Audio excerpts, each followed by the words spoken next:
more fucks to give. My fucks have runneth dry. I've tried to go fuck shopping, but there's no fucks left to buy. I've no more fucks to give, though more fucks I've tried to get. I'm over my fuck budget and I'm now in fucking Alright, debt. Magic, you beat me to it. I was like holding up the drawer and I realized, wait, I'm still on the starting screen, but there you go. There's a fuck to give. My fiance made sure I had some fucks to give, so I'm gonna have to start, like, maybe, I don't know. I thought about maybe I should write a name on it, send it out to people. This is your fuck Magic, you know?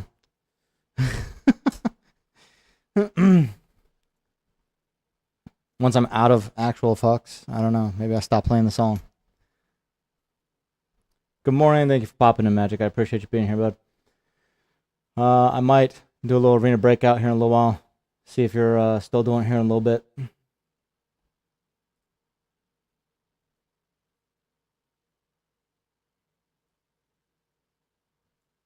No glasses today. No glasses at all. Need to be able to see like the video editing and everything.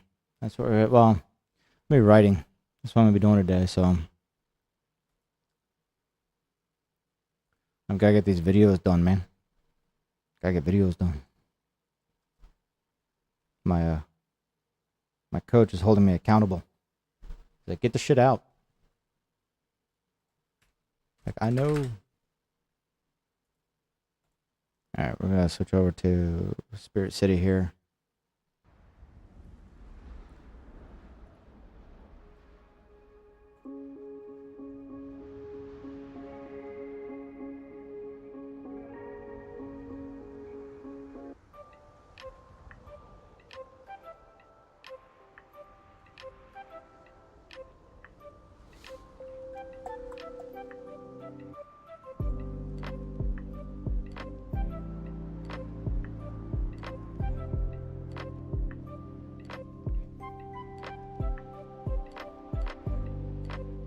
I minimize, will it still? Oh wait.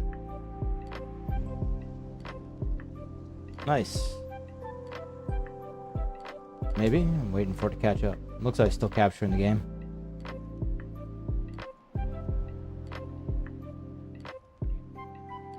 Oh, fancy that.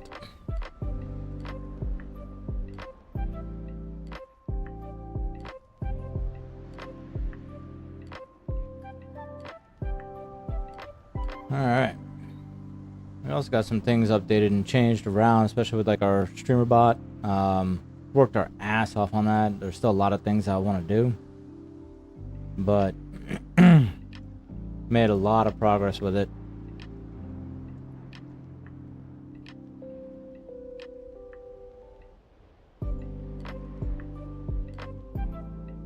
So like if you check this up, instead of like, I don't have an infected or surgery option anymore. It's just checkup.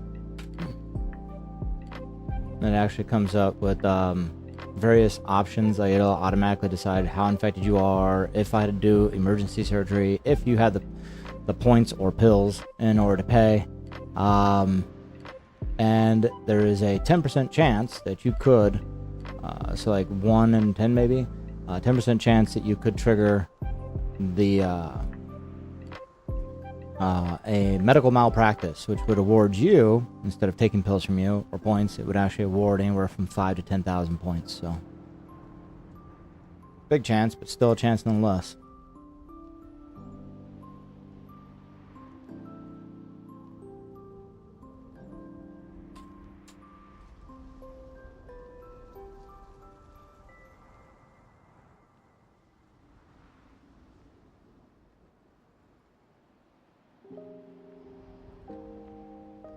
I'd set up so you can give points, which was an interesting process. Let's see, what are the commands that I have going on?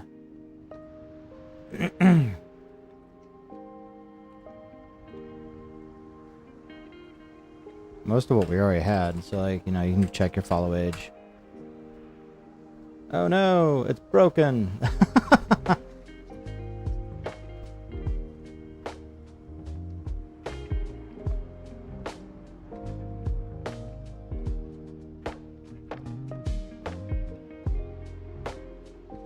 It was working. Maybe it doesn't work for me. Let's see if I do test trigger. Yeah, that didn't work.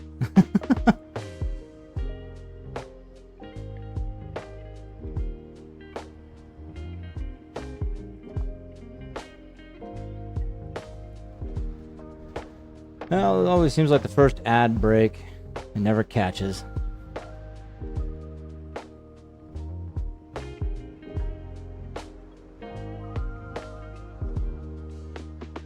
Oh wait, I wasn't following myself, so that wouldn't work, right?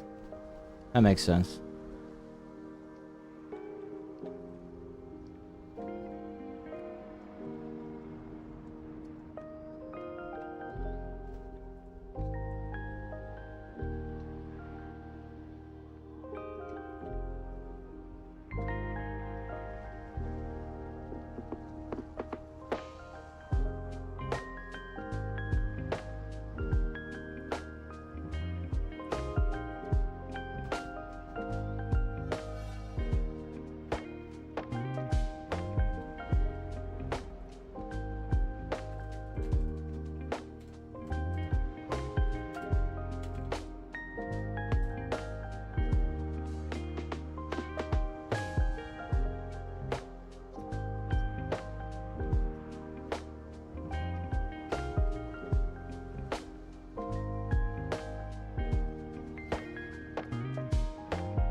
Alright, so if you didn't catch it a second ago, I was saying, because I know it said there were ads. I don't know, maybe everybody heard me, maybe they didn't.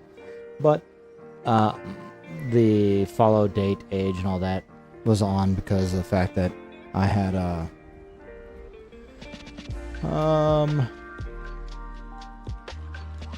I had actually, there we go. I had can't think. I'm not following myself, so that information wouldn't be available as me trying to say, how long have I been following myself?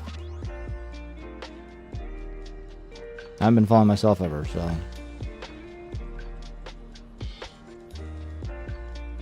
Alright.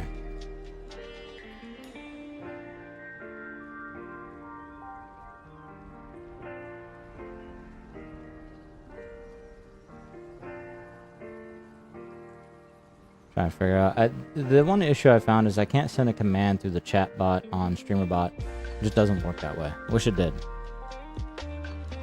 So it's like the chat bot's almost unnecessary for StreamerBot, unfortunately. It's nice because I can see everybody in one place, like YouTube and Twitch at the same place. But if I want to send a command, it doesn't work. I need to like ask them if anyone else is experiencing that because that's really annoying. Morning, Kay. How you doing? I hope you're having a wonderful day so far. It's the middle of the week, right?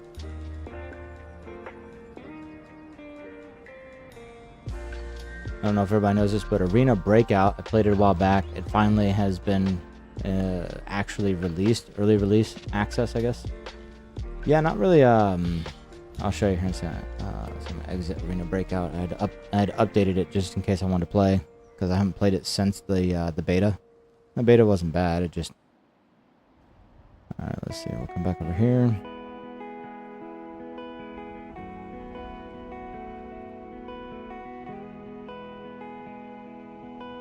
Come on, we're there. There. Okay. So, StreamerBot has a chat feature, and in the chat feature, you know, I can combine Twitch and YouTube together, and I can see all the chat in one, which is great. I don't have to have multiple windows open. But if you watch this, like if I do this command here, or let's say be right back, doesn't do anything. Oh, but it did. Finally did. It didn't last time, so I don't know. It's quirky. It works and it doesn't work. I don't know what to say about that. I'm glad it's working. But it wasn't working like when I was trying to give it a test run the other day, so the fact that it's working now, I'm not going to complain too much. It's just I didn't update it. I know they've got several beta versions out, but as you can see there, when I did the command, it went to both Twitch and YouTube, which is nice. You know, I can send it to both.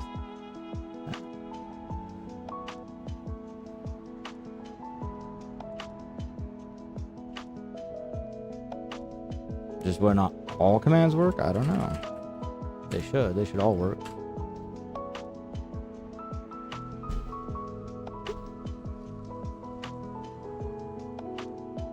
Okay, I don't know why broadcast user is saying broadcast user shouldn't say that, but I have a weird feeling that it's because I did it through the chat here, so.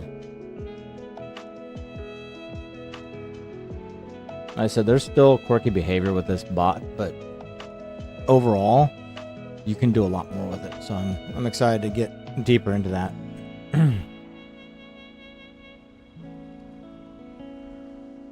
And I was telling earlier, for anyone who may have just jumped in, we took out the surgery and the infected and cure at the moment. I'm going to add those commands again, but I ended up just adding a checkup command. There is, let's see, I think like 5 different slots overall. One of which is like 10% chance that you could get medical malpractice, so you could win, be awarded 5,000 to 10,000 points. But otherwise, it depending on what level it's at, it takes points out. So I installed it, then had a hard time figuring things out, and got to a point that there was a checkbox somewhere that isn't shown in the material to make something work, and only happened upon a YouTube vid that covered it.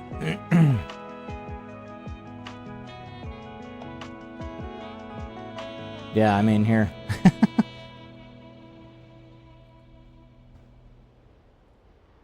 We've been hard at work, obviously. All of our actions. This was something I imported. They do have, so this is what creates the currency system, right? Didn't have an option for giving points, but I added it. And there's a lot of, I mean, it takes a while to set it up, right? You kind of have to set things up individually. But there's like the checkup game that I created. Yeah, I wanted, you know, the ability to give points is, you know. Well, this, I was about to say, this didn't require a whole lot of programming. They already had all the code there, right? There's the C# code. It's already there. I just kind of looked at what they were doing. And so it was like doing add points. I just took their, you know, sub actions already, and then I added a few extras in there to check to make sure that, you know, you can't give yourself points and that you can't give more than what you have, right? So, but I'm looking forward to like getting into where I can add like the sounds and stuff that, you know, in the animations.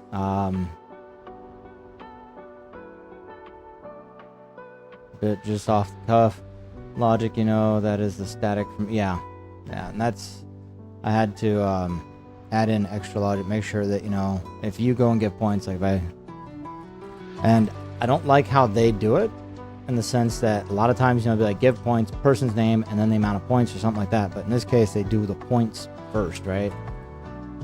So, whoops.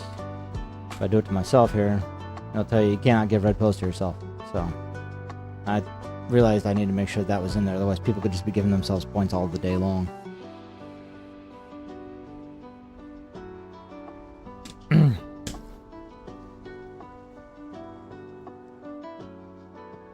Right?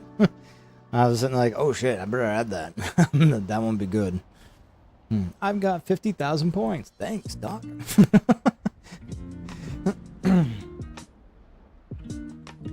mean, the only game I have so far that, and it's not really like a game, right? You can't like add point. You can't like say, okay, I want to use this many points for the game. Is the checkup thing. Don't really have a point spend yet. Need to work on that. Need to add some more stuff. We did get the death added, so I do have a death counter. That took a bit to figure out. I mean, the biggest issue, I think, was figuring out the whole idea behind globals. So you have to set up like a global variable and persist it. Claw is our master. Claw chooses who will go and who will stay. I was like, wait a minute. Did K use the claw command? I saw no, it says claw played. Hey claw, thanks for showing up, man.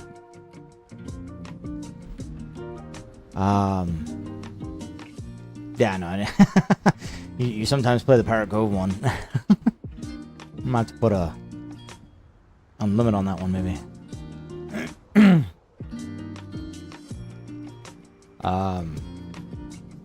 But yeah, no glasses today either for everybody. I took them off. Started to realize that using them daily, like 8 hours a day, they was starting to like mess with me.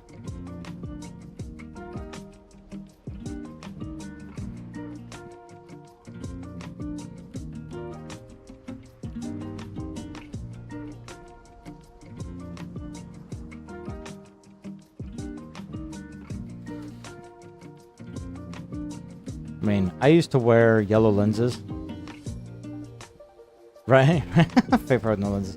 So the Claw found these ones for me to play like Outlast Trials. I forgot it last time I played Outlast. But I used to wear yellow lenses when working because it helped reduce blue light. And it would actually help reduce fatigue on my eyes too. But we haven't been wearing those either, so...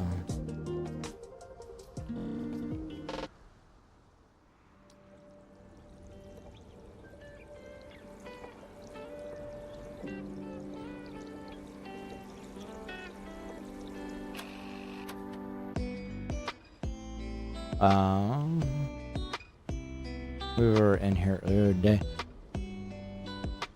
I ended up responding to someone who was looking to have something done. They were trying to figure out something in StreamerBot. I told them, you know, I'll be live today. Come check me out. You'll see. I can, you know, explain what I'm talking about in there. What they had is they had set up a command list. And they had set up a command where I used to do regex, but I think what they did, location anywhere, and what they did was started putting in like curse words. And so there's a list. It's not really a command, right? But it's a list of words so that it would get triggered. And that way, if someone used that curse word, he wanted it so that there would be an action to first warn them the first time, ban them for like 3 minutes, and then if they do it again, just ban them outright permanently. Nice for keeping one circadian rhythm in check. Yeah, right. Yeah, automod essentially, right? I think there's like, you can do that with Twitch and that, but I guess there's like a, I'm not sure with Twitch if there's like a automatic, well, it's either banned completely or not. But they wanted to like give them more of a initial warning, which I don't think is really a ban. It should be more like a timeout. You time them out for like 10 minutes. And if they don't quit, you know, then you ban them completely. Teach their own on how to handle that, right? But I had explained to them how to do it. I'm just like, the biggest issue is the one thing that took me a minute to wrap my head around, and still I'll get, you know, a little of an issue with, is setting these globals and when to use them, where to set them, and how to use them. So the timeout, so should be able to auto ban. Yeah. But man, the amount of things you can do with this. There's even, I didn't set it up yet, obviously, but they even have a voice, like for, was it TTS or something like that? For the AI voiceovers, and I think they had even said that you could set up with like your own voice. It is, yeah. And they continue to work on it. So, I mean, that's the good stuff, is that they're still working on it. So, I'm excited to, like, you know, dive in deeper as I move forward. But we got a majority of our commands moved over from Streamlabs, and there's still more I want to move over. I was talking with the Claw about it. I'm like, my Streamlabs is going to be coming up for renewal here in September, and I have to decide whether or not to keep with that or to drop it, right? The only reason why I would even keep with it is the ability to multi-stream, which I can do with OBS. The real reason why I like using Streamlabs at the moment is this feature that they don't have in OBS. So there's a feature here when you're running sources where you can selective record. So if I was to turn on recording right now it would only record my display capture. It wouldn't record any of the other stuff that's there. So like you could do sound alerts, you can do shout outs, that stuff would show up on screen for live, but it wouldn't show up in the recording. So like this is the one thing about Streamlabs. I'm like, if OBS would only do this. If they would do this, I'd be set. If somebody would add that to the OBS application, that'd be amazing. Because when I'm like trying to create a game video, and like it still will record, and the other beauty of recording is that, you know, creating my own VOD essentially is that through Streamlabs it splits my audio up, right? Whereas if I go get the VOD from Twitch, the audio is all in one file. I can't split that up. Yeah, I don't know. That would be...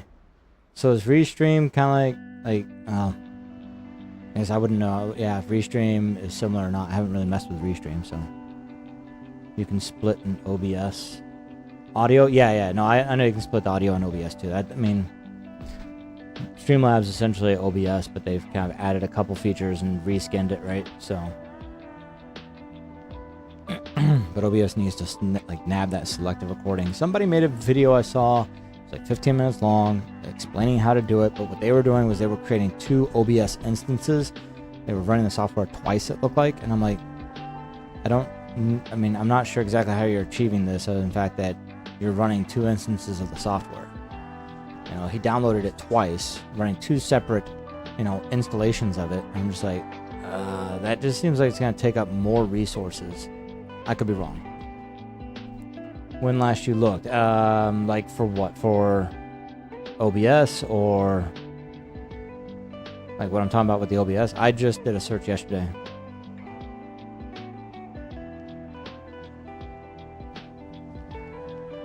Well, that's not what I mean. I mean, the mixer, yeah, like your audio.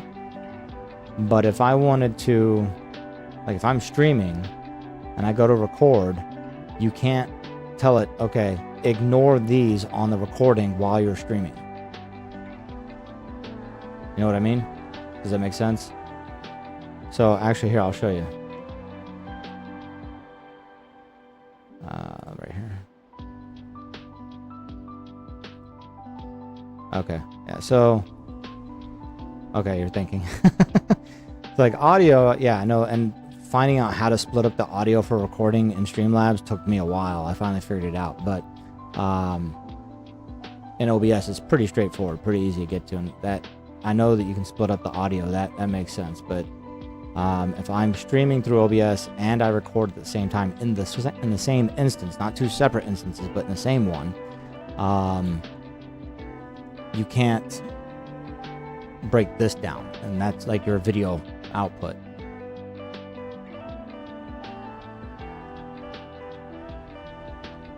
Kind of. They, like I said, they added this feature here for selective recording. So they added a feature. And of course they have, you know, some of their own built-in settings for like highlighter, for, you know, their app store, for accessing their overlays. So there's stuff here for accessing the Streamlabs stuff directly. You know, getting to the recordings and doing editing kind of in here. I do not suggest doing that. I would not suggest doing that at all. Game recordings, that's what I was looking for. So, shit, it's MKV. This was the Alien stream, Alien Isolation. And I would share it, but I don't think I can open it with anything because nothing opens MKV files.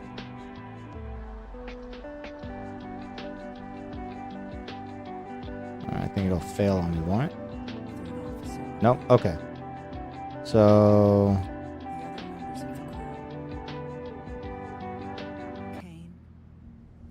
this was the Alien Isolation gameplay, right?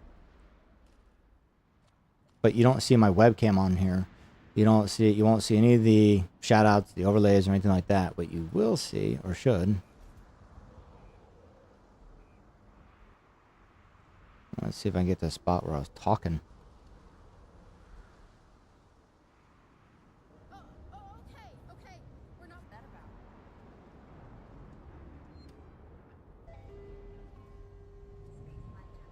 Because it's MKV. Oh, no, it's because it's MKV.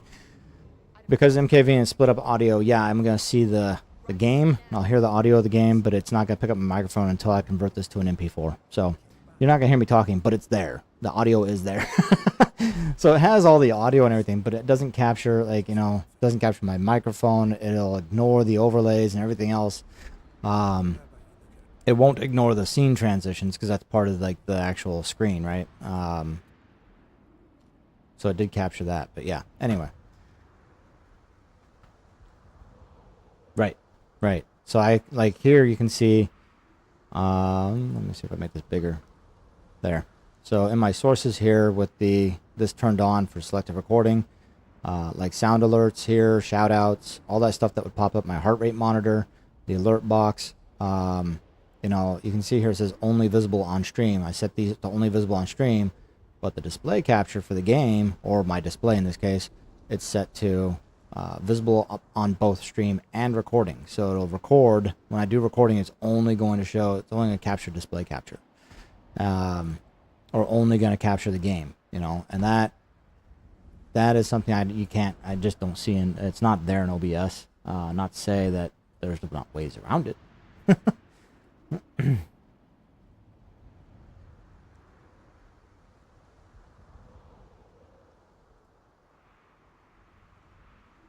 Oh, and here you go, yeah. So, like, I guess for overlays, you know, they've got different overlays that they offer you. You know, the editor, layout editor, studio mode. So they got their stuff that's built into it from Streamlabs.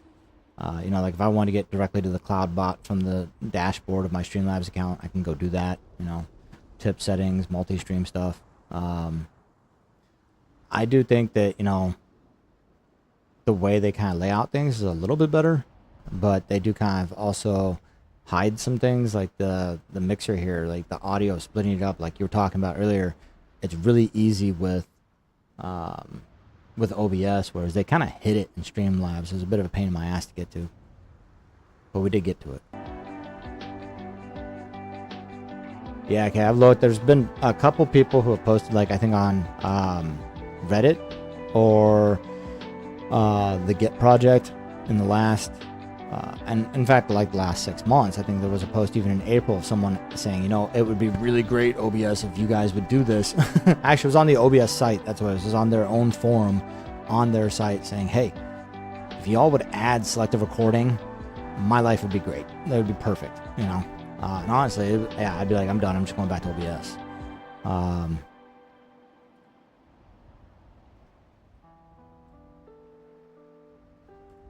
But Streamlabs Desktop I can still use even if I don't have an account with them or a paid account. It's just you can't multi-stream, I think. I think I can maybe multi-stream to one place, and that's fine. If I can do it to both YouTube and Twitch, I'm fine. I'm set. I don't need more than that right now. I'm not, you know, I was going to try TikTok and a few others, but I'm just, given I'm using StreamerBot, it's not like I can get to all the chats of the other ones anyway, so I think I'm fine. So... Which, because I'm not really playing a horror game or anything, the claws got me up. Maybe on the laptop, I need to go double check. Which would mean that my kids should be watching too.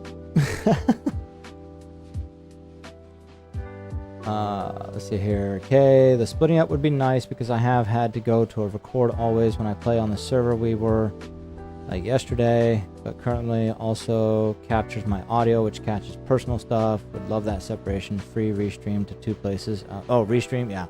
Okay, so I might look at restream for the well, in OBS I can stream out to multiple places. That I can do. So I'm not sold on that. It's just, it's that selective recording that I'm sold on still. And like I said, there was I found it on YouTube. Let's see if it's still there. Oh, actually, I can just go to history.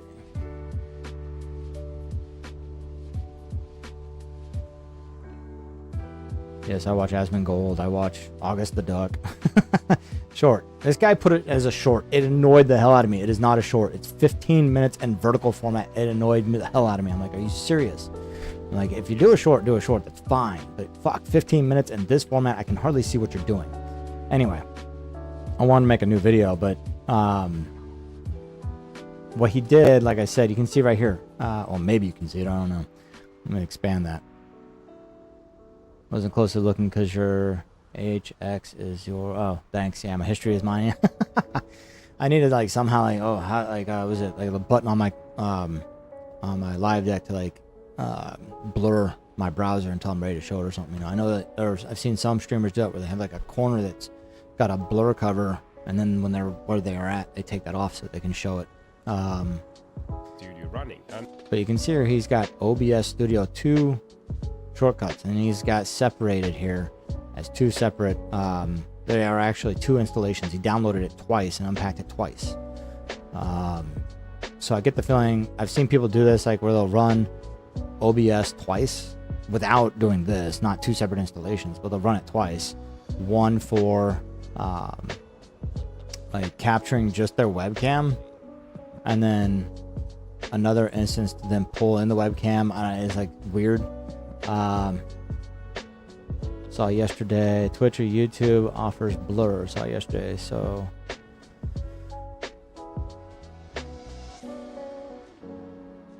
somewhere I was like, so at where? So at the where? Okay, somewhere. Yeah, it took me a second.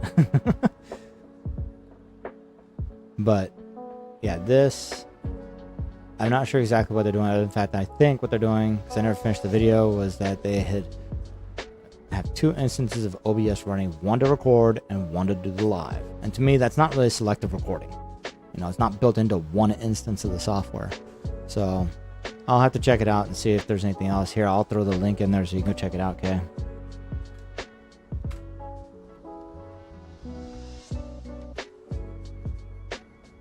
Neither would I. I'm sitting there thinking that is a huge tax on the resources while streaming. That seems like a no-brainer. Don't do it. But I didn't finish the video, so I'm not quite sure what he's doing to figure that out. So he's like, yeah, OBS, how to achieve selective recording for. I'm like, it's not the same, bud. It's not the same. So, but if you want to check it out, there's the link.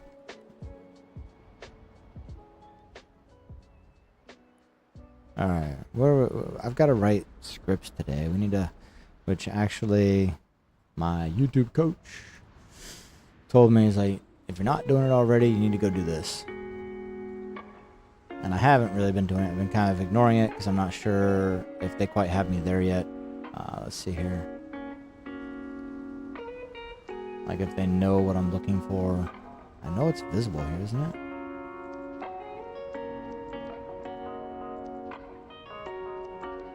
It's like the inspiration. Now I know I can see it on my phone, no problem. There's a spot to go see inspiration. What inspires you today? Oh, here, ideas for you. Nope, that isn't it.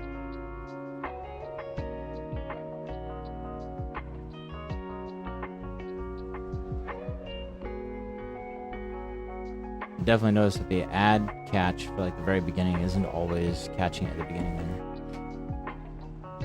OBS has a big message about running more than one instance. Yeah, they do, don't they?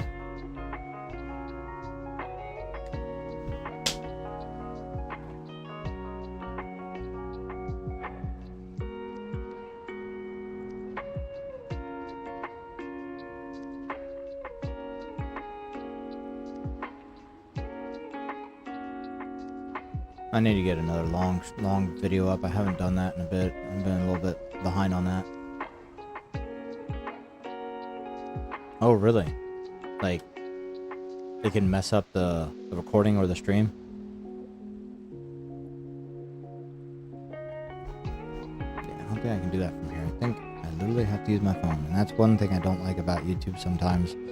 You have to do things differently. That would be YouTube Studio. Some things are accessible in your phone only. Some things are accessible only on the computer. I'm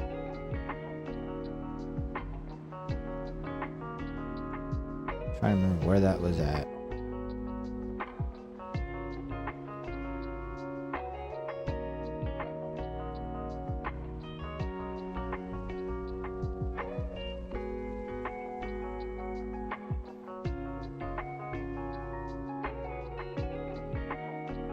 Oh, right there. Maybe that's where I'll find it. Let's see here. Right here. There it is.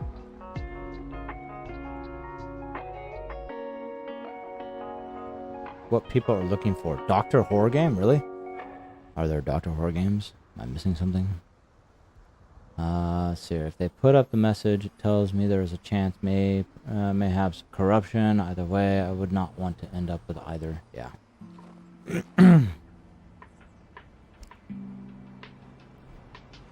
Sleeping Gods playthrough. New videos to inspire me. But see, these are long format, which is fine, but my YouTube coach is trying to have me work on mainly a short format to get the subscribers coming in, right? No, make a short right here. Make a short. Show all. What do you got? May McFetridge. Carson McCullers. Tales from the Red Dragon Inn. Oh, that's a fun game.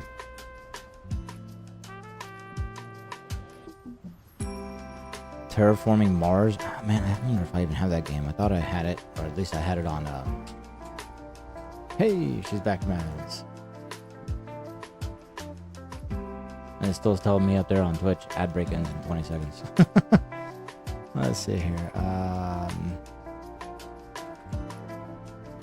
Well, I have Surviving Mars. I don't know if that's necessarily Terraforming Mars playthrough. Yeah, I don't know. That's a good question.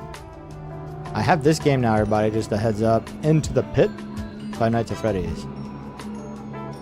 Which we kind of talked about that yesterday, okay? I know. I just like, I'm not watching that shit. At least Five Nights at Freddy's got so sick and tired of hearing about it. I don't blame him for that.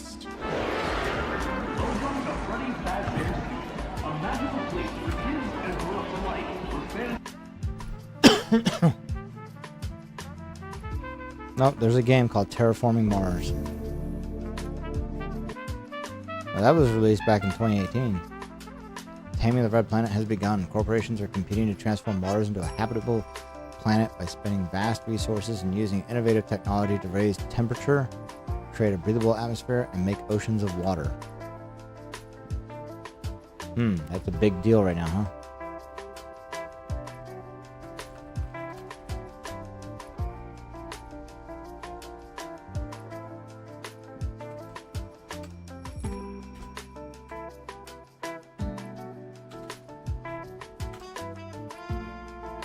Or Sleeping Dogs, but they're talking about Sleeping Gods playthrough.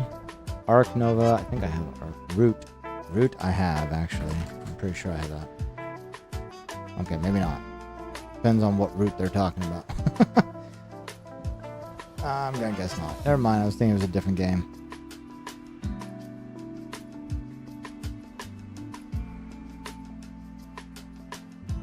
Hey, Flawless. Good morning to you. Glad to have you here. Ark Nova. No, let's see here. Sleeping Gods. I'm curious what this is. What? This is where my YouTube coach wanted me to go and get like inspiration. I'm like, dude, none of what they do is what I'm doing. Death May Die. This is a board game. Or an RPG tabletop. One of the two. I don't... How is this inspiration for me? They don't know my channel well enough yet.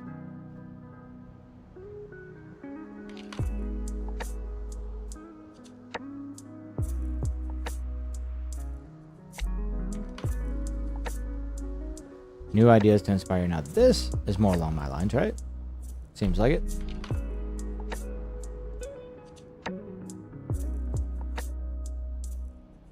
September 7th, holiday horror game. I actually have that one. Let's see, there was a new game that I've been wanting to play, and they actually released the demo. Worshippers of Cthulhu. Peggy 18. So I have the demo, I haven't downloaded it yet. We're gonna download that real quick, get that installed.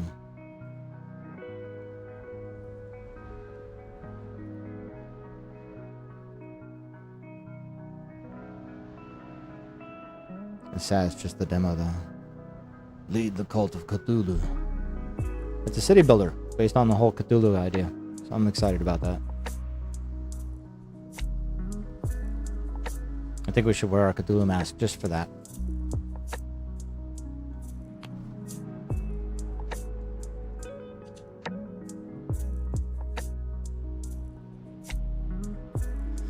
Okay.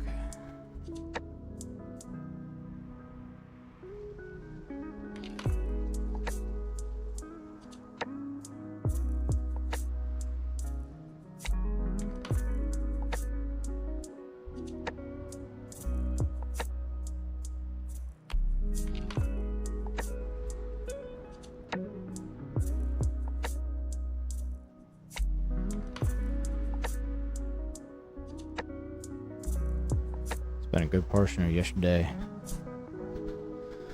because things are tight, looking for an actual job. I want to make this, you know, I want to make this something. Is it going to hurt? Gotta take care of the Don't family hurt too, me, man. doctor. I'm not very good with pain. Good morning to you. Terraria, you say that, and all I think of is that game, Terraria, stupid apple. Keep finding jobs for IJ, not me. Alright,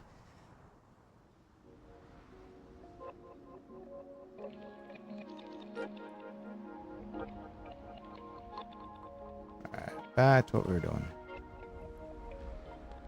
Let's see here. We were looking at doing a Who is Mr. Voice short for Little Misfortune.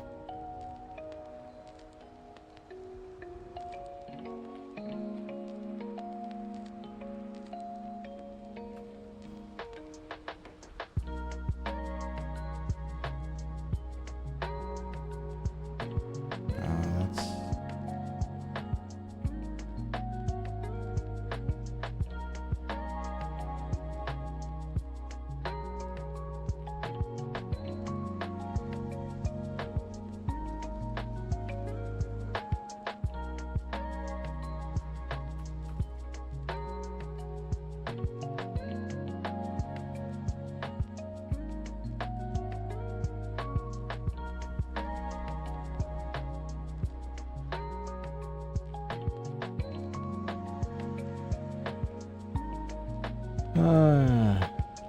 you hit shift and it keeps typing A. Ooh, someone woke up from her nap all grumpy. I'll claw. I guess you need a little bit longer nap then, huh? Love you. I guess you're talking about baby. I don't think the boys woke up from their naps, right? A little old for that now. Although some days I think they do need one still.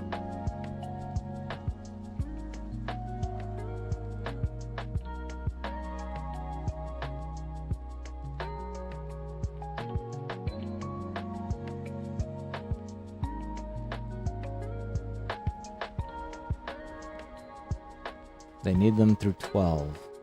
If I get them taken out, I would, yeah. Yeah.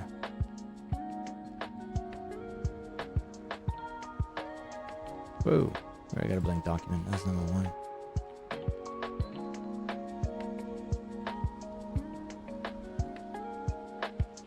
We did required quiet time between 8 to 12. Yeah. I'm doing that with my my oldest daughter who's 4. Gonna be 5 here in November, but she gets required quiet time. The boys, they tend to have like downtime, like read a book, go play Legos, you know, something calmer than video games and TV, so doesn't stop them though.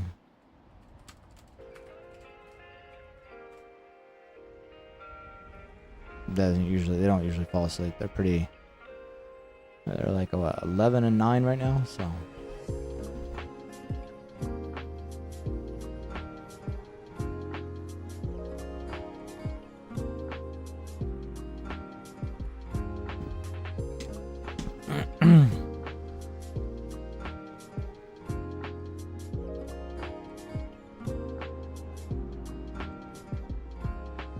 yeah. Yeah, wild bunch on our hands, yeah. They can be.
Yeah. Yeah, completely agree, Kay. In school, they're acting differently. Outside, around other people, they act differently. But at home, I think it's just children that are, they're comfortable at home. They're comfortable around their family, their parents, and of course, they're going to test waters. That's just kind of what it is, so.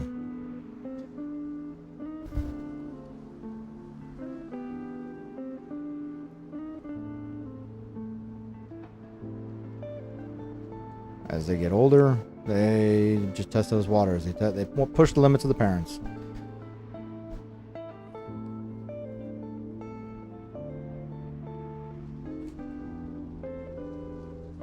Here, we'll pull this up while I'm doing this. Oh, it's just kind of up there.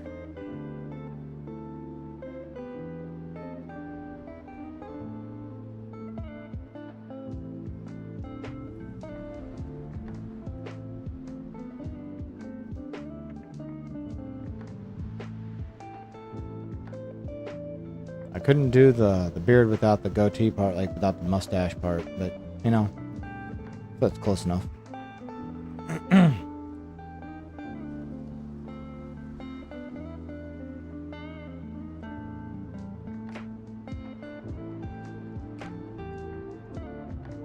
Yeah, okay, back to the whole job thing. I applied to, I don't know, probably a dozen or more jobs yesterday. Looked through well over a few hundred of them.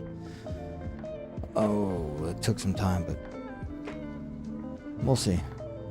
See what good comes of it.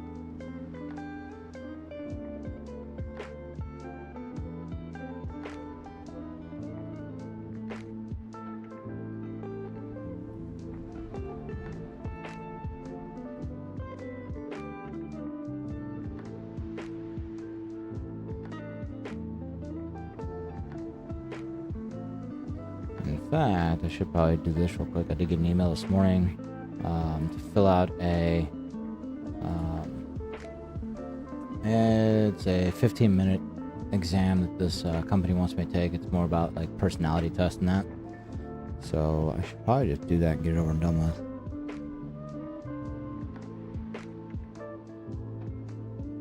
Everybody want to learn about personality? Too bad. I'm gonna put you on game capture.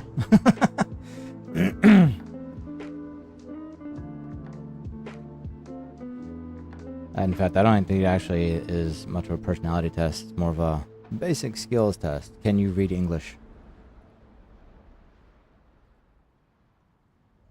Hi, Ravner. How you doing today? You having a good day?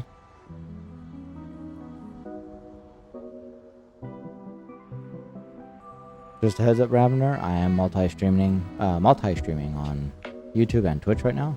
So we're on both. I can see everything. I hope that you're having a wonderful Wednesday so far.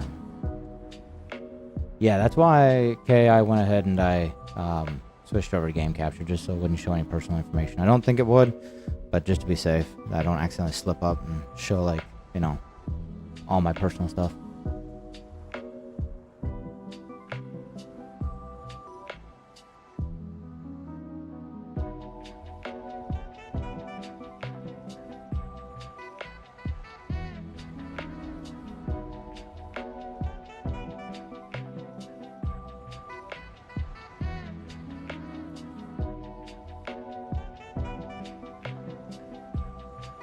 Pre-offer stuff is a no-go. Those are employer scammers. I'm not sure I'm following on this whole pre-offer thing you're talking about.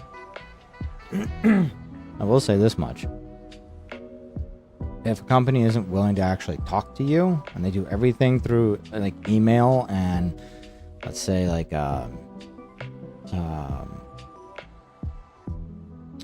instant messaging and shit like that, be very careful. That's essentially what happened to me. Somebody, I said, okay, well, it's a new world. Maybe this company operates that way. But I was like, this is a pharmaceutical company, first of all. What do they need a video editor for? And secondly, why would they do things this way? A pharmaceutical company, you would think they would approach things with like head on, we're going to talk to the person kind of attitude. So it was a little bit alarming at first. And then when they finally sent me a check, I mean, it was a legit company that the check was from, but it wasn't under their name. It was under a different company. That's when I realized there was a problem.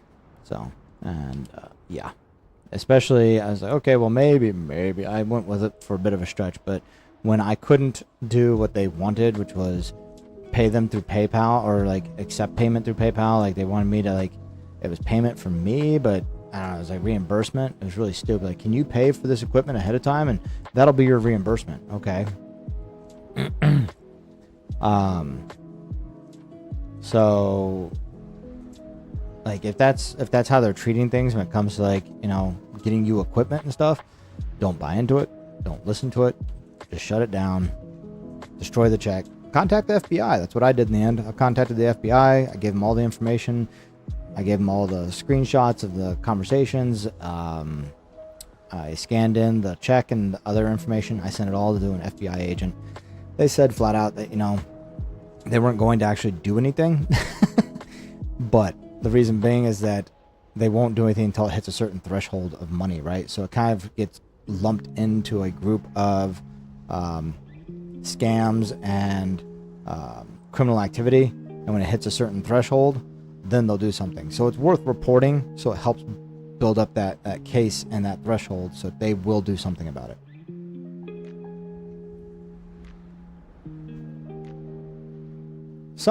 I've had employers that don't test me on anything. They just call you and say, hey, come in for an interview. But I mean, they legitimately have you come in, not just, yeah, we're going to talk on Skype. Everything's going to be done through Skype. But yeah, these, I actually looked into this because I was concerned. Like the first email I got when I applied for this job was, everything will be done through email. And I'm like, okay. I already went through that bullshit a while ago. I'm a little, you know, it kind of red flagged me immediately. But I looked up Glassdoor and saw a bunch of reviews on there from people saying that's essentially their process from the beginning is through email. They do eventually call you in for an interview or we'll do one over the internet. But everything that they do is through email to begin with their question process and everything. And it takes a bit, you know, a few days to a few weeks, depending on, you know, how quick they are to review everything. But it did seem like a legitimate process what they're doing. So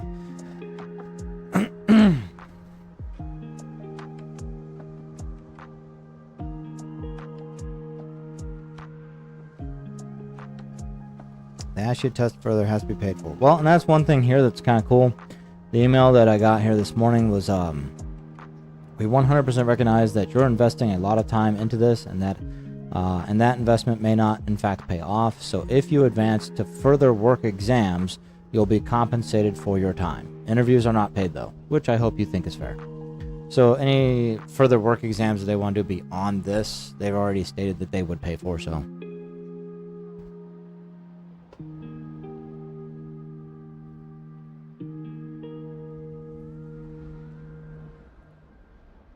I mean, to be fair, at Shazam, when I worked for them for 8 years, right, when I first started, that was one of their things that they requested at the very beginning was a personality test. Before they would even, like, before they finalized the, like, yeah, we're going to give him an offer, they had me do a personality test to see if my personality would fit with the team, which majority of those times those personality tests are shit anyways. No offense. Anybody who's ever taken them or believe in them, they don't always peg you accurately. Even if you answer accurately, it's still...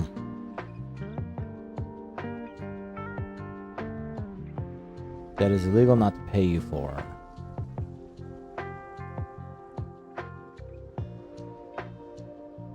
Yeah, I mean, I wouldn't have even known.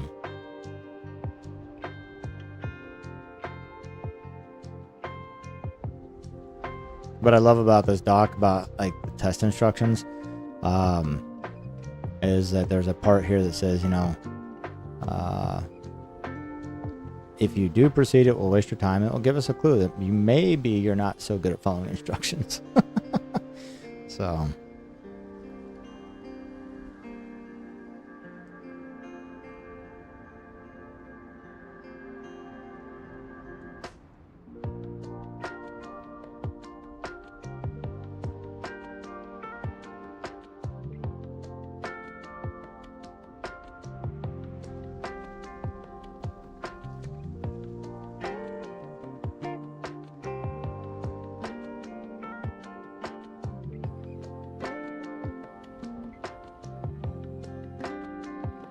What I'm not getting here is a link.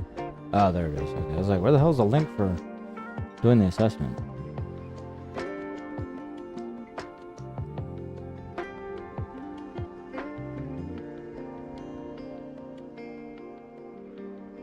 Yeah, you might not be in the right frame of mind, Kay. Yeah. Alright, give me a short bit here. I think we're gonna go ahead and give this assessment a test run. Nah, I guess, you can't just do a test run. We actually just have to do it.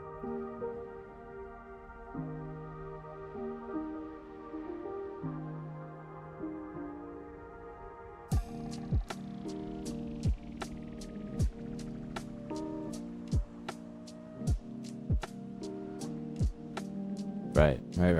I agree with that.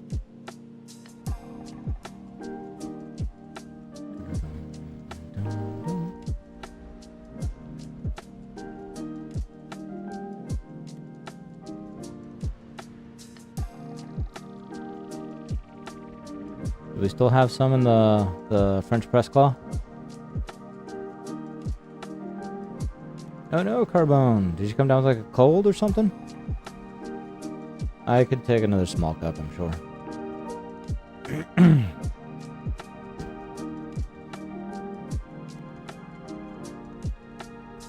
Well, hey, what better way to relax and start, focusing on healing than to have like soft lo-fi music going, you know?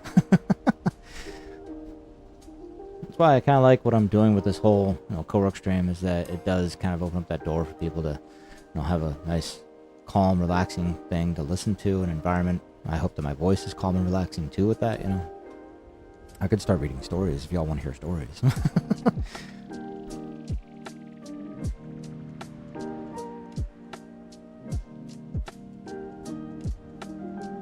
And I don't know if you were here, Kay, to see this before, but Claw got me this off of Amazon. Fucks to Give. And they look like these. I don't know if it actually shows. Yeah, I'm looking at the screen going, it's not really showing it. It's like kind of blurred out.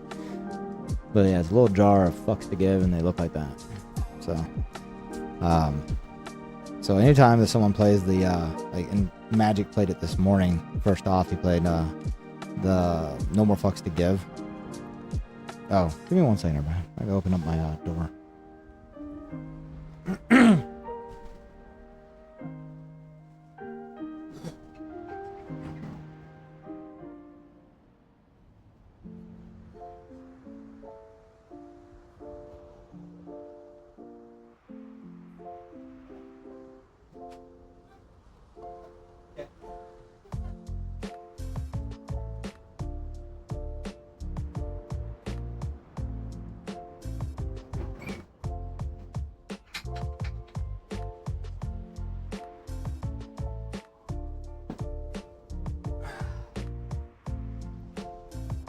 Ha ha ha ha. Empty seat.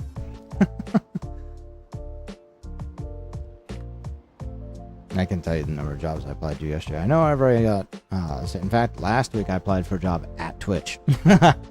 And they turned me down. I didn't quite have the skill set they were looking for. My programming skills weren't the same as what they were looking for. I just figured, hey, it's worth a shot.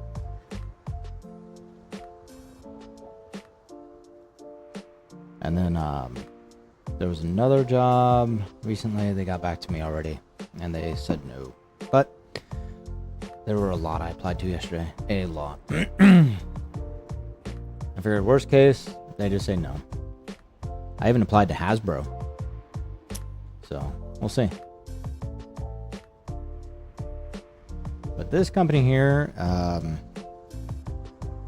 that has actually been getting back to me, they are looking for a video editor, and if I'm like, even if it was kind of entry level, that'd be awesome. Just gotta get my foot in the door doing video editing. Step out of programming as a career choice, even if it would probably pay me better to begin with,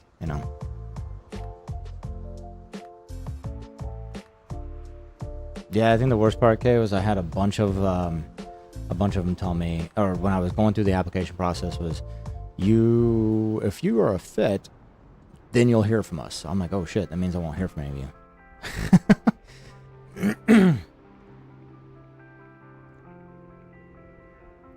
Yeah, the problem with me and coding is I tend to get really deep in the weeds sometimes, and I get lost in my own shit.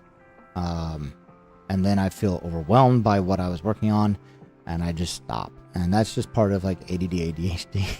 And I'm just overwhelmed. Fuck it, I'm done. And yeah, I have felt that way, but not because of my streaming or anything, just because life in general has been a bit overwhelming since I left my job and took this on. Yeah, I thought things were going to work out differently. You know, that is what it is. Right, okay. Well, yes and no. As a programmer, not so much. They're there to see, are you getting the work done? I was left my own devices to make sure that, you know, I chose the best path. Now, a tech lead would be there to help, you know, look at your work and go, okay, you're getting a little bit off rail here.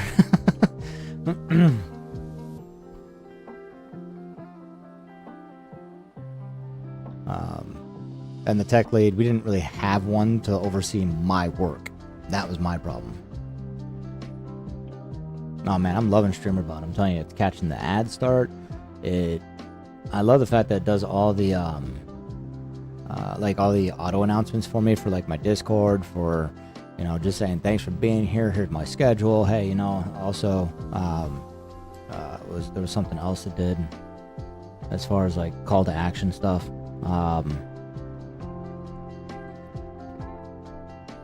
Setting up the timed actions in StreamerBot, setting up all that stuff, that's just freaking awesome. I can't wait to get further into it. Yeah, well, yeah, and I was siloed on my team. I loved working for Shazam, but I was siloed for a very long time until they finally started moving me into projects with other developers. And by that point, I was just, after 8 years, I was kind of done. I loved them, but I was kind of done doing that, you know, so. And I really felt like I could have done kind of what IGP has done, but I thought I could bring it faster because I took my savings and everything, and yeah, we'll just say I'm looking for work again. So, alright, I'm going to attempt this assessment. I figure I might as well get it done. It needs to be done, so that maybe they'll get back to me faster. I might be really super focused on this for about 15 minutes, they said, so stick with me. You can watch, listen.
Too many companies think they can skimp on not having certain roles filled and wonder why they have not met their deliverables. It has to do with developing employees, and skinny dipping becomes scalping. Yeah.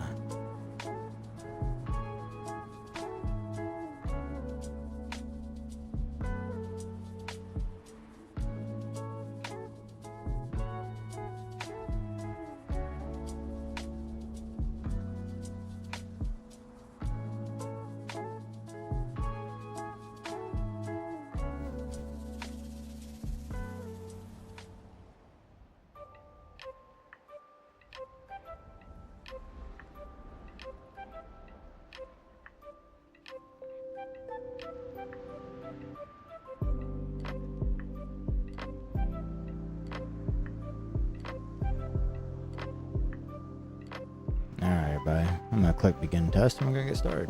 Oh, it's the socials one. That was the other call to action. I just saw it go. So give me 1 second here. Or give me about 15 minutes tops. We'll see. They said that it's unlikely I'll finish all the questions, but we'll see. I'm curious how fast and how good am I.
Almost done, everybody.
All right, time's up. We did not get them all. We got about, I want to say 28, 29 of them out of 50. That's not bad, especially since some of these had some, it was like intensive math.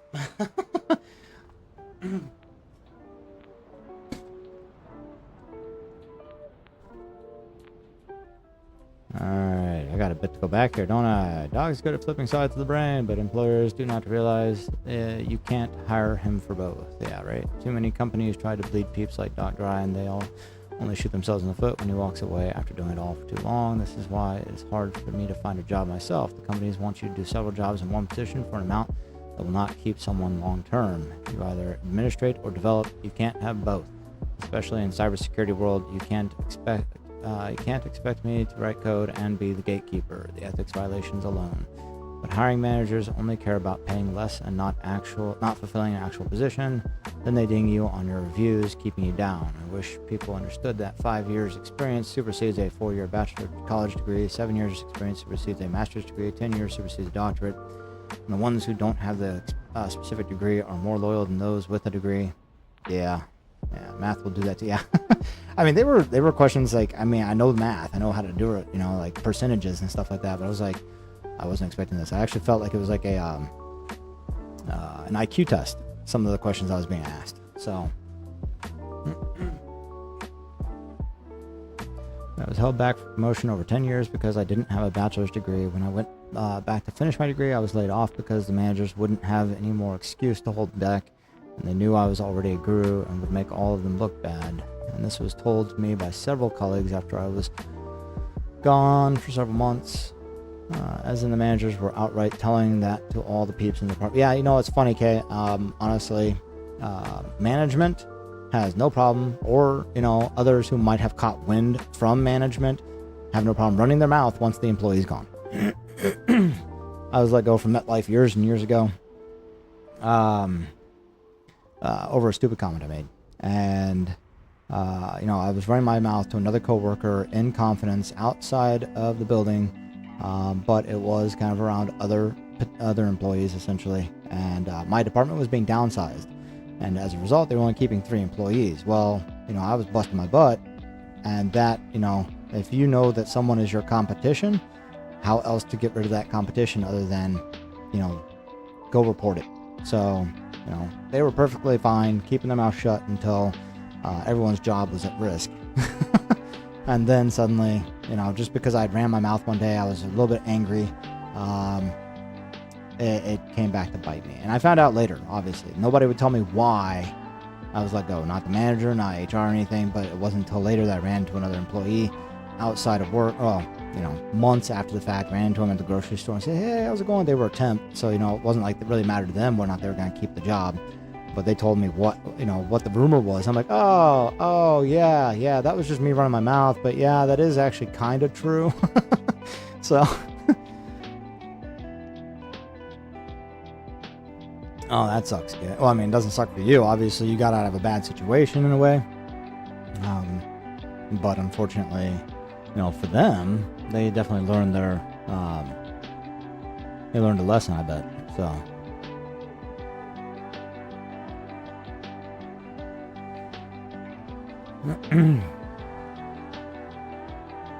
I don't say anything about on this, like it says continue to the next test. I don't want to do that, suppose. I think at this point I just can close the tab if I'm correct. Oh, the managers or the new hires? I assume the new hires really shouldn't lose their jobs because, I mean, they didn't do anything.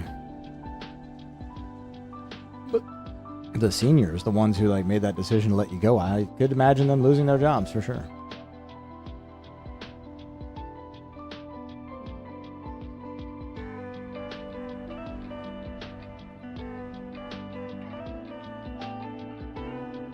All those managers are gone in less than 2 years of laying me off. When you make a bad decision, uppers they pay attention to like the blowback on that pretty bad.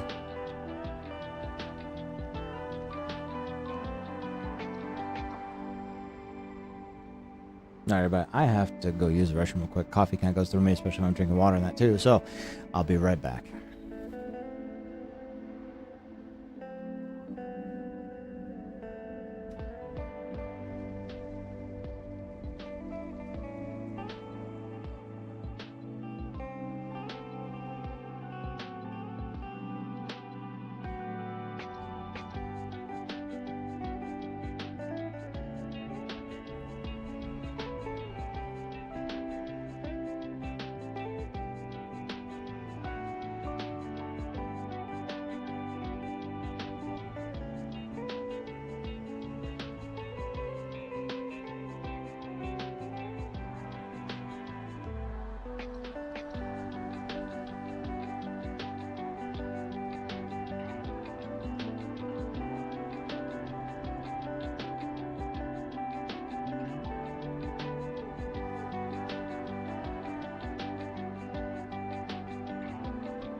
All right, we're back.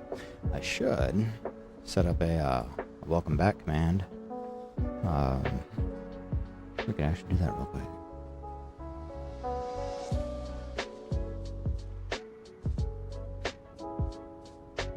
It's the whole command thing, right?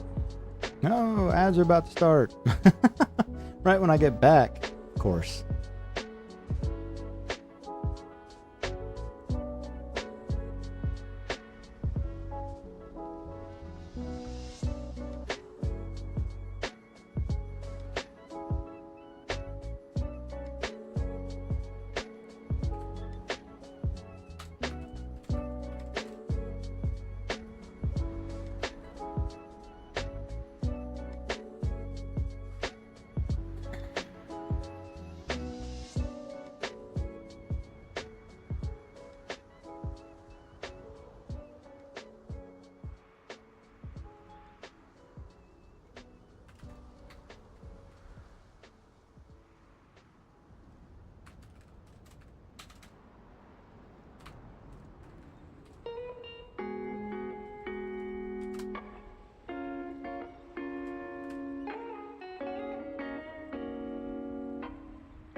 So, okay, if you ever want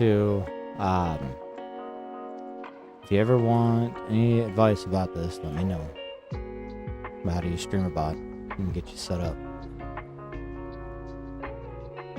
Like I said, it takes a little setting up, but once you get there, honestly, some of the shit you can do with this. The fact that you can, like, right here, I can trigger it for sources. Granted, you can't do follow age with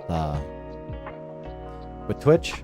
There's no, or with YouTube, so that's why, like, you can set up a command that is triggered only by Twitch, or only by YouTube, or by both, you know, and even by whispers. In fact, I want to set up a Twitch whisper that's triggered by Twitch whisper if I receive one, because I get that occasionally where people have jumped in, they're watching me, and they whisper to me, "Hey, how you doing? You're doing a great stream," and then I'm like, okay, I think they're actually talking in chat, and then I realize it's a whisper. They're actually trying to get my attention outside of stream, and they're essentially trying to sell me on their services. So while I'm streaming, it pisses me off sometimes. So thanks, Flawless. I appreciate you being here. Working on all this good stuff, you know. I need to work on the on my scripts, though. I've got to work on these videos. Otherwise, I'm just kicking myself for not doing it. Asked my fiance yesterday. I was kicking myself because I didn't. My intention was to work on the scripts yesterday, but then I sat down. I started. You know what? I felt pressure, and so I went ahead and I started applying for these jobs to see if we can get, you know, something coming in the door on the side right now, so that way there's less pressure in the house.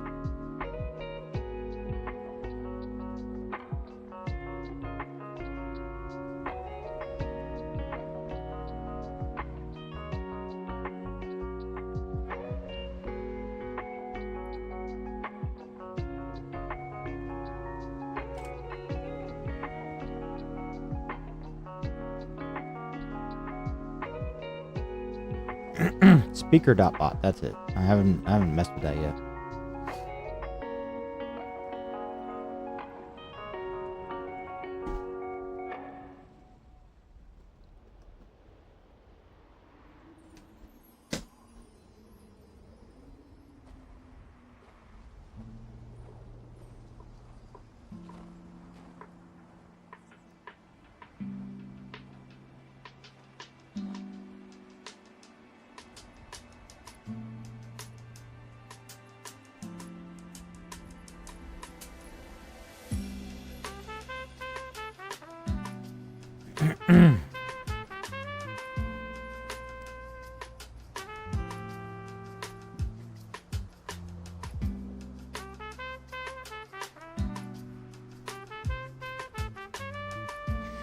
Biggest question with this one is with the welcome back command.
Maybe if I did something like this.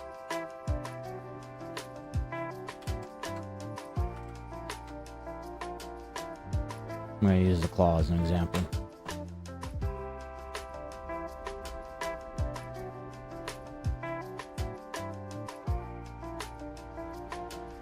Or we don't worry about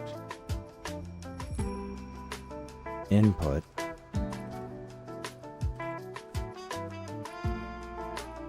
I think if you actually do it without it, it should still trigger. It would actually still do it without any input there. Yep.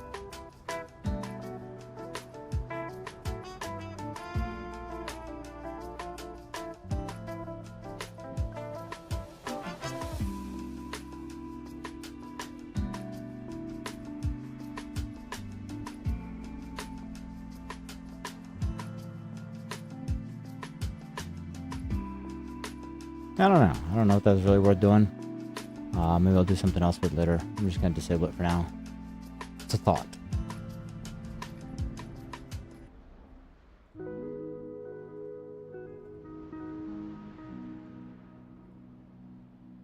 I think we do something better with that.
I just realized that if I do a command over here on Twitch and it pulls it from the source on the bot is actually sending both messages out in there. I didn't really think about that. You may have to rethink, because some of those I have set up where it sends out a message for both and it's pulling from the source on both, and I don't necessarily want it to send a message to YouTube if it only came from Twitch, right?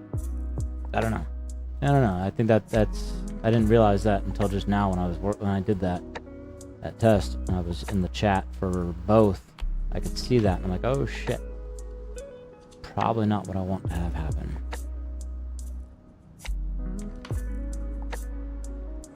So I'd have a few to have to adjust for that.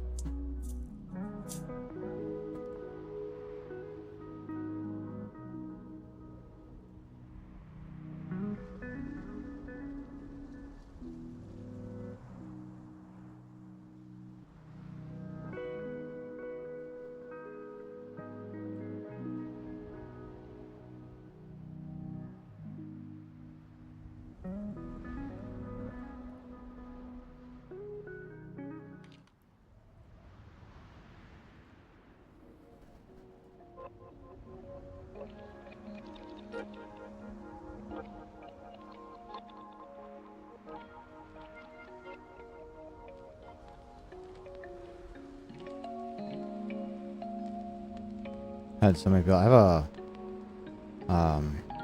it's a multifunction baby swing, right? We got it for Christina, and had a lot of people ask me about it, and nobody followed through. That's crazy.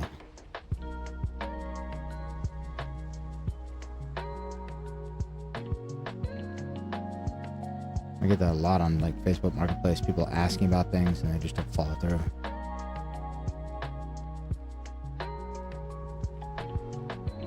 This still available? Yep. It's still up, ain't it?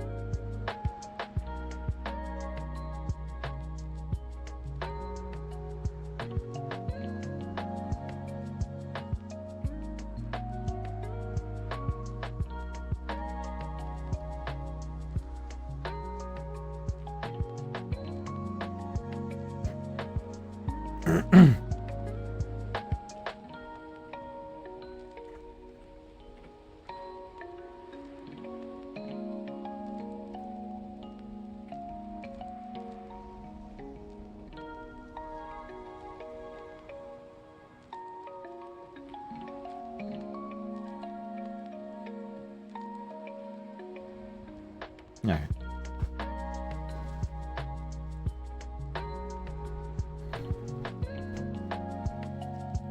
What kind of videos am I going to be doing here? Well, did one for Mr. Voice. Mr. Voice. Who is Mr. Voice? One bright sunny day, Little Miss Fortune is visited by a voice. Into video for speaking with Mr. Voice and giving him the name. Mr. Voice says he just wants to play a game, and if Miss Fortune can reach the end, she will get the prize of eternal happiness. However, this voice has a sinister purpose and is much more than just a voice. Maybe, so Mr. Voice is actually a parasitic being from the Beyond called Morgo. He has lured many children into the Beyond with him, and now is trying to lure Miss Fortune.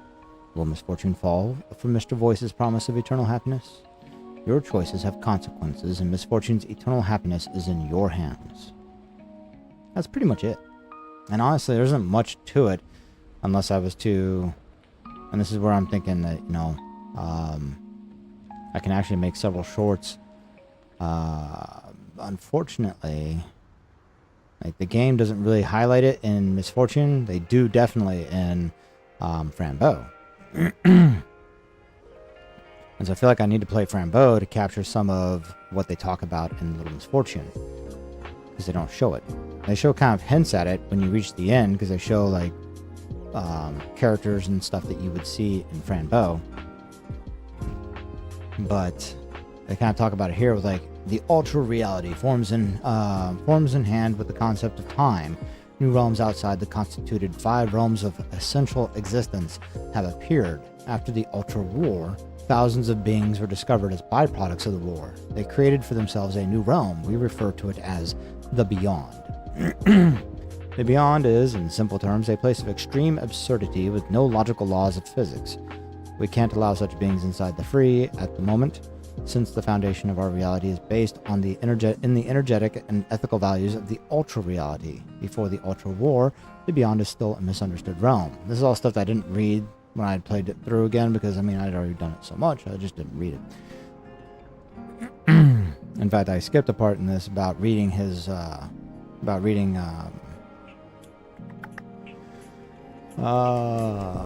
Benjamin's journal, so I didn't capture any of that video there that showed like the things in his journal, but they do show a part that actually shows Morgo in there that I'm going to use for this video, which is good. But let's see here. We haven't yet found the pieces to connect with it in a logical manner.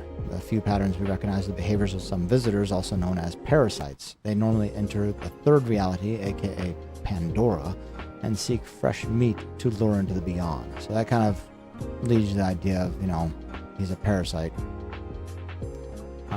Why we need the protectors here. So like all this seems like something that should be covered in a separate video of its own about, you know, the Ultra Reality, the Ultra War, the 5 realms. Maybe in a bit longer video anyways, but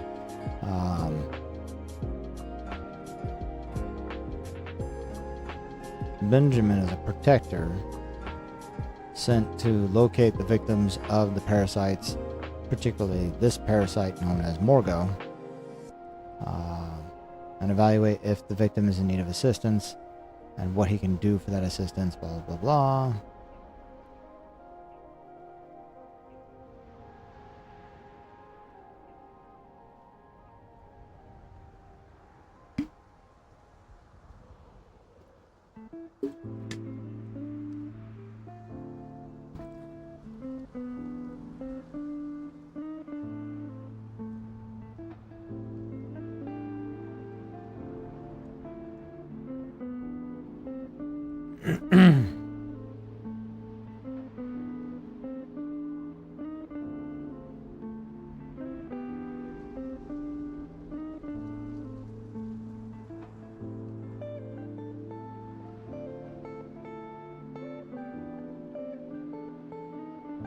Don't know if necessarily the parasite, like if Morgo killed Little Misfortune.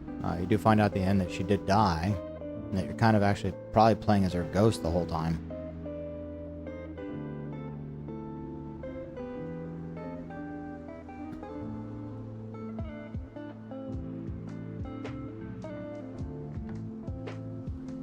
To give away a little bit of spoilers there.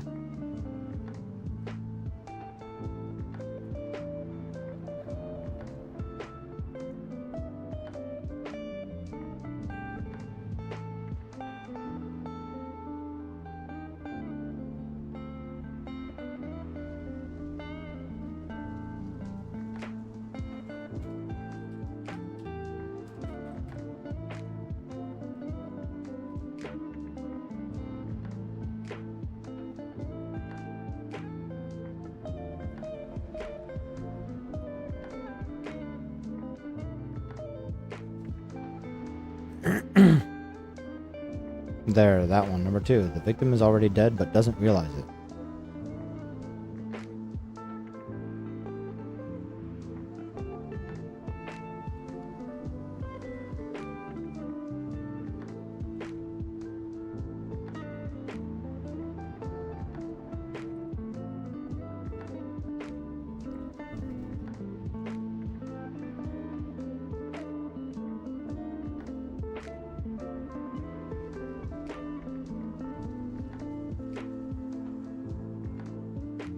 I remember there was a point, I mean, he did deform reality, but whether or not he deformed it into absurdity, I'm not quite 100% sure on that one. I don't know if there's a good place in the game that actually showcased that.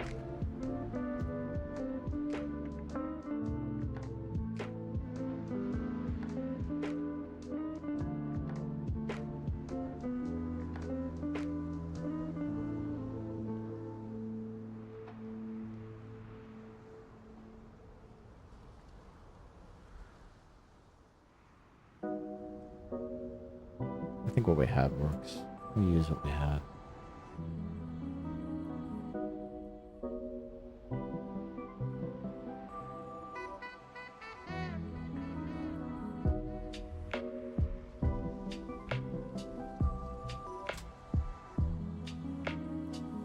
That being said, who is Benjamin? Benjamin's a fox, but not just any run-of-the-mill fox.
Benjamin's been sent as a protector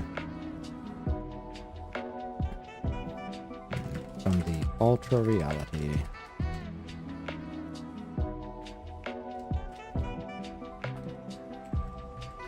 Against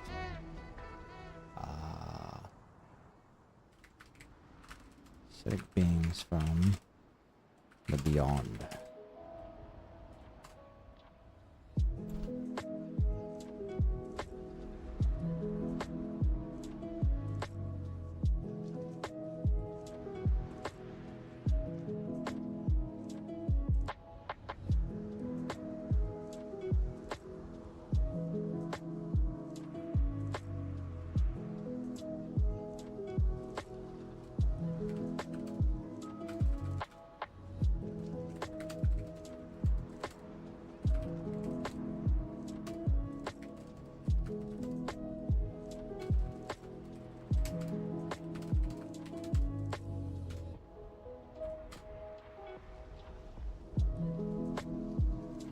And Kay, by the way, just wanted to let you know all those kind things you're saying about me. Thank you. I appreciate it. You know, the biggest thing was, and I actually saw someone point this out on Reddit last night. There was a guy say, no, he's making about 3/4 of what he was making, 3/4 of what he's making currently in the IT industry. He's making with his YouTube channel now, and was deciding where not to make that leap of faith that, you know, his YouTube channel will be, you know, that income, right? Whether or not to leave his IT job. Now, I made that decision before I even had a YouTube channel, let alone one that was making that much money. So yeah, not gonna jump into all that at the moment, but you know, a lot of people, of course, telling him don't do it. You know, continue working till that YouTube channel is making more than what you were making, and you know, take that income and set it aside. And you know, I personally took my my savings, everything, to kind of pursue this avenue in my life because I want to get back to the creative stuff that I enjoyed doing before I even went into the career field of IT and tech. You know, but we'll get there.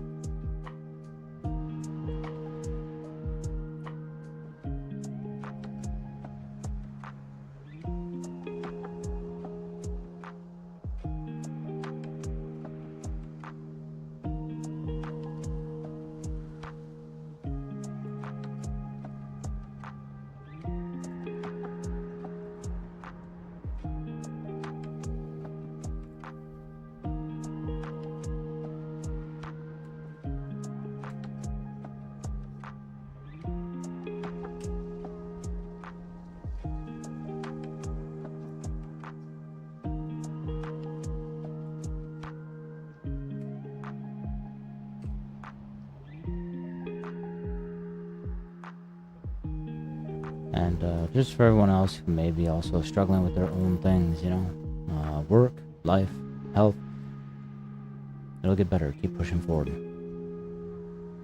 Believe it'll get better. And I know that can be hard, especially when, you know, like if it's health, when you're in pain, for instance, or work, and, you know, you're seeing bills coming due and that you can't pay.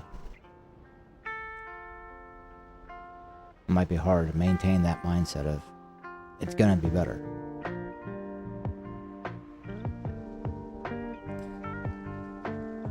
But, you know, we're all in this together. And that is something that I tell myself, and I even tell my fiance at times when we're struggling, you know, when we're feeling that stress. It is gonna get better. It will be better. We have to focus on what we can do today to make it better, not on the difficulties, you know.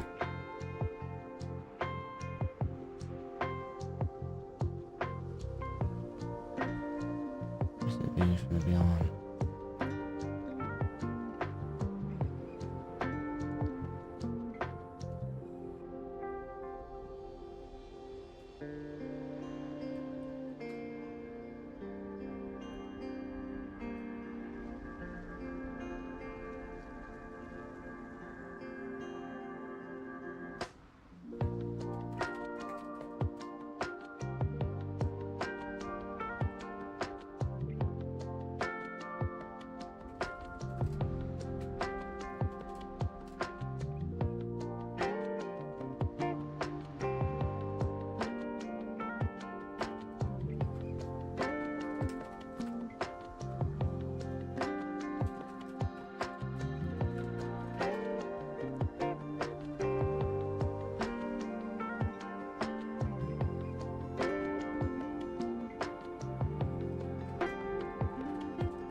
What else to say here? Damn it.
Okay.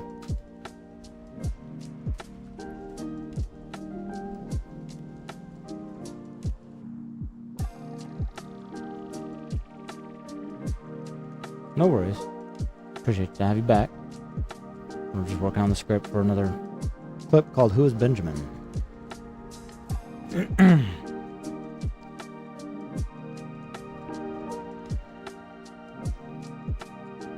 Also, I said thank you earlier.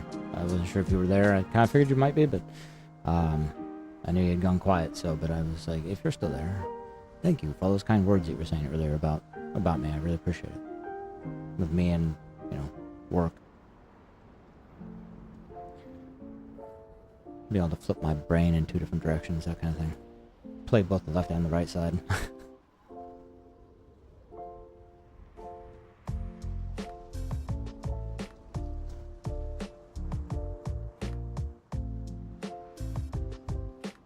Let's see here.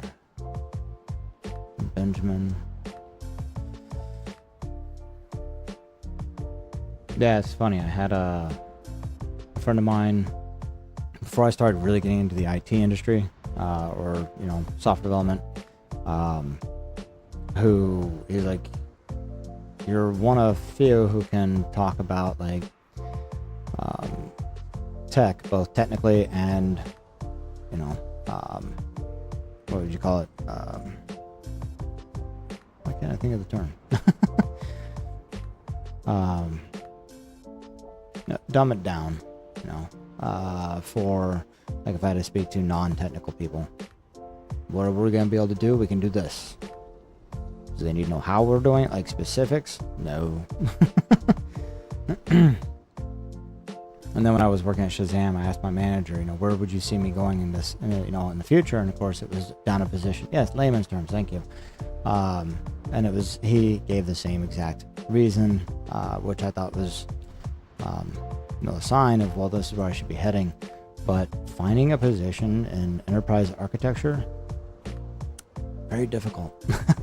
You wouldn't think it'd be so difficult, but yeah, ain't as easy. Hi, Allie. How you doing? Having a good day today? Enjoying your Wednesday? I'll tell you what, I do love having this chat box for StreamerBot, because it does allow me to see YouTube and Twitch easier.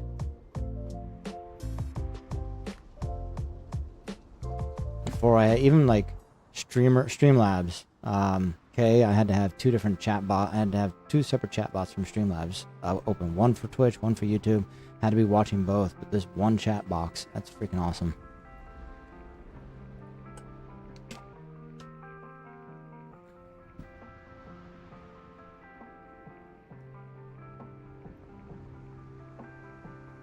Check Fidelity Investments, not sure where, but bet they have some office out there. Enterprise Arc is big there. Yeah, I'm sure.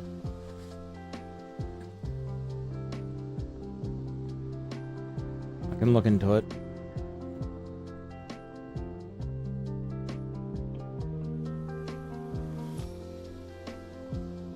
Let's see.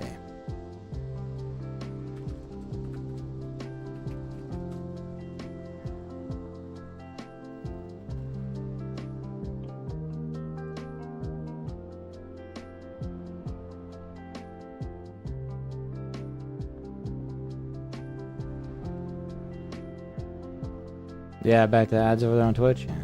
So I don't think... Oh, I can go on that.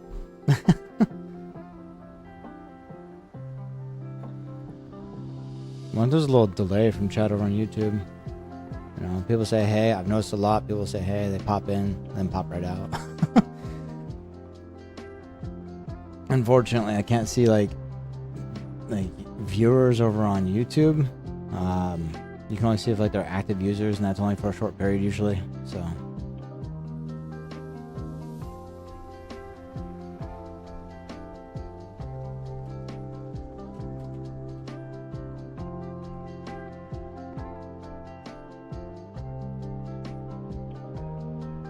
Zero open roles in my area.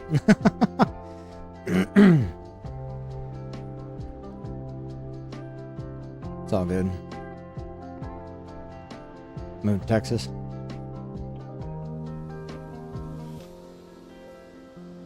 The regular applicant, senior principal, manager, director, VP, upward mobility. Yeah. Well, they don't have anything in my area. We'll put it that way.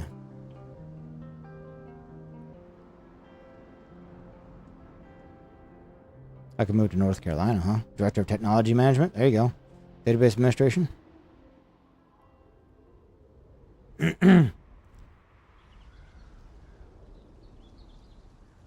Yeah, unless they're going to do remote, I'm not going to be able to do anything from them because it doesn't look like they have anything out here in the Midwest. In fact, Amazon. I got another email today. Oh my gosh. Amazon loves to send me emails for their AWS, right? For the cloud services. I've had like 3 recruiters contact me in the last 6 months from them, if not more. You know, hey, we're hiring for AWS. We'd love to have you. Yeah, that's great.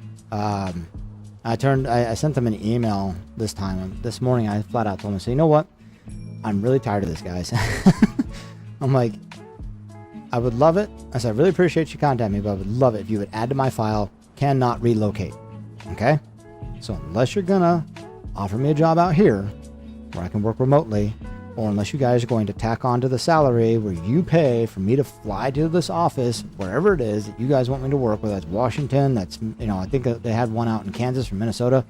I'm like, unless you guys are going to pay for me to fly out there every week to work 3 days in the office, stop contacting me, because it's sad to get a position that, yes, I'd probably take, but I can't act on it because I don't fit your guys' requirements. You want somebody in the office. And I, at least, if I'm going to do in office, it has to be here in the Des Moines metro. And I have no problem saying what city I'm close to.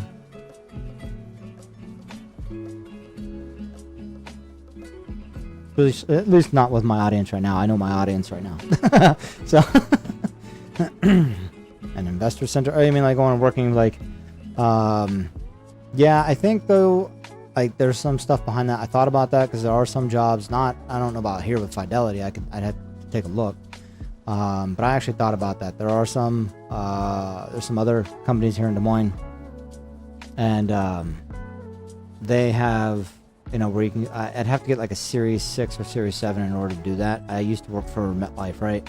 And I worked in like the back end. I wasn't like an agent selling insurance or anything, but I worked in the back end in order to sell for them, or not sell, but in order to like process financial transactions that came into the office. So like you work with an agent in the satellite office, and they then put in a request to the corporate office that then puts in the financial request, right? The change on their annuity or whatever it is. You could use visitor's office for an office. Oh, okay, I see what you're saying. Yeah, okay. I don't think Amazon has something like that. But I see what you're saying. Work 2-3 days at home, but 2 days visitor office at the investor center. Yeah. Now again, they weren't offering anything in my local area. I'll put it that way. So, but yeah, you have to have like a Series 6 or Series 7 is what I was saying to get to go and do financial transactions, and I was close to getting my Series 7 before I was let go from MetLife, so. Way too much money here. No, not that job. Yeah, selling annuity. Yeah, I know what you're saying. No, not that job. But like I said, when I looked it up, I didn't see anything at Fidelity that was local. I don't know if they would be, you know, if they would even consider it if I was to put in an application for, yeah, and I live here. You know, they got, like, it does say hybrid on them, right? But for the local position,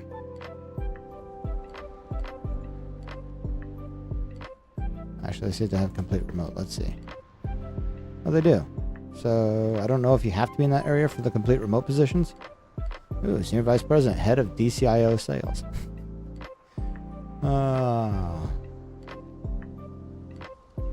Hey, if I can be remote and be Regional Vice President, I'll take it. Yeah, I've never put together a cover letter. I have the resume. In fact, I still use the resume that you helped me build, Kay. Robert Half Technology helped improve it a little bit recently. They minimized it down to a single page, right? But I still use essentially what we started with back when I got the job with Shazam. That you would gladly work out of the investor center visitor office on days needed. 401k relationship manager, managing director.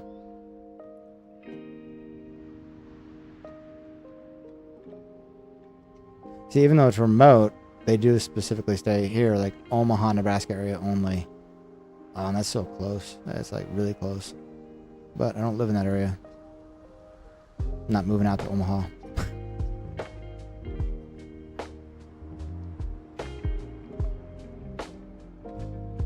Yeah, I think I need to update mine a little bit. I've been using the single page right now, but probably need to improve it a little bit.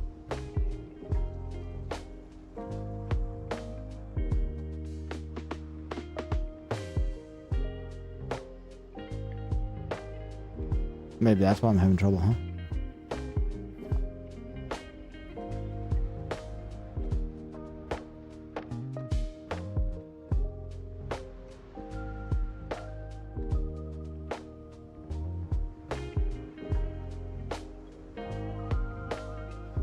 Only 10 roles that are completely remote, so.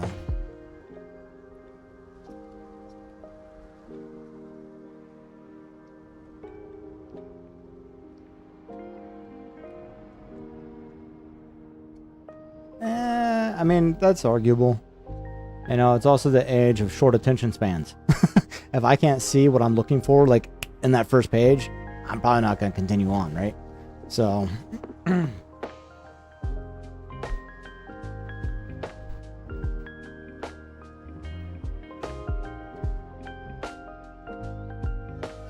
of like the fact that most attention spans last within the first 10-15 seconds. If you haven't caught their attention in a video within the first 10-15 seconds, forget even keeping them as a viewer. So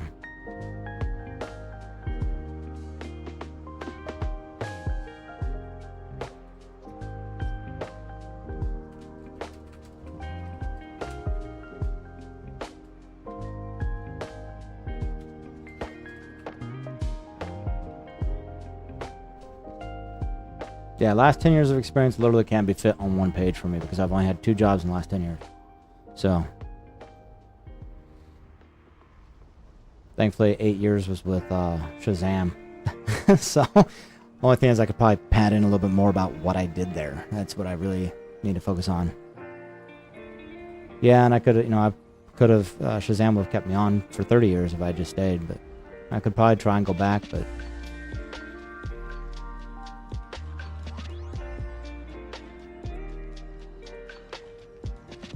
run to Benjamin, but I have to look for an open position. I have to wait for one that would actually fit what I used to do. Yeah, I don't know. I'd probably be better if I just reach out to the hiring manager or manager I was under at the time and say, hey, keep me in mind if something opens, will you?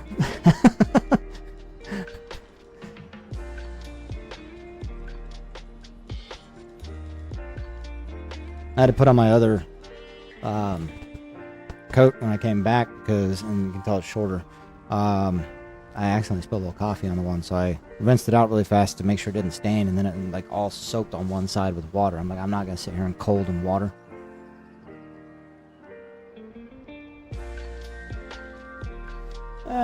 They were improving things. My manager was working towards improving my situation. He really was, but again, it was just like, for me, it was too little too late at the time. Not to say that, I couldn't get better if I went back. Just my biggest issue right now is I haven't been coding in a year and a half. And, trying to find a job when I haven't been doing anything towards that, that's where I'm concerned applying for a position. They're going to look at it and be like, well, you've been out of the industry for like a year and a half. What have you been doing? Kind of. I mean, it's not as in-depth coding. I'd actually thought about stopping the whole video thing and start doing this. Let's see here, because I have had this for some time. Man, I always manage this stuff. Let's say performance cookies, that's fine. Functional cookies, fine. Essential cookies, fine. Marketing cookies, nah, I'm good, thank you. But I mean, I thought about just, fuck it, take my idea and make a game. And the game I have for, you know, my idea, honestly, shouldn't take too much. The hardest part about it is the procedural generation side of things. I want procedural generation in the worst way.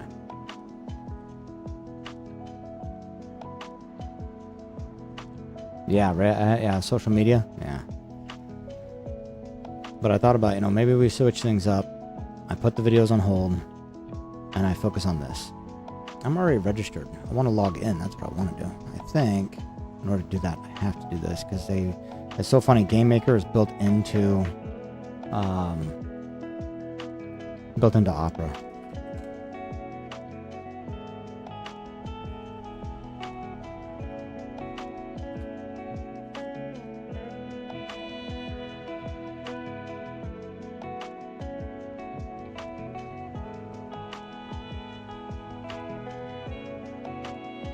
YouTube, Twitch, TikTok, etc., Streamlabs, Stream. Yeah, and actually, it was kind of funny, Kay. I thought about, you know, if there was a way for me to, and I hate to be that guy. I'm not going to go into people's streams and bother them.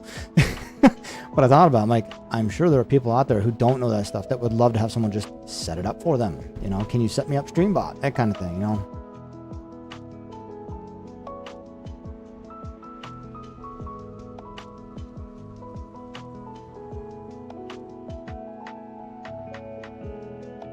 Should already be set up. It's like I just want to. Can we log in? Yeah. Continue as you made it. Now you're now logged in. That's right. They did it through Opera.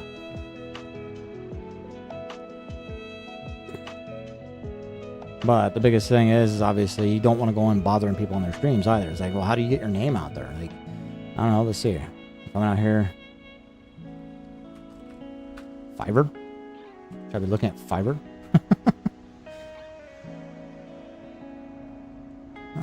Yeah, we have our own setup already. I need to probably like actually.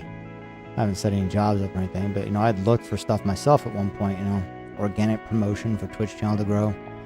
Of course, I'd prefer organic if I'm going to have somebody, you know, trying to promote me. I don't want like, well, we're just going to blast your stuff out to, I know, a group of people that we already have lined up to come and just, you know, follow your channel. Yeah, there's not just Fiverr, but there's I used to use it. I used it once before. What was the other one I used?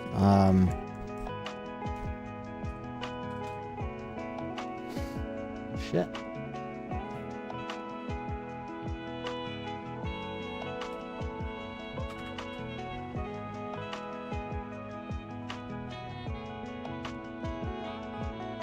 Upwork. Upwork was the other one that I used.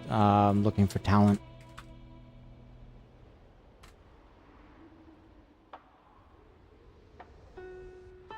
Yeah, no, I agree there, Kay. I do.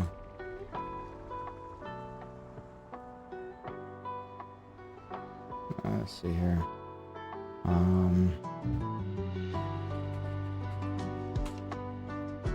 Curious. Stream Pro setup. Like that. I will set up, configure OBS Studio for live streaming recording.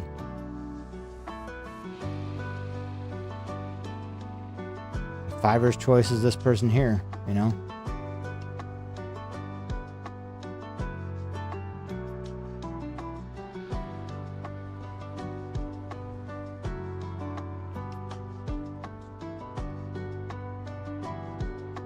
But it definitely crossed my mind doing something like that where I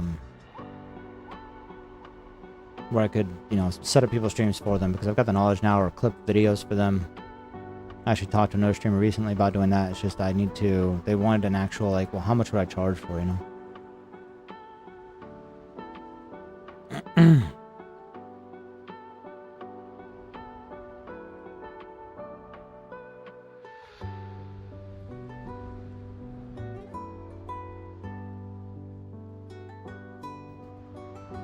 This is Fiverr's choice. What does he do?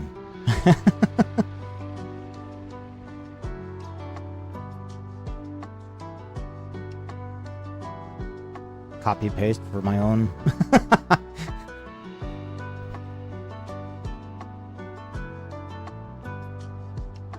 But for chatbot, maybe niche. What would you make? What you would make? Glassdoor.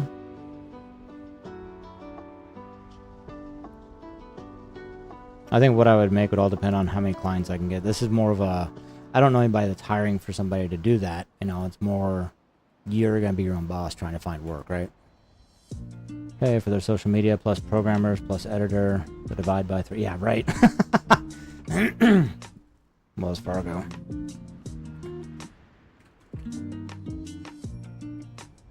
Honestly, I could see, I don't know if Wells Fargo even has an in-house team for, you know, they might for like graphic design. I don't know if they have anything for like, you know, video editing, video creation. They may outsource that. Yeah, I used to work for Wells Fargo Home Mortgage.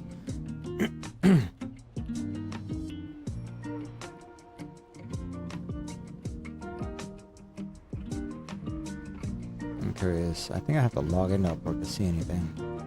Maybe not. Let's see here. I'm curious if there's any jobs, like if anybody's out there doing it.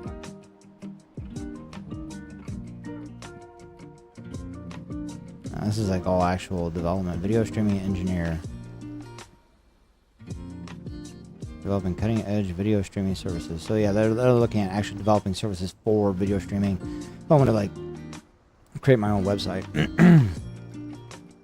This is a little bit different there. That actually marketing automation integration specialist. Yeah, okay. This is outsourced. Add 25% extra cost salary, then divide to figure out the hourly. Yeah.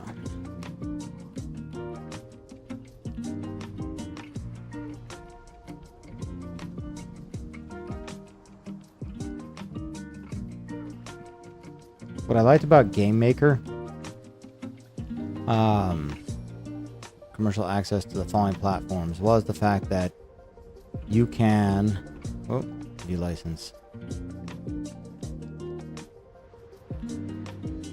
So I guess if I had Enterprise, I could go full on, you know, when you create the game, you could export it to Xbox One, Xbox Series XS, PlayStation 5, 4, Nintendo Switch, you know, Android, iOS, tvOS, Ubuntu, macOS, Windows, and HTML5. You can export all those. I guess I have the professional license right now. I thought I was able to also get console development, but I think they've changed their pricing scheme up. I think at one point some of the console was over here, and they must have moved shit around.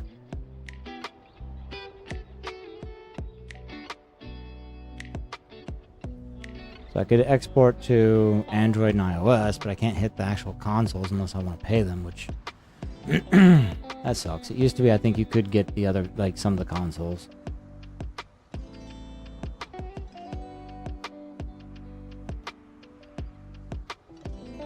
Okay, so you're saying the best way is to go check out Glassdoor to kind of know your worth.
Oops.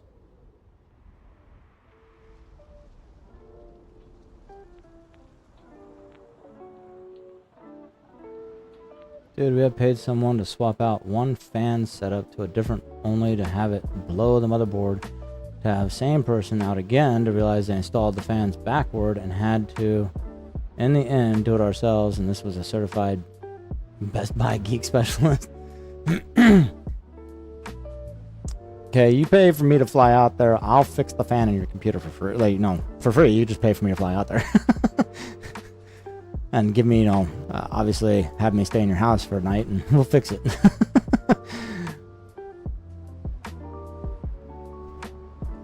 But I don't think, let's see if I can, I'll see if I can show this. Hold on a sec.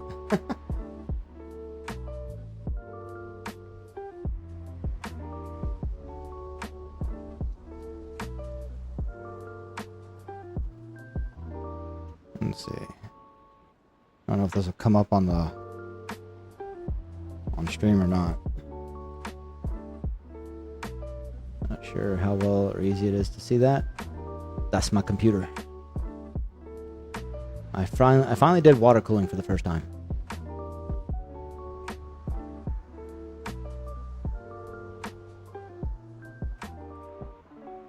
Got hoses running everywhere. I've got the hard drives water cooled. I've got the video card water cooled. The CPU water, everything's water cooled except for the memory. We went almost go for broke on that one. And it's pretty. Not like I sit here and look at it ever. You could build it less but still organic is using Instagram. Yeah.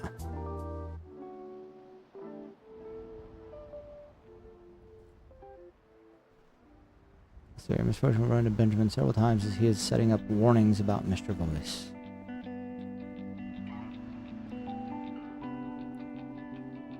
Not just any run-of-the-mill fox. Benjamin has been sent as a protector from the ultra reality against parasitic beings from the beyond. Early on, you are made aware of Misfortune's affection for Benjamin.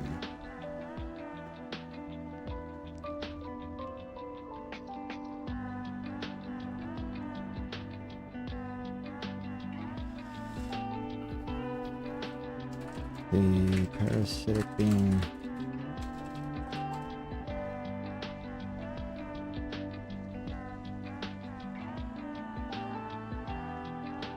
trying to lure Misfortune into the beyond.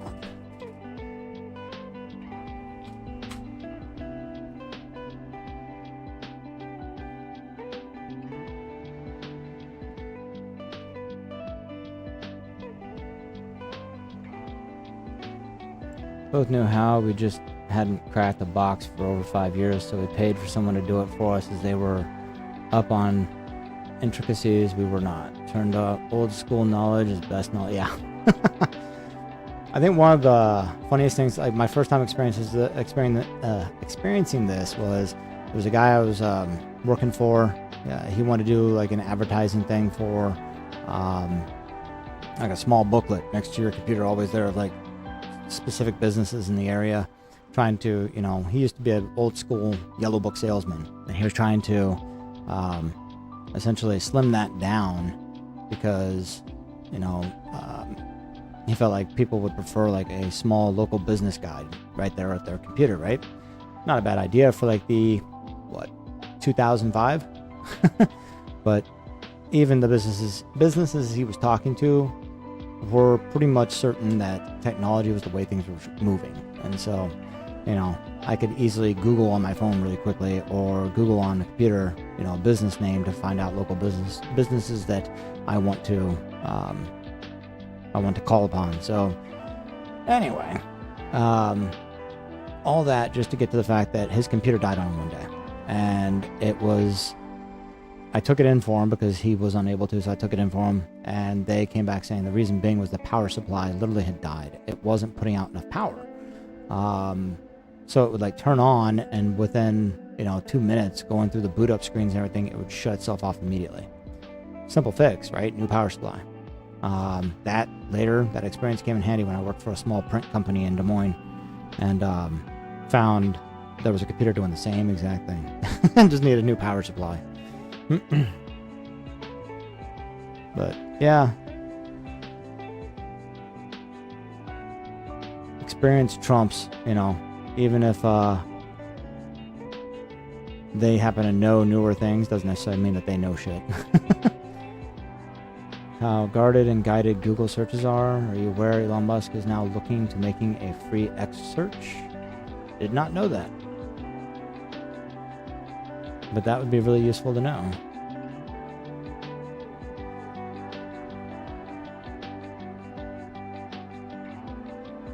Have you heard about Mr. Beast, Kay?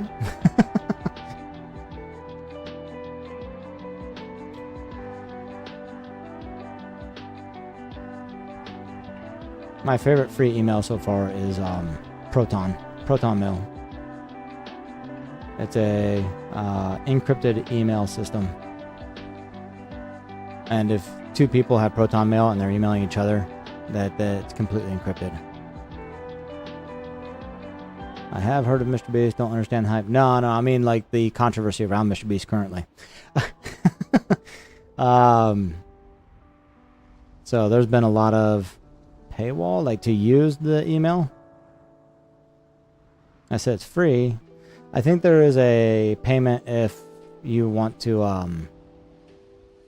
like for extra space and stuff like that. But otherwise, it's free for like a base amount. At least it used to be. I don't know. They may have gone up on that. They may have changed things.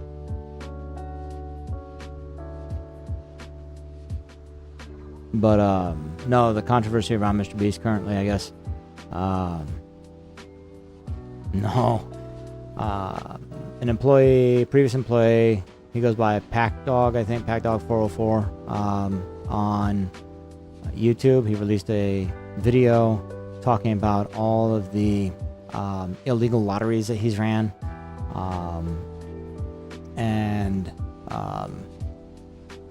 Like the merchandise that people were getting where it was supposed to be Mr. Beast's signature, but that was actually,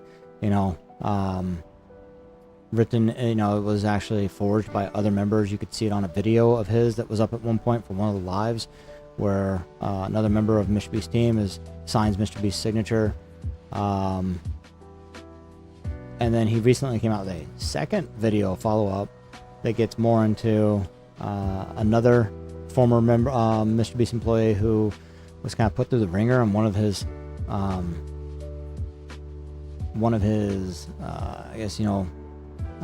challenges. And he's got a third video that he's working on, supposedly, that he was talking about in the second one, saying, him and his employees are being hounded by, well, what's in his videos? We want to know what's in his videos. And he said, I'll make it easy for you. He's like, I'll tell you right now what's in my third video. My third video talks about you and others and the oversight or the we don't give a shit, sweeping underneath the rug, predatory behavior of employees at Mr. Beast. So, yeah. And of course, there's been a lot of people coming out recently about the Mr. Beast games, which is supposed to be like the Squid Games, but being done through Amazon, and the shit show that is. So, yeah, I guess people that were being, actually people getting hurt, and not getting medical attention, among many other claims that had come from the Mr. Beast games from contestants that were participating in that. So, and ads.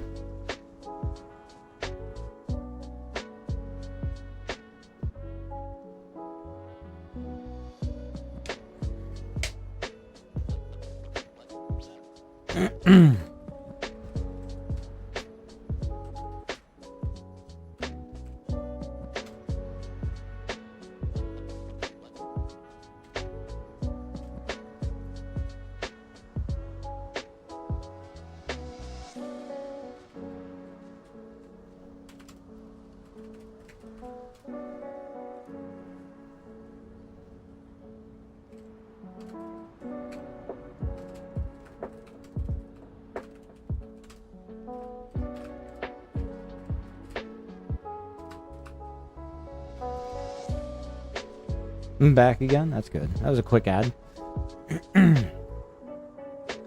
But yeah, no, what is done in the dark will be brought to the light, right? I saw Mr. Beast as a shit show from the beginning. I mean, it was just one of those things that, yeah, it is prosecution worthy. But So I don't know if you ever saw this kind of shit, but it was probably like 2008. I was out of work. I was going to school. Maybe it was late 2007, early 2008. And I was watching YouTube videos stuff, right? And I'd come across Mr. Beast's videos at that point, and he wasn't as big, nowhere near as big as he is today, of course. But I came across advertising. Actually, it wasn't even advertising. It was within his own videos. And I think occasionally an advert was on YouTube from Mr. Beast. But on his channel, even in some of his videos, it would be like down in the comments or in the description, it'd be like, if you want to win, if you want a free PlayStation, click the link below. Okay. At that time, I was looking to try and get a MacBook. And so there was one that had said that, if you want a free MacBook, click the link, right? Click that link. And this was a big thing going on at that time where you would see these links, you click them, and then it would be like, okay, you got to follow 3 tiers of offers.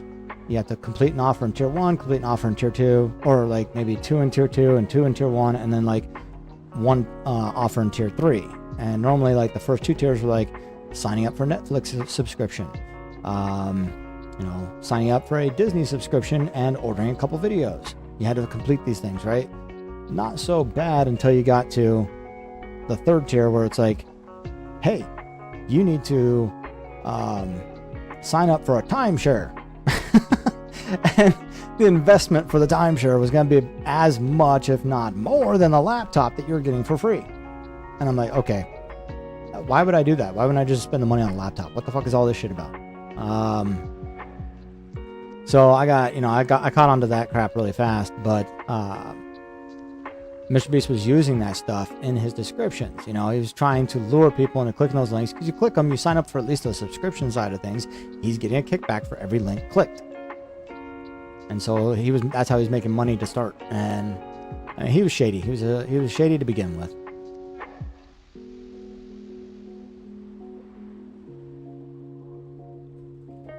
It's just, I thought eventually he might have changed his stripes, and was doing good. But even as Pack Dog was explaining, and as another guy, or the guy in his second video that he was interviewing, that was telling his story, worst non-investment ever. Timeshare. I mean, it was other things too. It was like, well, if you want this MacBook, buy this PlayStation. What the fuck? Why? What's the trade-off, really, guys? Come on. But they, the guy he was interviewing went into how, he's like, I never understood it. I always thought it was kind of shit that, if you're going to give, let's say, $1,000 or $10,000 to a homeless man, and then you're sticking a camera in his face, trying to capture his emotional state for the cameras, you're not really doing good. In fact, it's, I could go into a lot religiously based on that, but obviously we're keeping that out of the channel, right? So, but yeah, I mean, it's just, yeah, you're getting what you wanted, Jimmy, by, sticking the camera in the guy's face, and you're getting the people to view you and go, oh my gosh, what a great person. You got what you wanted. And back then, YouTube did not require folks to state kickbacks. Yeah. Yeah, now they do. Yeah, they require you to say if it's promoted or, shit like that, yeah.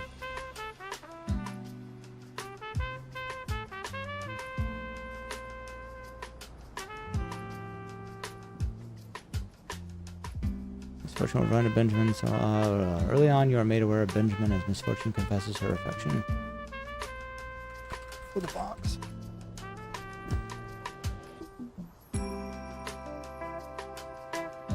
Well, yeah, I mean, giving someone $10,000, particularly if they're homeless, I mean, might give them a leg up.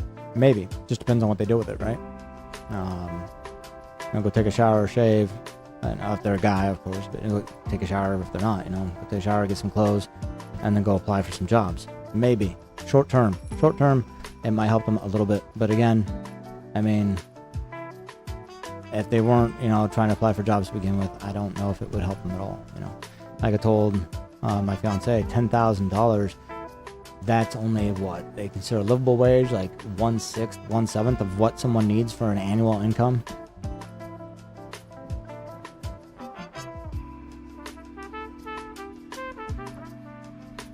Yeah, it could be a mental situation. It could just be, you know, they chose to do something with their life. You know, like right now I'm teetering on that, you know, what's going to happen with my family and that if I don't, you know, change things around. So that person is homeless again. Yeah.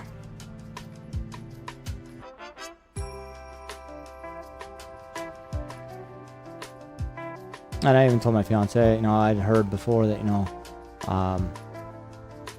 it's been reported that some homeless people can make upwards of $500 a day. You know, standing out with their sign, you know, that they can make as much as $500 a day. That's quite a bit of money if you think about it.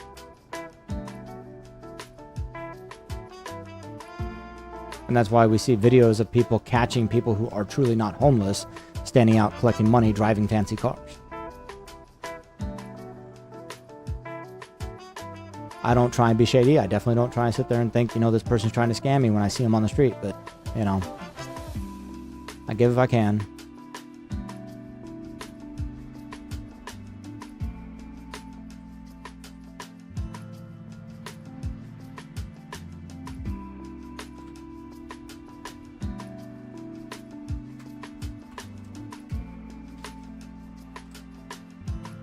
This is why you have to have a permit to ask for it here in North Carolina. Yeah, you know, they've tried doing stuff like that here. I've seen people sit there and, like, you know, argue, well, you know, they should have to, you know, it's called panhandling, right? And honestly, I think panhandling to some degree is actually protected. Not sure if having a permit is really even allowed to enforce.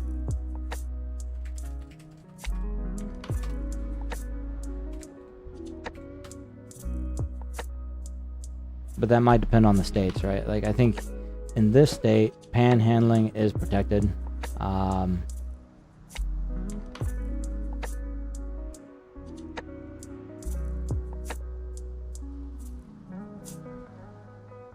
And I kind of got in an argument with a cop that, like, brought that up. They, the law enforcement here posted a picture where they showed a guy's, like, bicycle and it had a sign on the front of it that said, you know, something like,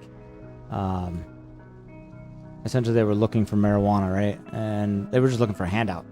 They weren't even looking to actually, you know, to buy it or anything. They were looking for someone to, like, you know, just give them some.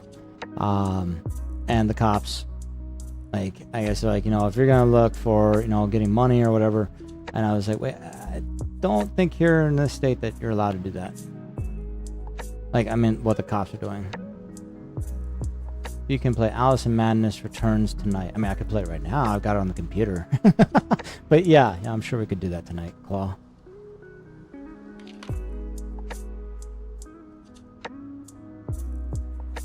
Trying to see, because I came across something that, you know, U.S. cities have restricted panhandling.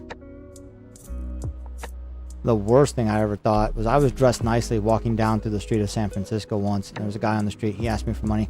I didn't have any money to give him on me at the time. I told him that too. I'm like, I'm sorry, dude, I don't have anything. And he, like, hollered and yelled at me as I was walking away. And I didn't turn around. I just knew that, you know, he was being what they call aggressive.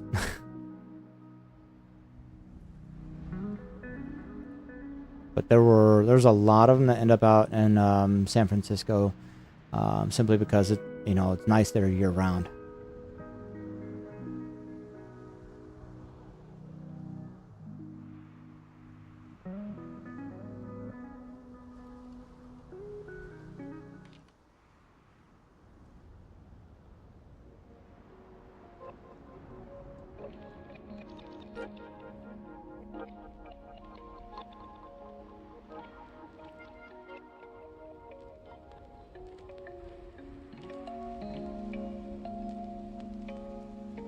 See, overall, it seems like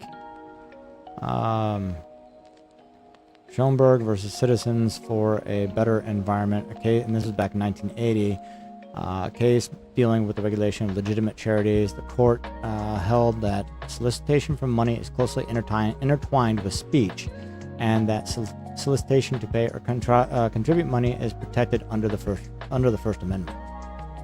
So, and I mean, the guy needs it medically and already lost everything to medical non-payment. Like, gotta know more context, but agree that it is still panhandling, yeah. Which, in this state, panhandling is not an issue. There is no law that prohibits someone from panhandling. In fact, what they were saying is, like, you need to go down. He's like, we have no problem with what he was doing, other than the fact that he didn't have a permit. Well, in this state, a permit is not required, and particularly in this city as well, by the city bylaws that are not required to have a permit for panhandling. It's not required. You can panhandle all you want. And so, you know, and then the question would be, my question would be like, well, if the federal government, if it was taken to the federal government, you know, if this is Supreme Court ruling stating that panhandling is, you know, freedom of speech, then is a permit violating that right?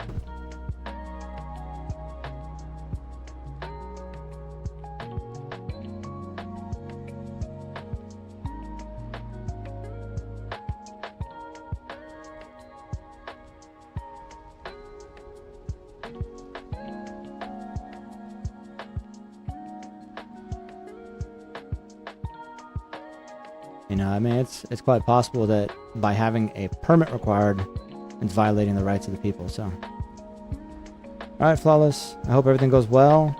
I assume it's from the surgery last week. So I hope, you know, the checkup goes really well for you.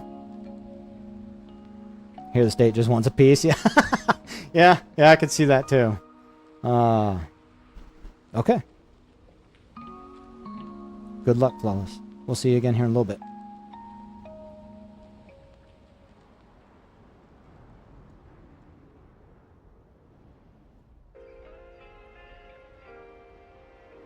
Benjamin settled down.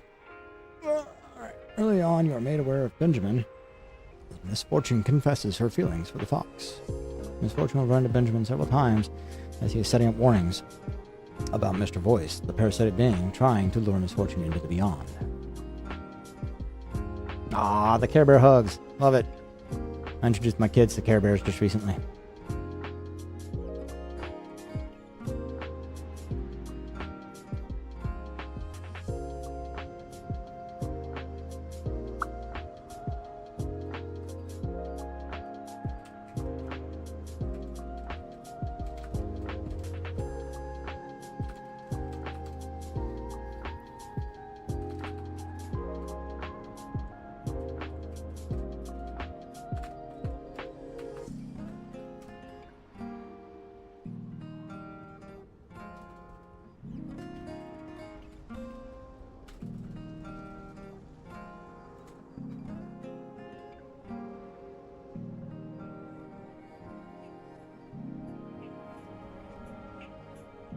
We'll see about that. That might be good enough.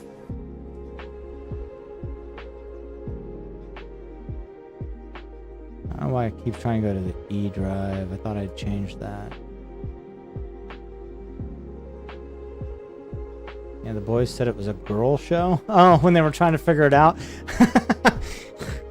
Alright, so if y'all don't know, the game that my sons are asking about, I actually did get it for through Steam recently. It was available. Let's see, it was Alice. Madness Returns. So you play as Alice. I actually had played the first one. My fiance played the second one. And I was playing it on the Xbox because I had it. It was free. Or maybe I'd already had it. I got as far as this, actually. This is where I got to in the game. That's where I left off last. Wow, what the hell? Alright, I don't know what the hell happened there. It was like it covered up my bar down here. Oh, nope. The original one was really good. I don't know. So the Xbox version has the first one built into Alice Madness Returns. Obviously, it's heavily discounted right now. So there's these pig snouts in there, and that's funny. My kids are remembering that, and they're making the. Now, focus. Where are you? I'm trapped in my past. Come now, Alice. It's only a dream. I never did finish the It's first not one, a dream, it's a memory. but I have got right to there with the castle and the cards. My wonderland's shattered. I'm not there. Wow.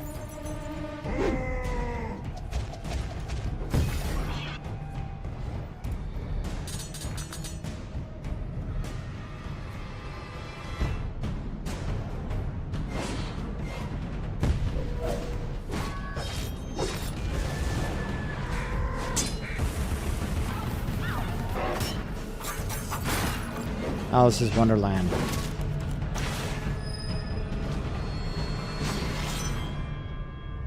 Now it's time to put your blade to work.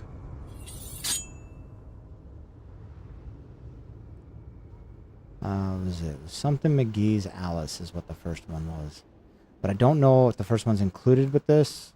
Like I said, the Xbox version had the first one included into the game, so you could play the first one and the second one. I don't know if American McGee, that was what American McGee's Alice is what was called the first one. Yeah, Alice has a blade. She has many other weapons as well. She has a teapot, a pepper grinder, and a carousel horse that she can use like a large mallet.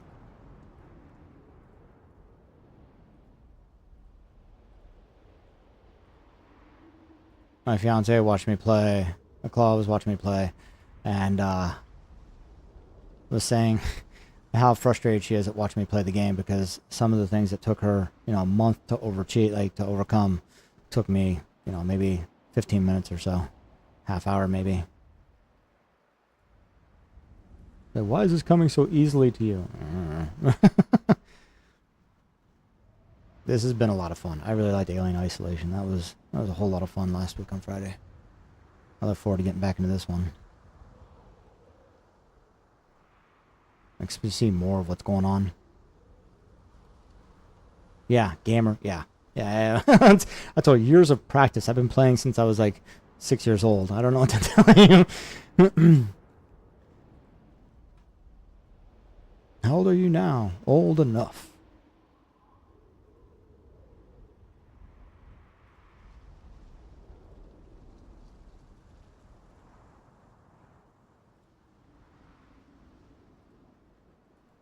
I thought about doing the whole Stream Elements sponsorship thing because Stream Elements, I mean, you could make, a few grand off of playing those games. It just, the biggest thing is having the audience and the people to actually go and, they've got to go and play the games themselves and, buy the subscription or whatever. And it's just like, yeah, that I don't see happening with and I don't want to be that guy either, pushing the game off on my audience either. So, Doc is pre-programmed with thousands of key patterns. He doesn't even realize he is. Yeah. I don't think about the buttons when I'm pressing it. I will say this much: when I jump in a game I haven't played in a while, that can be a bit stressing. I'm like, shit, what does this button do again? All right, I'll be right back, everybody. I have to go use the restroom again.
First things first, Doc.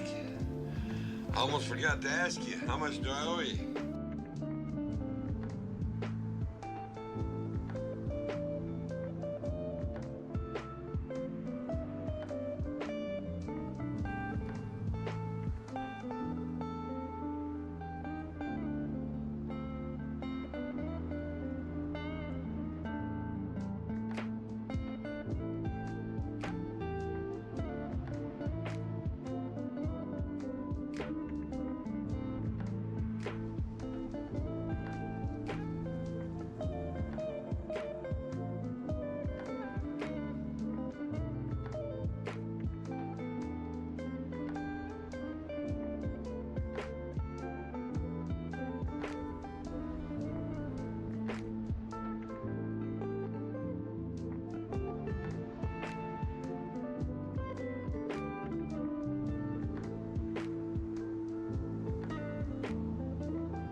Alright, everybody, we're back.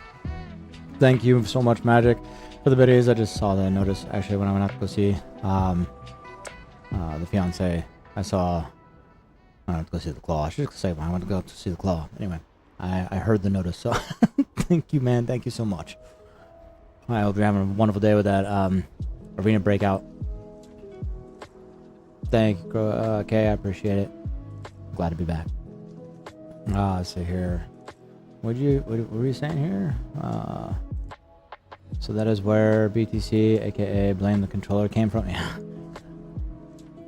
Stares at my white PS controller at IJ's PC. He broke it. A wonderful life for roving over the sea. Give me a career as a buccaneer. It's the life of a pirate for me. Oh! Skrillion Volt, Skrillion Rose is on last legs of mine. IJ broke each of y'all's controllers? What? My dad, when we first got Nintendo, he got like one of these like massive like joystick with buttons and it like had turbo and all this other stuff on it that you could use. He got angry because timing in the game's everything, right? Especially with Nintendo, you had that sync of electricity from the controller to the console, for the console to register what you were pressing. And so timing, there was a bit of a delay, and he was obviously off. And so he got really frustrated, angry, beat on that controller. We thought he broke it. All he did was break free a piece of plastic inside of it.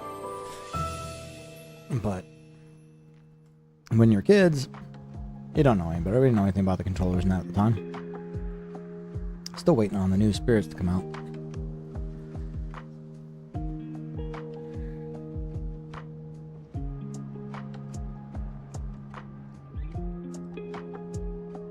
See, I love the auto response. I was wondering how that would work. I'm glad it worked out really well. With the chair, I'm trying to make sure I was trying to set up all those auto responses as well, make sure those were in, because it makes life easier. If I don't catch it right away, there's still something going on saying, hey, and I want to do something like, visually representation as well. But it's keyboard and mouse on Fortnite, but once my controller fully dies, he will either never Fortnite again or finally keyboard mouse. Good luck with that. I've never played Fortnite. Maybe I should try. Actually, I played it once on my Nintendo, on the Nintendo Switch I used to have. I was like, I don't know. I could take it or leave it, I guess.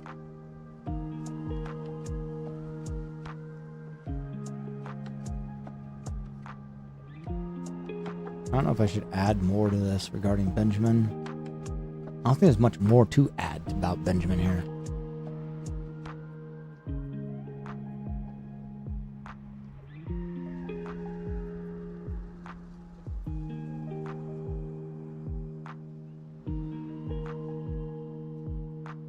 Do it with IJ. Yeah, I mean, when we sync up time together, that would work. Stream so you can just have fun and bust his balls. Let's see here. I've got an Epic is well known. In fact, actually, I should probably check that. I haven't checked that in a while.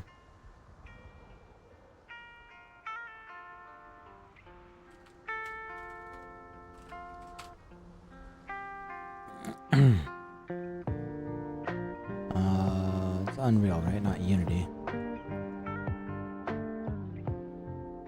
Actually, I do want to be here. I want to go to the marketplace real quick. Ugh. Okay, thanks.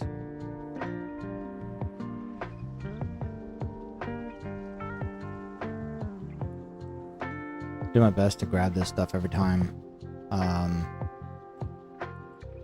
that it comes up.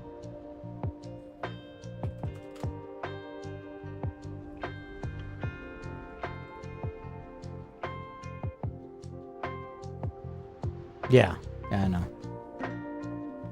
They have the free games. They also have, in their marketplace, every month they have free assets. Or, sometimes it's programming like Skeleton Knight Modular here.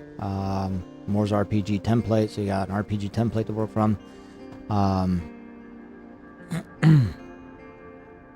There's a faster way to do this. Why? Go back. Oh, right there, add to cart.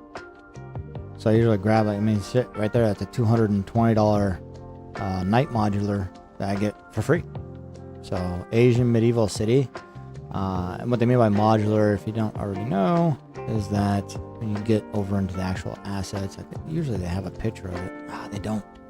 So all these buildings are actually broken into sections. You can create your own buildings from the modular items, you know, and the items that are in there. They're usually, a lot of the ones I've seen in the past will have pictures of all the pieces that you can work with broken down. Go browse. Ooh, monstrous book. So like this, it's similar to this here, where all the things will be broken down for you to use. And it kind of showcases you what you have, what assets are in there. Like I think at one point I was looking for like let's say if I do modular cave.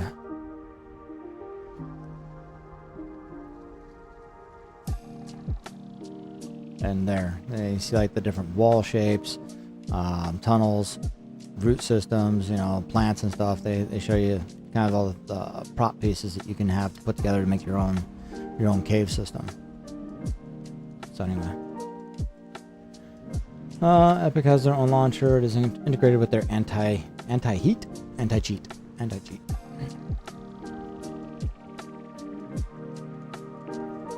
$420 worth of assets for free. Let's see if I went to.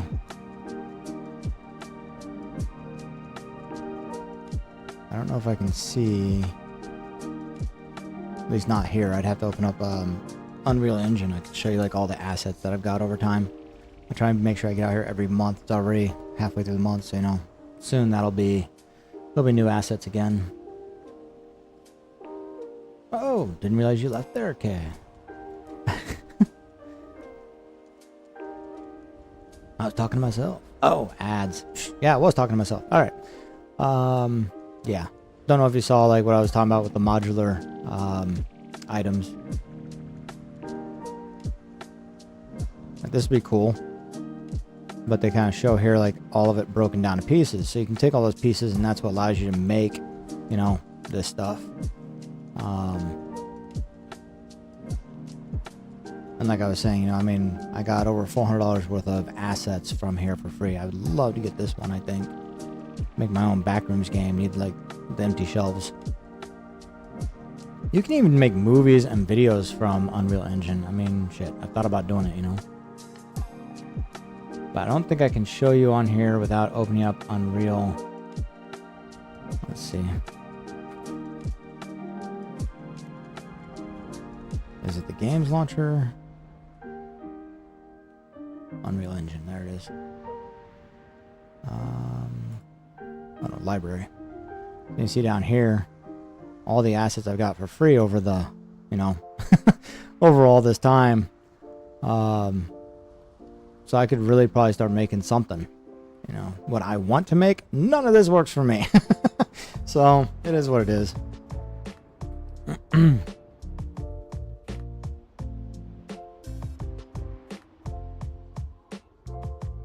Bunch of assets I can't use for what I really want to make.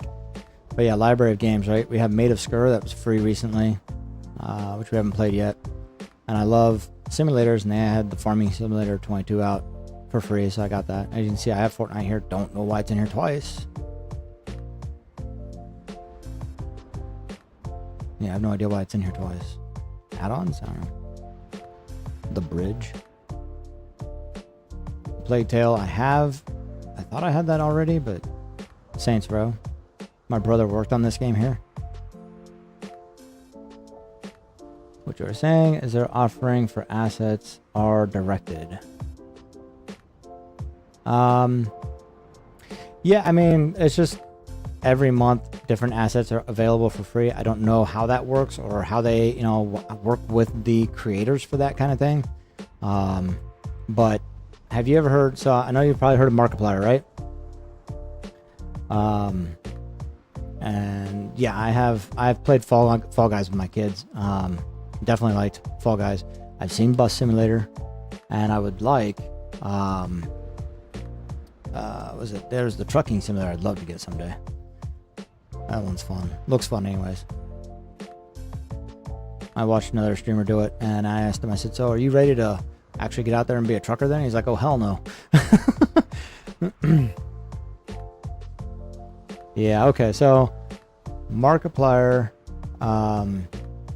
he has a video editor. After years, he ended up actually picking up somebody to do the video editing for him, right? And that guy's name, Lexion, I think is his name.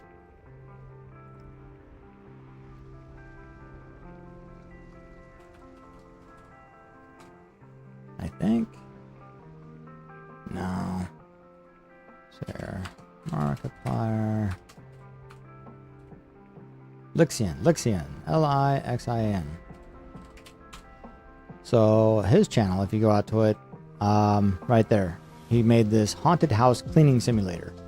I realized it before it came out. It was actually kind of a game that a lot of people had picked up on, I'm sure, because Markiplier probably also promoted it. But he's like, I've been keeping my eye on Unreal Engine, and he was doing exactly what I've been doing currently, which is I get free assets. And he's like, finally, I just decided to take the time. Let's see if we can make a game. And that's what he did. So.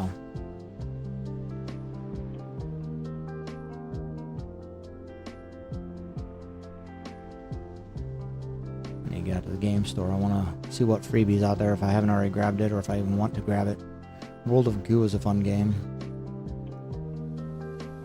Oh no! We got it. It's on. That's the discounted price. I don't remember if I got it on discount or not. Oh, here, free games. Apex Legends. Signy, All Guns Blazing. I did have this free. This actually came out. This one came out over the Christmas break when they were doing a ton of free games, like one a day they were doing. I did get this. Wasn't as big into it. Now this is Apex Legends. Conduit, free unlock bundle. Looks like it's just a bundle for the game.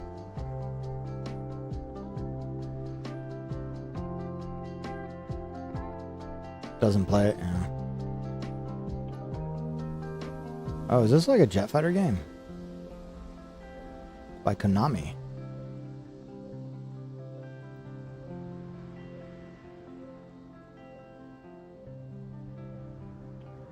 Wow, okay. Not a jet fighter. Definitely something different.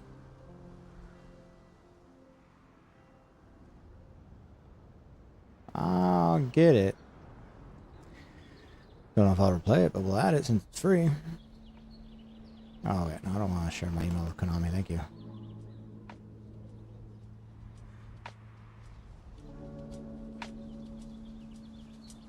I've got the launcher already. Come on, go back. Death's Gambit looks interesting. World of Warships, I'm sure I've seen like people playing that. It's a starter pack though. Oh, they won't show more upcoming yet. Yeah. Apex Legends is free.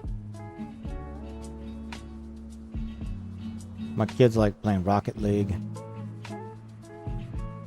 I've played Honkai Star Rail not on the computer. I didn't realize it was even on the computer. It's in my library now, but I played it on my phone because there was one of those, you play and you can get paid to do so, like Amazon gift cards and stuff like that. So I did that for a little bit, and it had this game, but I didn't like the fact that thing really, it's also really tied into your phone in ways that I just didn't really want it to be. So Destiny Die Hard, and then they did the whole Vault thing and started changing certain things. Let's see, game guns, etc. And he barely plays when a friend begs. I thought about playing Destiny. I actually have it. I just never played it. So it doesn't sound like I should anymore, huh? I think I played Valorant. Was it Valorant? Yeah, I played Valorant for a little bit. I at least checked it out, but I didn't really get into it.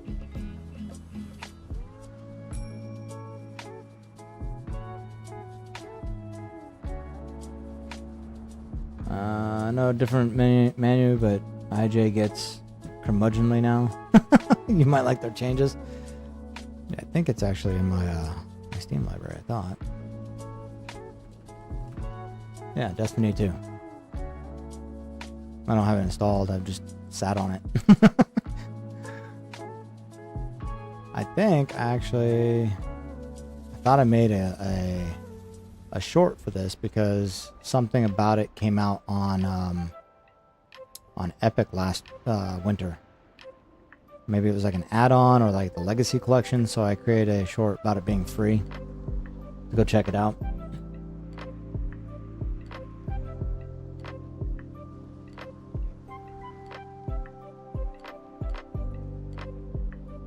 Okay, let's see here.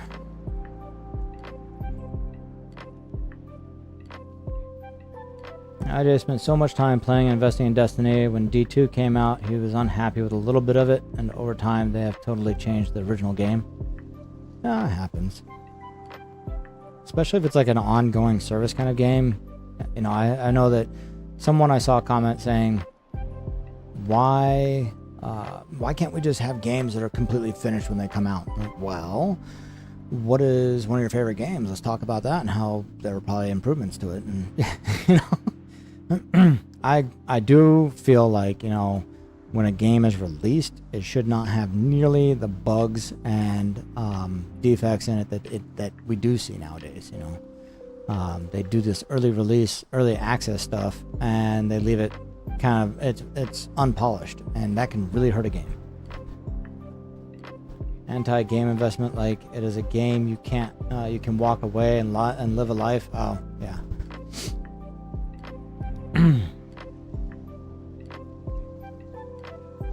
Except Minecraft, you can do so different. Benjamin's a fox, but not. Let me just reread this, make sure I like where it's at. Benjamin's a fox, but not just any run-of-the-mill fox. Benjamin is a protector from the ultra reality against parasitic beings from the beyond. Early on, you are made aware of Benjamin as Misfortune confesses her feelings for the fox. Misfortune will run into Benjamin several times as he is setting up warnings about Mr. Voice, the parasitic being trying to lure Misfortune into the beyond.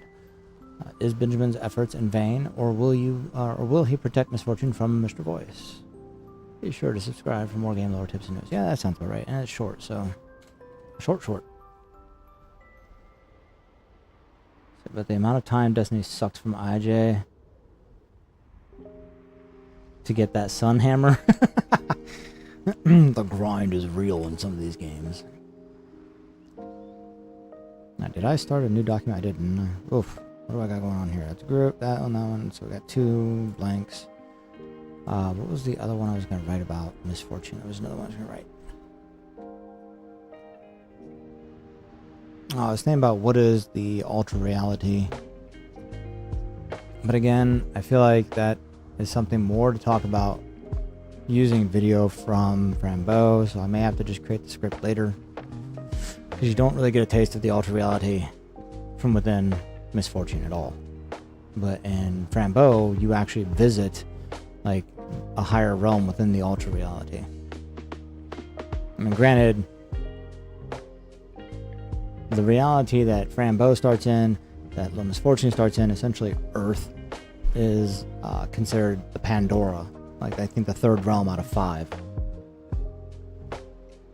Even I am butthurt about the Sunhammer not transferring initially to D2. Oh, so he spent all this work in Destiny and then it didn't transfer over. I could see why he'd be butthurt, yeah.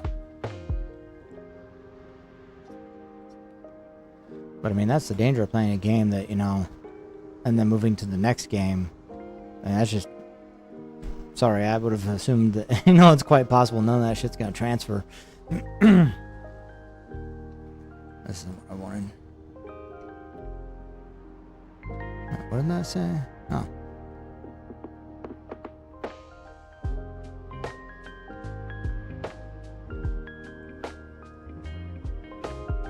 Yeah, because we had this whole setup for the ultra reality stuff here I thought might play out.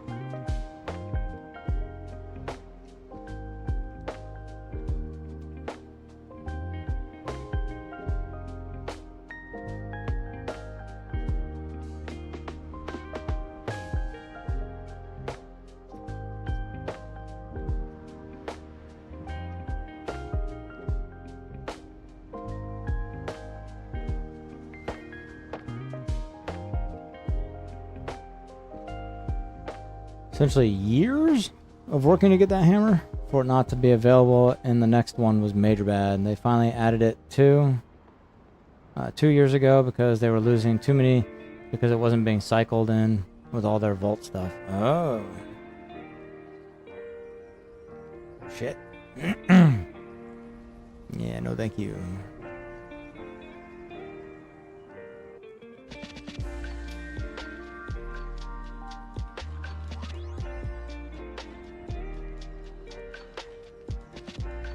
I want to use this part in that Mr. Voice spot.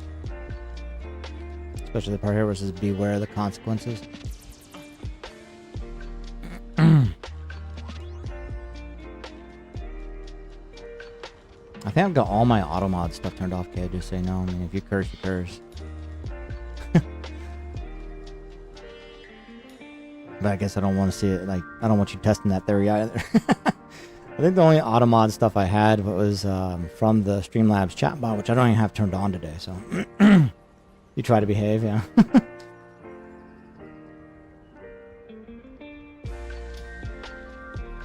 True, true. But I don't think screwed is actually all that bad of a word.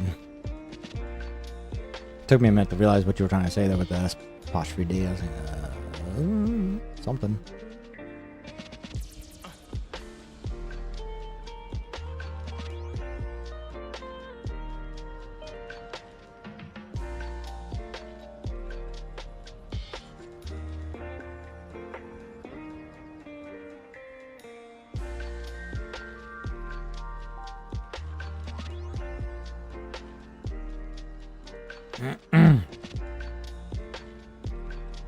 Use that bad word.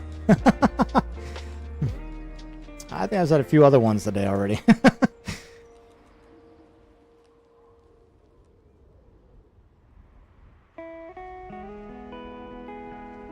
Alright, you know what? The one that I want to work on at the moment,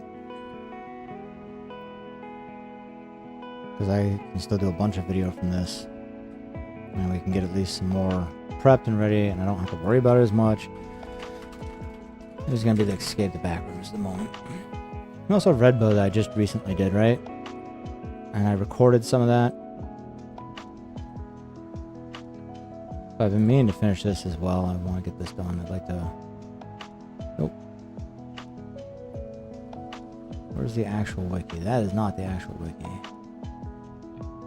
Can't be the actual wiki. There it is.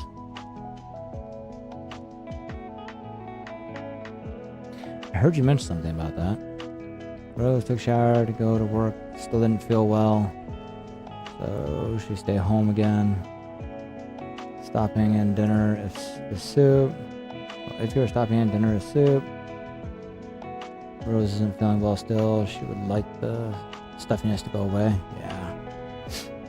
I get that.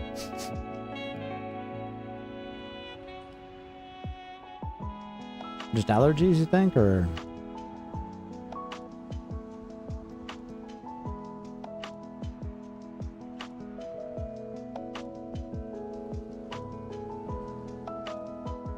You told her what? No, cold? Okay. Now, what is that? Honey and garlic? Is that what that's supposed to be?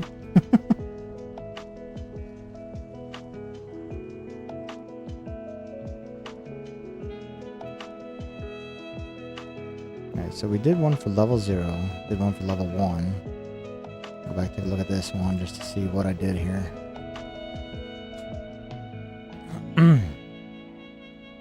Alright, y'all gonna hear me read this. I'm going to, whoops, not a calculator. I want to make sure I got this time down.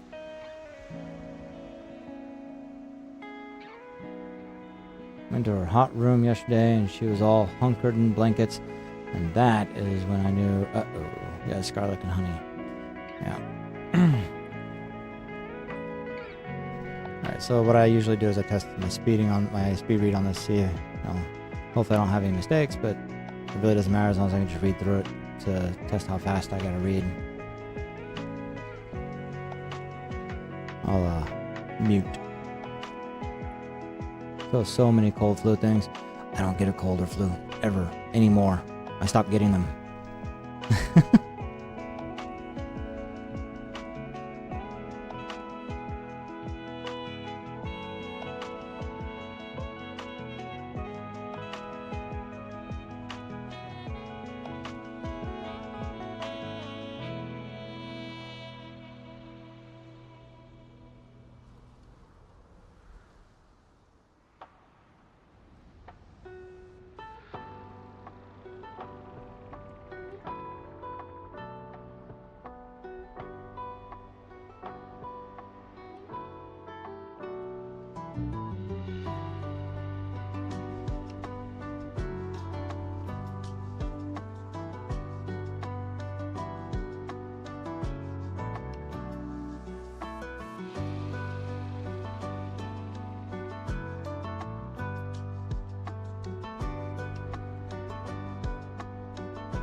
Oh, hell no, I don't.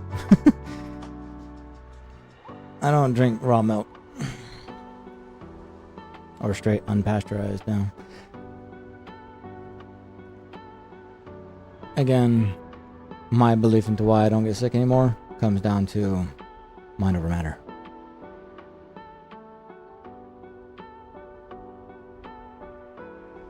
And the way I would explain that also is what I believe in, so...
Yep, you would be correct there.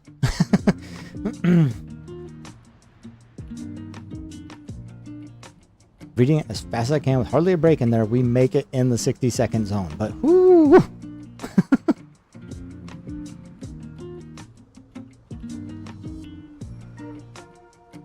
Yeah, I could see that. You know, it's kind of like what I was saying before, right? With everyone, I think you were on ad break or you stepped away for a moment. I'm not sure, but I did mention. I said I would kind of briefly stopped for a moment and said to everybody, "No, I don't know where you are at today, or what your struggles are, but know that it will get better." I said I can guarantee you. I know I've been there with either physical struggles or financial struggles, or just emotional struggles. But I know it's not easy when facing those struggles to keep a mindset of it will get better. Things will get better, but you have to.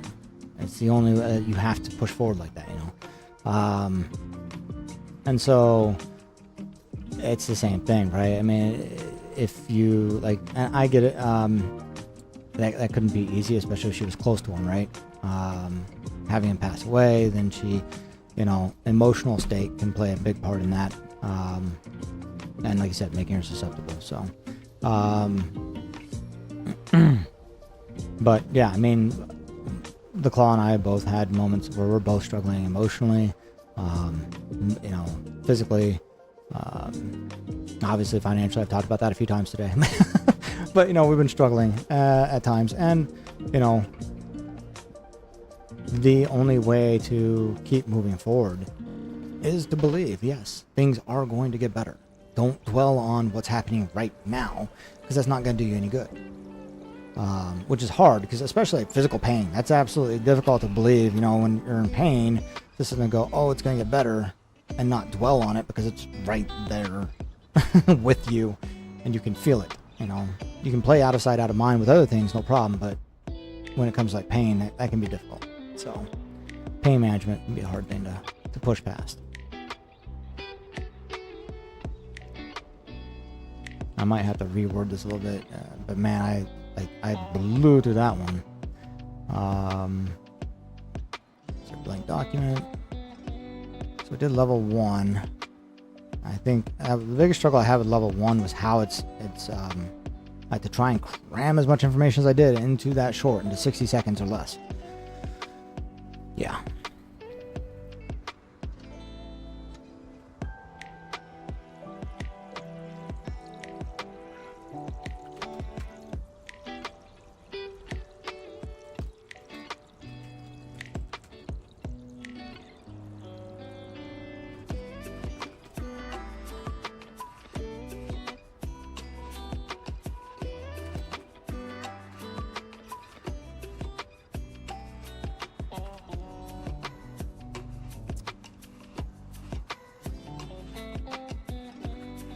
And what I don't like is in level 1 here, they actually, if I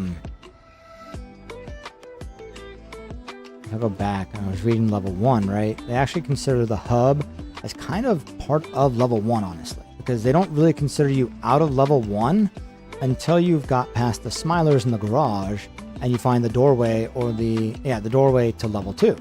So technically, you know, right here, get the keys, find the elevator, stay in the light. This is the part that I was talking about. You have to unlock the gate. So unlocking the gate and staying in the light, first of all, just unlocking the gate, you go into the hub. And so really technically the hub is kind of just a part of level 1. The way that they write this up, right? They don't separate the two. Hard balance to wanting to process things so you don't get stuck and pushing past. Yeah, no. Now that mental state that saying, okay, you're not gonna get stuck, you know, saying, oh geez, no, that loop, you know, self-destructive loop essentially is what I look at it, is like, you know, like for instance, you lost your job, the next thing this happens, bills are piling up, and saying, oh, you know, and it's kind of what happened to me a bit yesterday. I was really frustrated because my intention was to be writing scripts yesterday, and so I could be doing the video recording first thing this morning and audio recording, so I could work on the videos this afternoon and tomorrow. But you know, we didn't get to that. I was applying for jobs instead, which is good because I mean, I got to do something to protect the family right now, and that was kind of where our mindset was yesterday. So really hoping that this one job that has actually been kind of in contact with me, that things go well based on, you know, they keep moving me forward.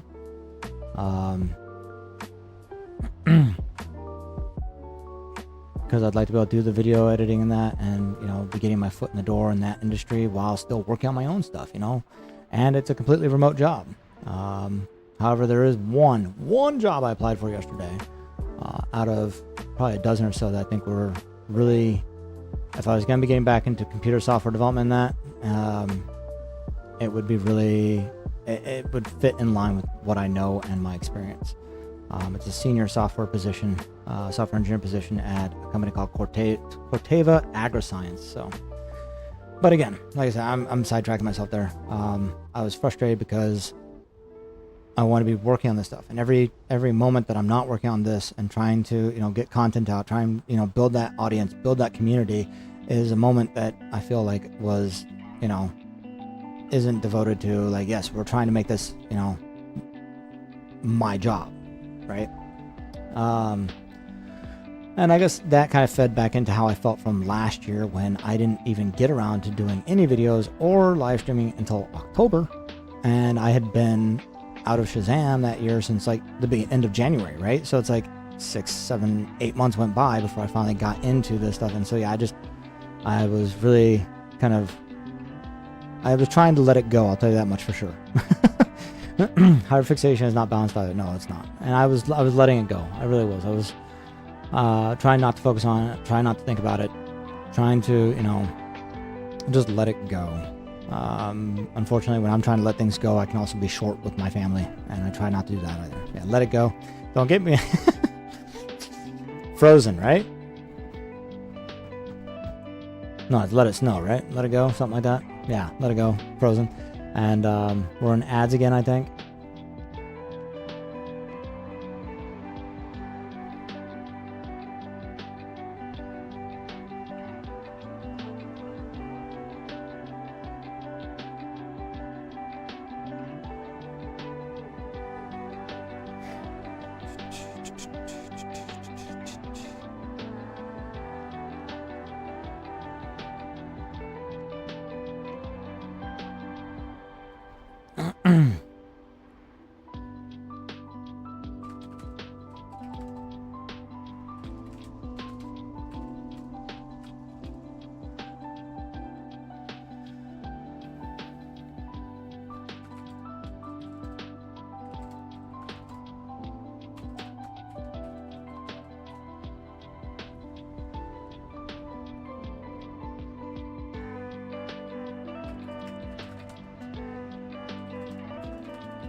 Alright, I think everybody's back.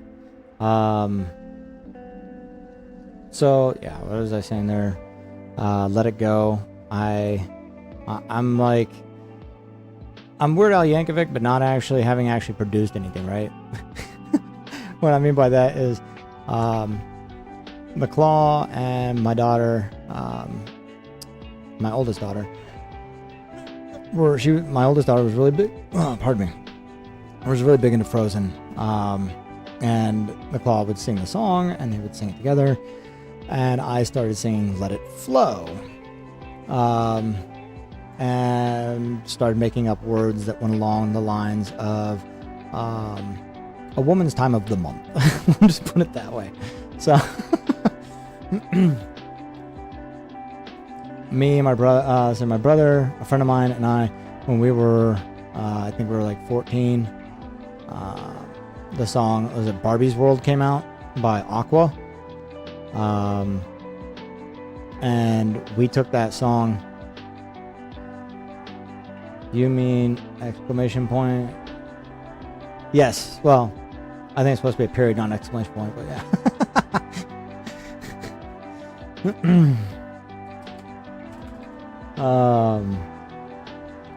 But yeah, my brother and my friend, when that first song, that Barbie song came out, we made up the song.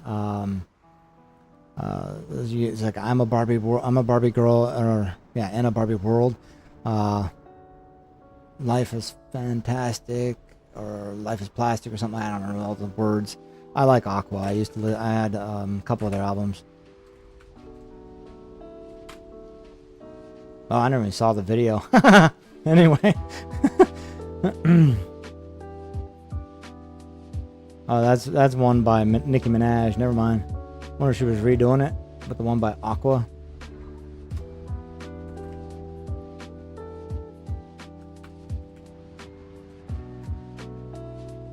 So yeah, hi bro, hi Ken. You want to go for a ride? Sure, Ken. Jump in. And then I'm a Barbie girl in the Barbie world. Life in plastic. It's fantastic. You can brush my hair, undress me everywhere. Imagination. Life is your creation. My friends and I start coming up. I'm a garbage man in a garbage world.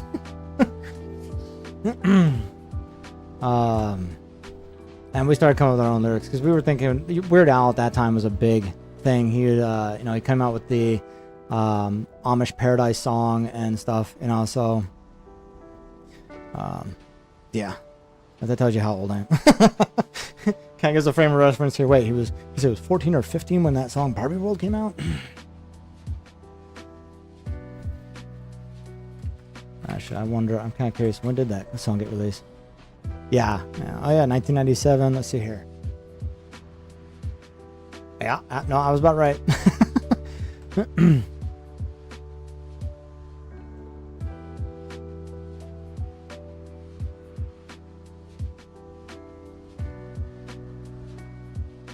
My mom asked me once, okay, if I should like sit here, if I could sit and watch a movie and comment on it, like what was it, Mystery Science Theater 3000? If I could do something like that, right? I don't know if that's allowed. Like to play a movie on Twitch, I don't think that's allowed, right? Because copyright and rights management. I think I'd have to get rights to be able to play it and all that stuff, right? Unless I'm doing it for free, right? Nobody can donate. Nobody, I turn off ads, all that. I think then I might be able to get away with it, but I have to be completely free. So yeah, I was like, I don't know. I've seen people sit there and say, yeah, we're gonna do like a movie stream, and the only thing, like, I've seen people watching movies on their stream and sharing that, right? I've seen people. I ask them, okay, I'm saying, how do they get away with that? Or do they, like, in some cases, are they streaming just their webcam and then they have a group of people that are in their Discord watching them stream the movie via Discord?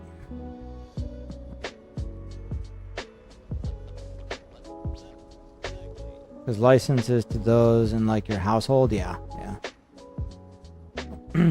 Well, you're my house, right? You're viewing into my home. I invited you over. No different. If I invited everybody into my house, except for I can't invite all of you in my house, hundreds of people would not work out well. I actually popped on a guy's stream who I followed for a while, and he was playing. He stepped away, and while he stepped away, he was playing.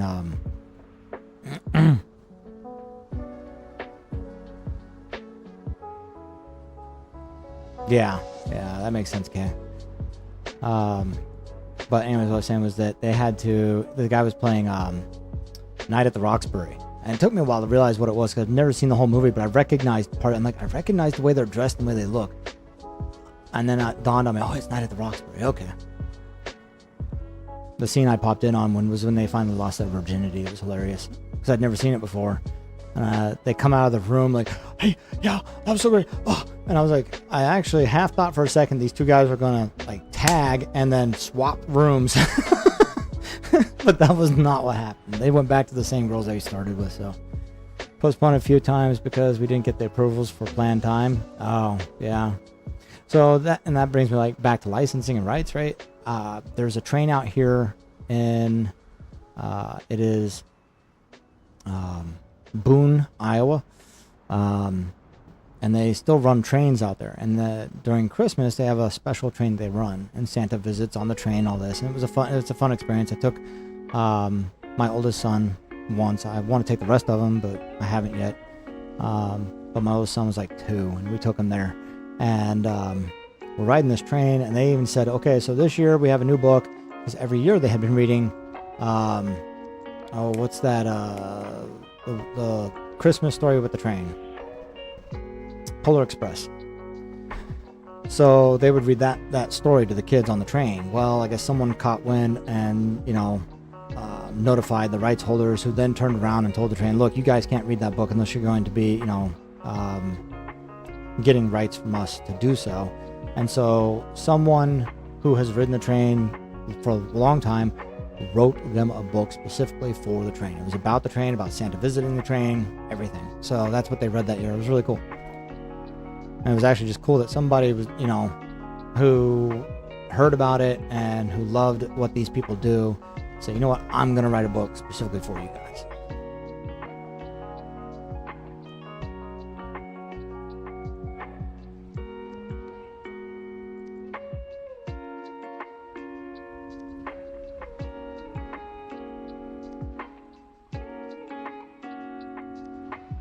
It's not the levels and that I'm looking for. I'm specifically looking for Meg, which I know is available here. I know it's this wiki in particular. I gotta find it on. I have found it before.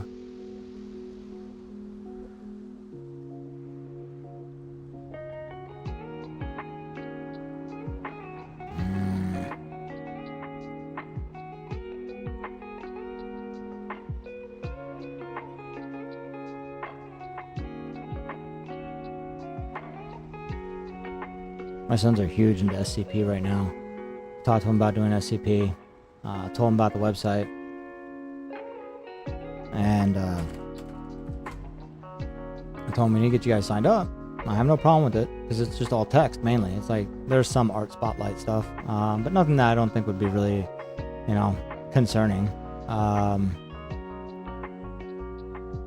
And they, like my oldest particularly, he wants to write stories. Like he wants to come with his own SCPs. I'm like, well, you need to get here and you need to read how these people are writing these up, because that's what they're doing. They're writing up the SCPs. You know, this one is hilarious. SCP-001, top secret by the order of the administrator. You know, in order to prevent knowledge of SCP-001 from being leaked, several false SCP-001 files have been created alongside the true file or files. All files concerning the nature of SCP-001, including the decoy or decoys, are protected by mimetic kill agent designed to immediately cause cardiac arrest in any non-authorized personnel attempting to access the file. Revealing the true nature or natures of SCP-001 to the general public is cause for execution, except as required under redacted. But yeah, I told him, I said, if you guys really want to get involved in this, you need to start coming out here, reading about, you know, reading how they're writing these up, and then you can write up your own and actually contribute to the community, right? Come up with your own SCPs that might actually somebody might animate or, you know, tell the story of.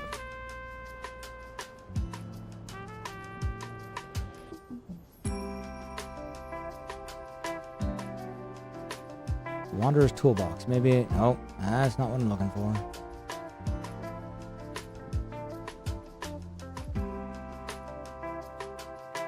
Maybe, let's see if I can search the wiki here. There we go. Major Explorer Group, that's what I was looking for.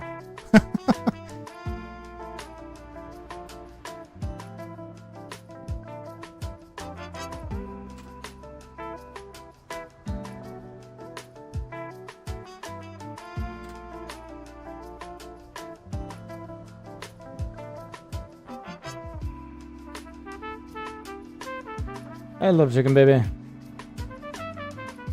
Thank you. Appreciate it.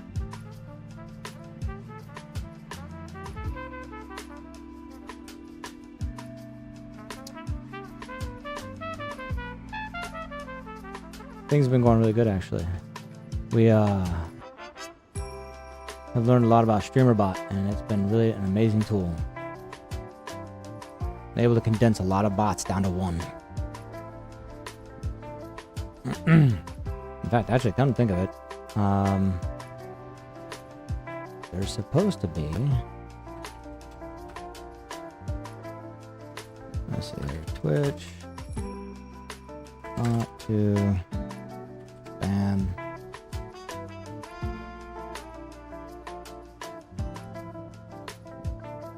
bots. Sublimiter has it set up to auto ban? Yeah. Oh, for some reason I didn't realize Sublimiter was using that specifically. Alright. So, there's a streamer I've watched a lot for using certain words. Yeah. And they use a bot specifically that knows of accounts already that go around, you know, trying to sell services or that have been known to also be like antagonizers and stuff. And so they've got this bot apparently has a list of like accounts that have been like that already know that people have been banned from other streams for, you know, bad behavior essentially. So bad actors. Can't remember the name of the freaking bot that they use, but like I wish I could, because that would be really useful, right? To be able to do that. But at the same time, I don't know if I want to do that, because I like to be actively, not just like auto banning, but I like to be able to be active and go and report them now. You know, now I've learned that I can report somebody. I'd rather be active in my process and actually report them too.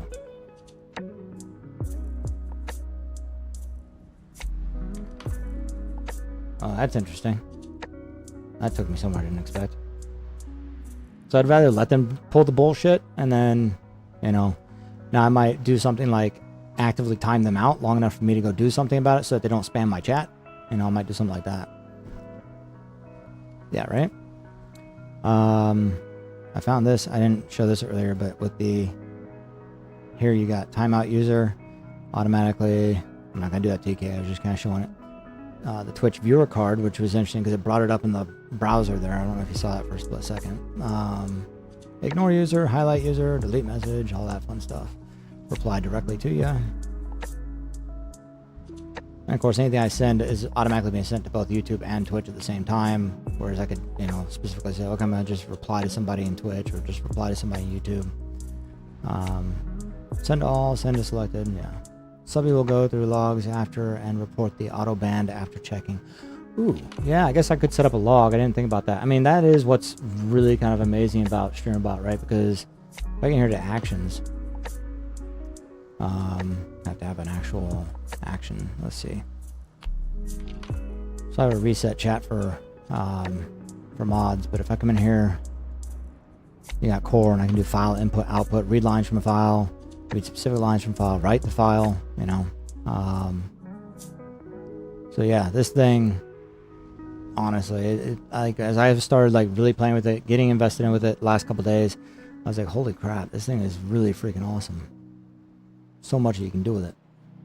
I mean, like I said before, Kay, even before you and Jay brought it up to me, you know, I'd seen it in a Reddit post at one point. Same thing, people brought it up, I saw it there, and I said, okay, well, I'll check it out, you know. But I downloaded it and never did anything with it. You know, I was messing around with too many other things. And again, it simplified things, and honestly, I think it's a hell of a lot better. It might be Seribot. I've seen that used a lot by people. But there's one that, like, and again, like I said, I mean, it automatically bans the people out of your chat without even giving them a split second, because it sees them like show up, and either I think they might say one thing and immediately get banned, just because, not because of what they said or anything, but because the bot picks up on this account is in your stream. But again, you know, if that's the case, I'd rather, you know, report them than just ban them, because it really isn't doing much. Yeah, they're getting banned from a bunch of channels, but is that really keeping them from doing what they're doing? Like, you know, that doesn't really put an end to the problem. It might be Wisebot. I know there's Seribot, Wisebot, and a few others out there that like that. It said bot spam blocked. I don't know. Wow, what the hell? That's going crazy up there, isn't it?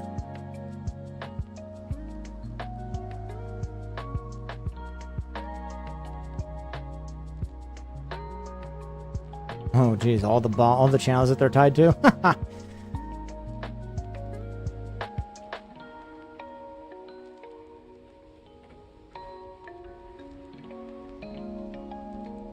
Yeah, so you have Wisebot. There's Seribot. I've seen so many different bots being used. Nightbot.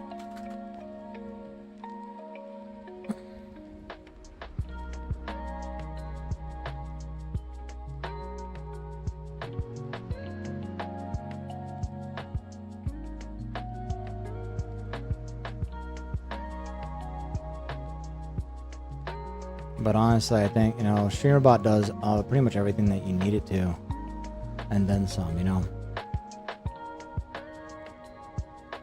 If I could set it up so that way, like, I'm sure there might be a way. It's just taking the time to figure it out, to where, like, I see the chat, I don't like what's being said, to where I can push a button to ban from, you know, directly, so it would pick up the user. I would, but unfortunately from chat, it has to be something that I have, like, a command, essentially, like you said, with the whole, like, okay, if someone curses, you know, if they say a curse word, they get banned. I don't think an outright ban is necessarily, you know, right. You should at least warn the person first. Hey, we don't do that here. Don't do that again. Yeah, and ways around it, you know, all the different ways that somebody can curse without actually cursing.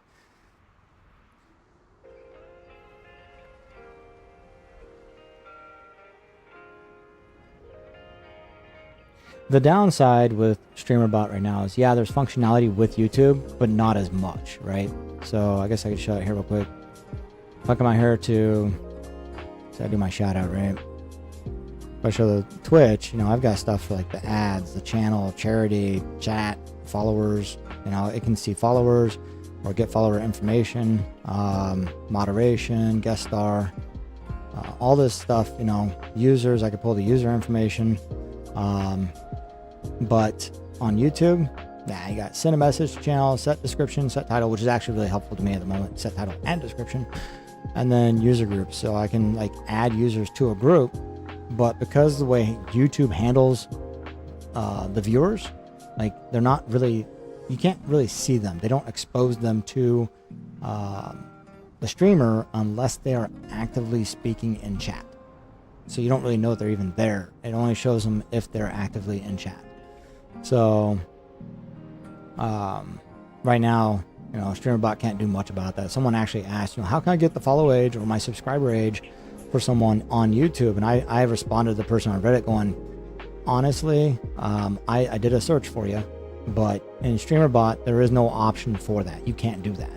And it's not maybe StreamerBot doesn't care about YouTube as much as I said, no, it has nothing to do with that. It's YouTube ran by Google. Google hasn't exposed that information. And whether or not they will is a whole nother, question. They just haven't exposed that through an API to be useful. Nobody can access it. So you're just kind of, this is what you got. That sucks. It'd be nice if I can get more functionality in YouTube. It's like, yeah, well, complain to YouTube. Complain to Google. That's who you gotta complain to. And best of luck with that, unless you're like Mr. Beast and you're live streaming, then you want that information, which I don't think, he's...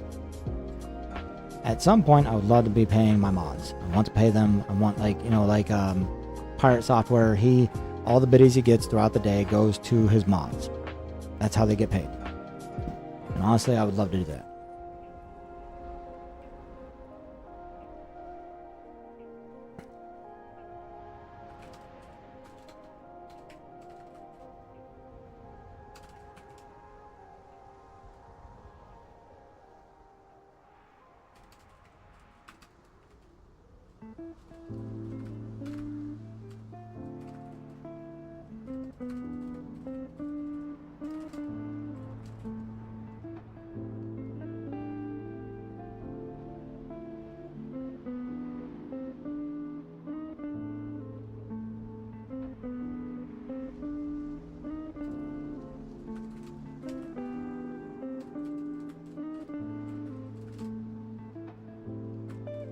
Honestly, it would be kind of cool for an Escape the Backrooms game would be if you had the multiple factions as part of this, right? Because you have the Major Explorer Group, which is what everybody recognizes. They may not realize it, but the Major Explorer Group are those who are in the yellow, hazmat suits. They're the Wanderers.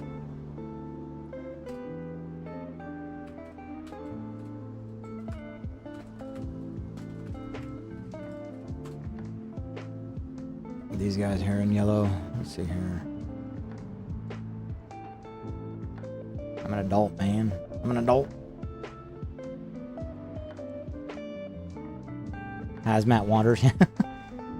Like these guys that you see in yellow. And it even says Meg right there on that name tag. So the Wanderers are typically those who work with Meg, the Major Explorer Group. But there are other groups as well. Go to groups here.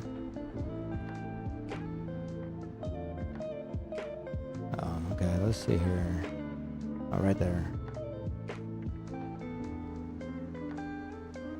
The Holy Municipality of Toxari, Anti-Entity Agency, Almond Water Inc., The Architects, Creed of Icor, Ecotopia of Atrego, Backchat, main page, Backchat, where's Meg? Backroom Colonist, Backrooms Today, Republic of Oriel, Backrooms Investigation Foundation. There's so many different groups that just didn't exist before. Energy Recycling. So I'm assuming that Meg was one that came out early on, and over time they've all kind of grown. Yeah, Major Explorer Group, Combinatory Lifeform Extermination Faction, and out of Meg arose a couple other groups, people that didn't agree with Meg. So it's fun stuff to dig into. Escape the Backroom is almost like SCP, but in its own separate, an alternate reality.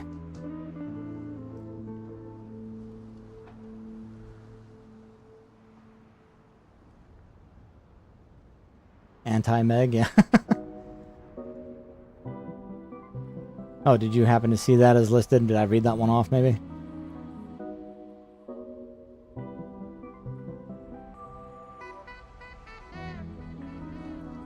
The anti-sus. They're all sus.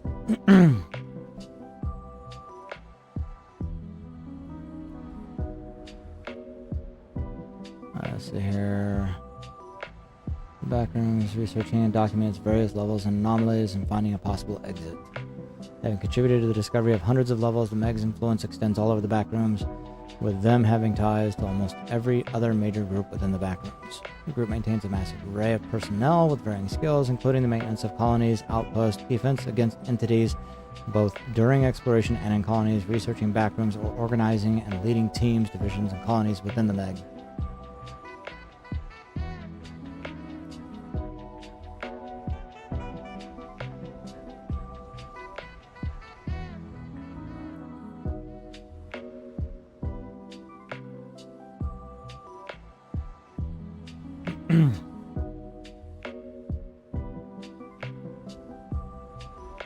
Let's go to the hub. That's more what I'm trying to focus on.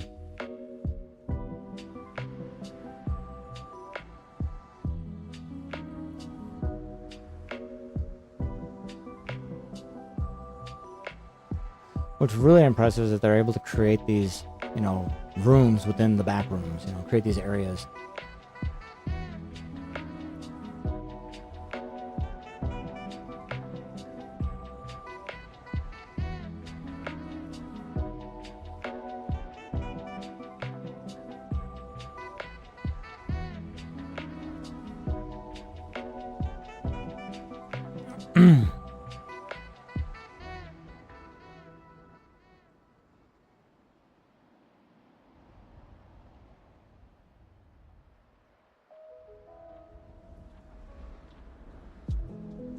I would be really interested to know if the guy who's creating the escape backrooms eventually creates the tower.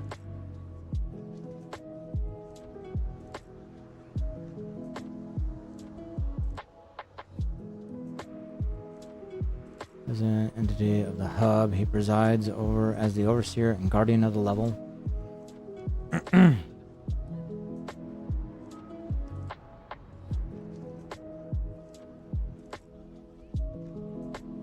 Yeah, so the Meg based off of 1,000 personnel and 3,000 wanderers.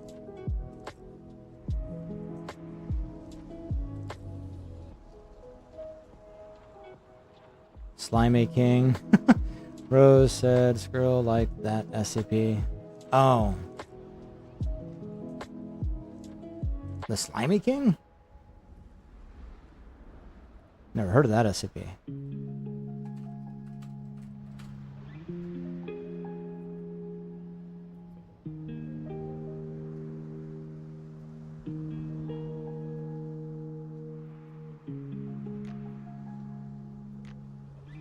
Oh, no idea of actual thing. Oh, I bet I know what you were talking about. Bet you it's the Scarlet King.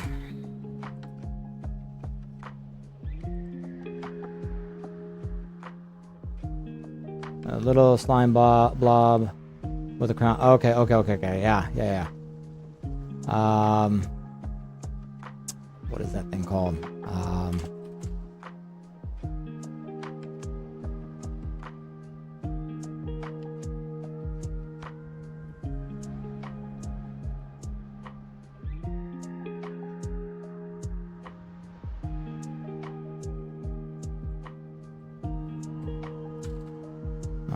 SCP-Blob. This thing. SCP-999, the Tickle Monster. It's actually supposed to be, I believe it's the child of the Scarlet King, if I remember correctly. It's been a while. But I think that SCP specifically was like, so if we went back to the Scarlet King, children of the Scarlet King, he, there were 7 women, I think, that were impregnated, all of which created, huge events of death when the child was being born. But in only one case was a child actually born and able to stay alive, and I think the mother died, of course, but In that case, I think is when you got the Tickle monster. This guy. This one is Scarlet King's child, actually. And there is, you know, the whole SCP stories I've seen speculate, okay, you know, if this thing ever became aware. Ads.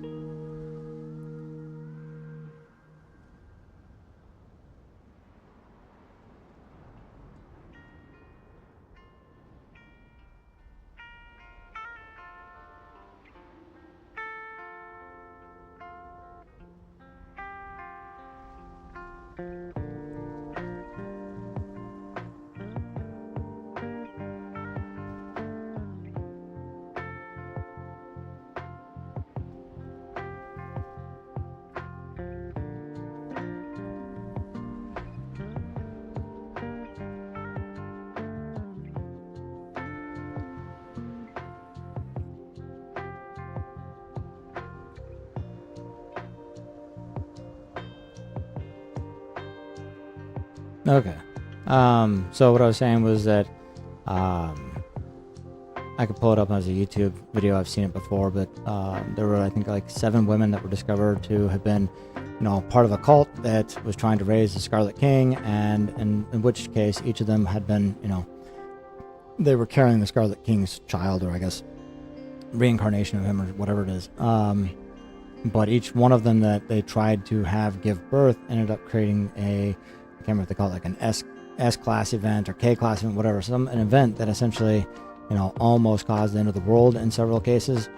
They finally did get one to give birth, I guess, and I think this was the result of it, if I remember correctly. And this thing, if it's completely unaware of anything, it's just like a happy little blob.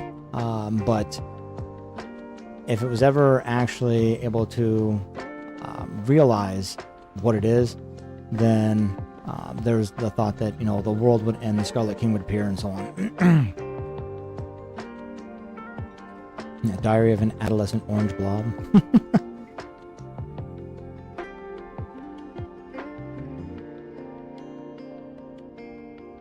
Freely roam the facility should it desire to, but otherwise. So what they're trying to do is they're trying to make sure that it, you know, kind of like raising a child to be good. They're raising this thing, trying to, you know, show it good. So if it ever did become aware of what its true purpose or what it is meant to be doing, that maybe it won't destroy the world. Hey, Rose. It's small? Small? I'm not the best at shorthand. I'm learning. I'm an old man. I say I'm old. I've had to sit there and people go, you don't look old. I'm like, yeah, well. Nurture versus nature. Right. I think that's the kind of the point there for that one.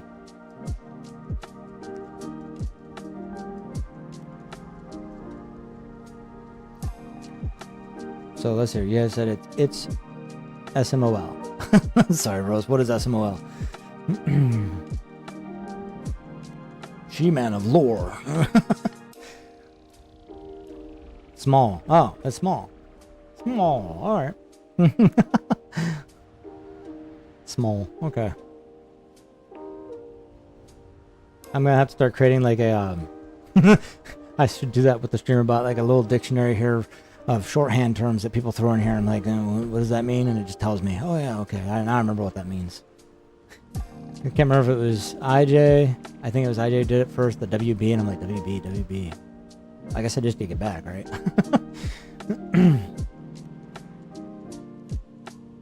Oh, we're back on the SCP stuff. I'm gonna go back to the hub here. Let's see here.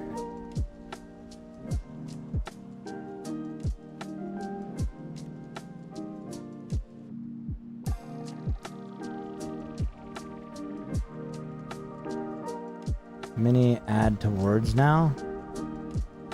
Just means it's teensy weensy thing, typically seen as cute. Yeah, okay. And then, yeah, it's like trying to say small in a cute way. Small.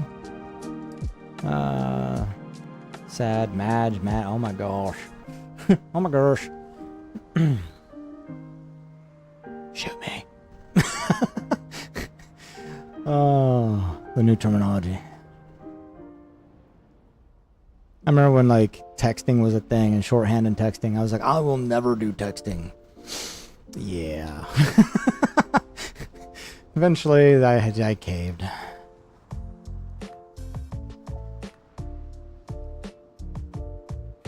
Making smaller, small. It slaps. What did it slap? Dedicated.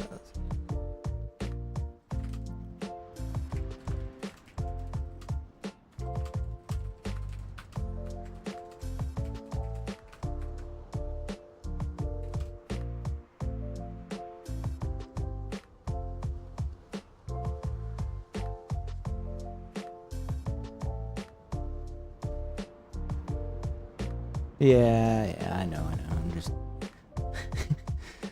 I'm teasing on that one. Oh yeah, yeet. Yeah. Knee slapper. Okay, now you're talking about stuff more my age or my dad's age. Knee slapper. Alright, now we're talking boomer language. I got you. But yeah, yeet equals throw, and someone even made a conjugation chart for it to be used in the English language. Oh my gosh.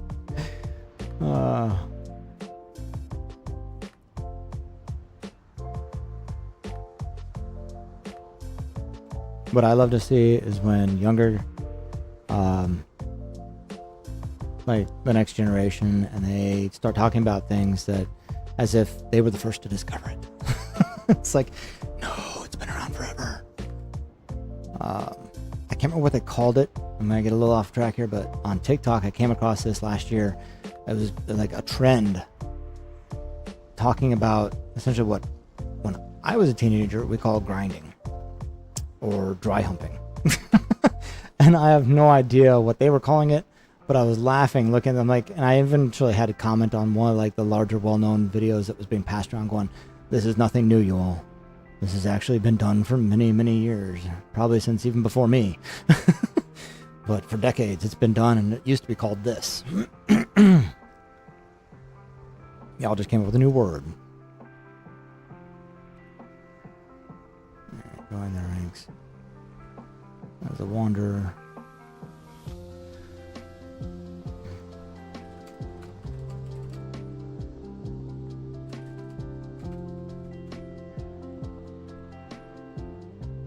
Let's see here. No. Hub was set up by... Actually, the hub... As according to this, which I mean, now that I'm reading it, it appears like the hub wasn't even set up by Meg. I thought it was, but I'm gonna guess that from something I've read previously, they didn't actually set it up, but they were the last to turn it into a base or something. There's always being fought over, I think, by several factions, you know, to take control of it, because it is the central area, you know.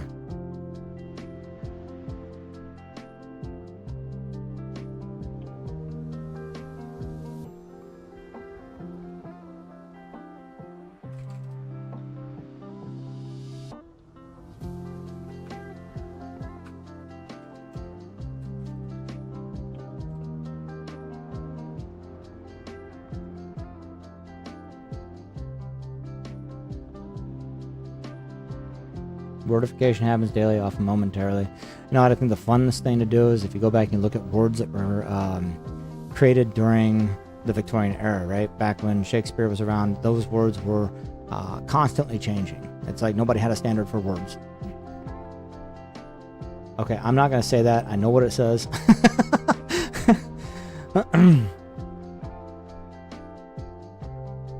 Yeah, that's one of those words that I hate trying to say. Anti-disestablishmentarianism. A mouthful for sure.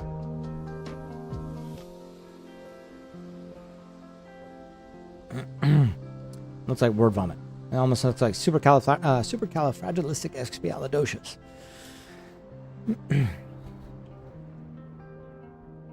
Yeah, I don't say that word on a regular basis, so I have to sit there and slow myself down. That was a subterranean complex. Obviously, I'm kind of trying to paraphrase what they're saying here. Many precocious. Actually, it was kind of funny talking about, you know, the job, what I had to do earlier, right? Let's see here. Not the assessment here. This one. We have to get this link. I won't show it on live. We'll bring it over. I just want to read off this one part to it, which is kind of hilarious because it said, some vocabulary questions might include words that are quite specific. Don't worry. If the role you applied for doesn't require native level proficiency, we will be more lenient with those discombobulating questions. I'm like, if the person has trouble reading this or understanding certain English already, why would you choose to use that word?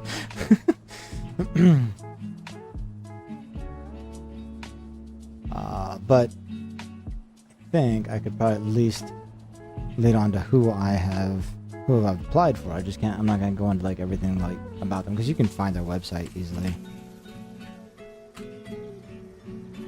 JLS Trading Company. And honestly, they're pretty hilarious in my opinion. Like they have this question here of like, why is our website ugly? Okay, first off, ouch. I'll have you know that the founder's college roommate's teenage cousin spent a lot of time designing this. She tried her best, damn it. Second, most corporate websites are just plain terrible at their primary purpose, communicating information.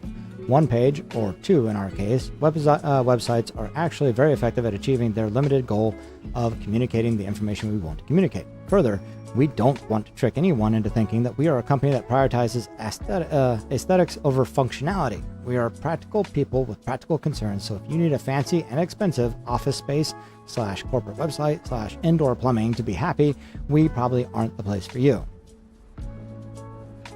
Update. Karen from HR made me say that we do actually have indoor plumbing. She's no fun. So the way that they approach their, the outside world and how, in fact, like the job posting that I had come across, it was really hilarious. I mean, a lot of stuff in there that you would not expect someone saying, particularly about, the company and that, or the CEO, for instance. You stop at no indoor plumbing. I mean, as long as the bucket has a cover, I'm okay. Thingamajig and whatchamacallit. There used to be a candy bar called whatchamacallit, I think. I think it's still around. But they have like learn more on their careers page. They're not a huge company, but I mean right here and like right on it, look at these sexy motherfuckers. Like I don't see that stuff on many websites, let alone business websites. So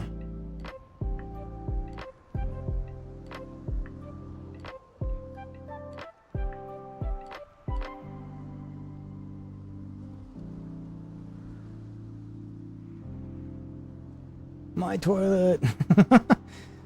From the sounds of it, you're confined to a space right now, Rose. There's no indoor plumbing, yeah. I'm gonna say I stop it, yeah. No dress code. I suppose you technically have to wear clothes, but I can't say that anyone has tested this rule yet, so it may not officially exist. Get access to our pretty darn good health insurance from the day you start, or if you're outside the U.S., then get reimbursed monthly for finding your own health insurance. Just chilling in a chair. Yeah. No incompetent people allowed. We also screen very heavily for competency, so you will never have to interact with someone who is an obvious idiot. No toxic or stupid coworkers? Could it really be?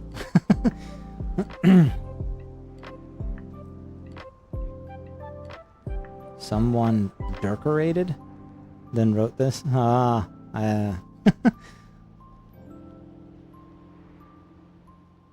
honestly, when I looked them up on Glassdoor as well, when I was trying to find an answer,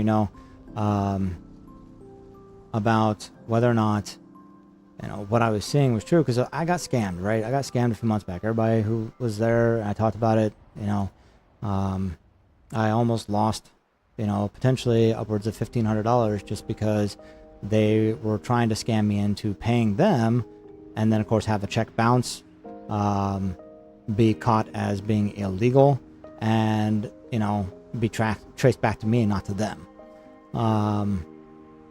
And so I was really leery about the response I got when I applied for the job, because I applied for a job, believe it or not, I'm sure, I applied for it it was a LinkedIn job, so But it's not just there, right? It can happen to anywhere. People post, they're doing it, and actually, the FBI told me flat out, it is very common, especially right now, with the job market, that people are posting fake jobs out there. They're doing it as means to potentially get you to spend X, Y, Z, and then just disappear. So, if anyone ever says, "Hey, you know," especially if you're leery to begin with, you know, probably look into it, right? And my thing was, when I looked into it, it's something that I've kind of tried to keep an eye on. Is like, is stuff coming from them, or is it coming from somewhere else? Can I find these people? You know, and so I did a little searching, and with Glassdoor, I came across JLS Trading, and that's when I realized, okay, it seems like the process I'm going through, what I'm seeing is legit. They want me to, they keep wanting me to put this stuff in there. I keep telling them, no, I'm not giving you any information. There, JLS Trading. This guy, I think in particular, you know, it was kind of interesting to see, you know, amazing culture and benefits, the best co-workers I've ever had. Not to mention I've gotten more raises here than the place I worked at for 9 years, and I feel way more valued here than I ever did there. So, you know, what he had as a con was, so you're going to learn way more than you ever thought you would, including that you're probably not as good at things as you thought you were.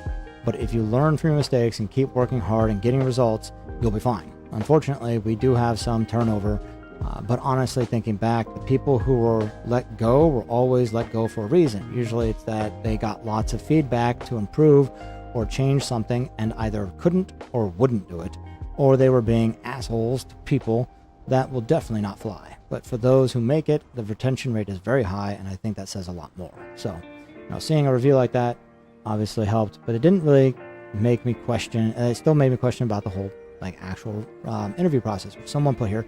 Difficult interview. Okay, well, what is it that, you know, was difficult here? And it was actually kind of funny because this question, I didn't see this question. I saw one very similar to it. You know, they're like, what was the last 2-second improvement you implemented into your life? Mine was, what was an improvement that you made to your life recently? I'm like, okay. But like I said, you're quick to advance if you're advancing to the next level, so that's really nice. But where was it? As someone had kind of pointed out, very long application form that asks a lot of general questions as well as some role-specific questions disguised as random inquiries. After the form submission, you receive a form of an IQ test, which I would agree. And it was 50 questions. So, I mean, right there, and you have 15 minutes to complete it. So right there, I mean, that just backed up what I just went through. So, you know, I'm pretty certain everything's legit so far. You know? It's just, this is the second time I've come across where people want to do things through, you know, through email or, you know, electronic means without a face-to-face right away. And that's what, you know, has, after the first experience being a scam, it kind of threw up red flags in my head. So I was a little bit concerned. Oh, and by the way, okay, they're out of North Carolina. They're one of the most unique places I've applied to. They have a long process, but it moves relatively quickly, so you'll barely notice. For context, I completed 60 steps in 4.5 weeks, with a maximum of 3 business days between each step. The process starts with a simple application where you submit your resume. Within an hour, you'll get a questionnaire with around 10 to 11 questions. Then you'll do a timed aptitude test, 2 separate paid hiring tests, and a final one-on-one interview, but sometimes they say it could be 2 one-on-one interviews. You also complete a salary bid at some point. I made it all the way to the end, and unfortunately didn't get an offer, but it was a really insightful experience overall. From meeting tens of SOPs to getting to work on the interesting test tasks, you'll really get to see how different JLS is from the norm. One thing that stood out to me was how much they respect your time as a candidate. They treat you like an actual human being and appreciate that you're choosing to spend your effort and skills with them. You can tell communication is very open because they are willing to share and receive a lot of feedback during the entire process. Overall, yeah, it might be slightly challenging, especially when you get the tests, and you might be disappointed if you don't get the offer, but it's a numbers game after all. But the lively experience itself, plus the generous pay for the test, is definitely worth it. So, and like you were talking about, Kay, earlier, you know, being paid for something like that up front, or for additional tests, it is, not many people know is actually illegal if you're not being paid for them, right? If you go through one test, that's okay, but if you're starting to do multiple tests for a company and they're not paying you for your time, then they're actually doing something wrong. But the fact that they've been very upfront and that they intend to do that, and even these, reviews are showing that, I think says a lot. What's interesting is like no offer, but all very positive for the most part for the experience, whether it's through the interview or whatnot. And just, I don't know, I'm excited, but they were looking for like entry-level video editing, which is what I was looking for. So I was very honest about my experience. I'm very new, but very much about learning, and will always strive to learn new techniques and tricks. So I think I even gave them a link to my YouTube channel. It's interesting how most of these reviews, and the fact that a lot of them are fairly positive, other than the fact that there are a few in here saying it's a difficult interview process. A lot of them are coming from people who didn't get an offer. So and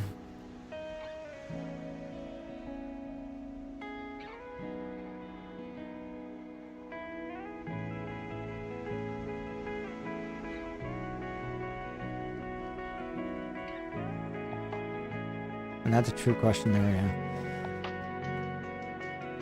Yep, and IJ did this for a very local business down the street where one of his prior colleagues was working at the time.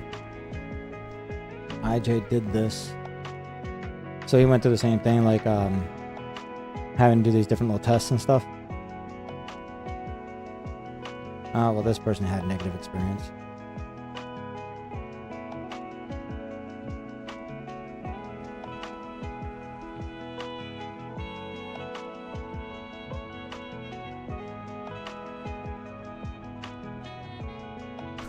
Only if we told you're not fun enough for them? What? How would they know? Anyway, it seems like they give jobs away to unqualified people whose backgrounds has nothing to do with the job they were applying. And how would you know that, dude? I mean, that's the, how would you know if you didn't get hired? You can't really speak to who works there or who is qualified or not. Yeah, so, I mean, a bit of assumption on their part, too. Multiple tests taking hours and hours is how we found out it was illegal. Oh, yeah. Yeah, okay. Well, I'm glad that you were on when I was talking about it early on and like pointed that out to me before I got too deep into it. But like I said, the email that came this morning, they immediately said, if we carry you forward, you'll be paid for your time in those tests. So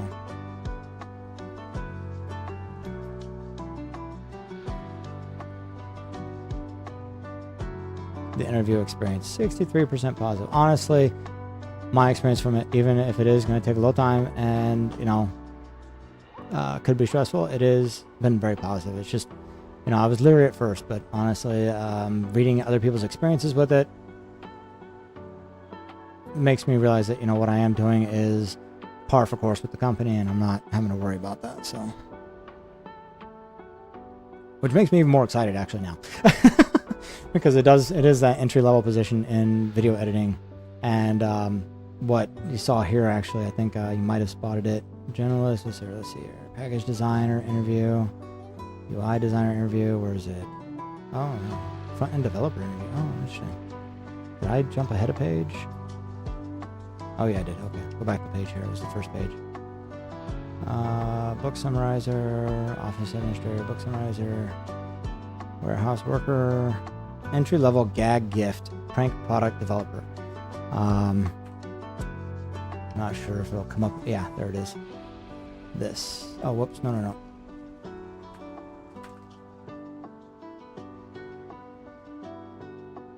Oh, no.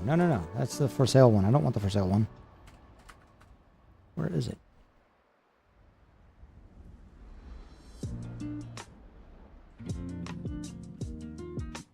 How about we just do a search for it?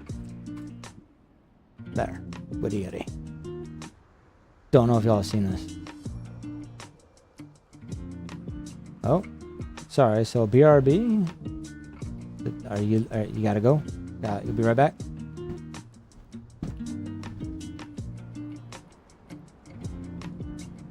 I'll hold off then.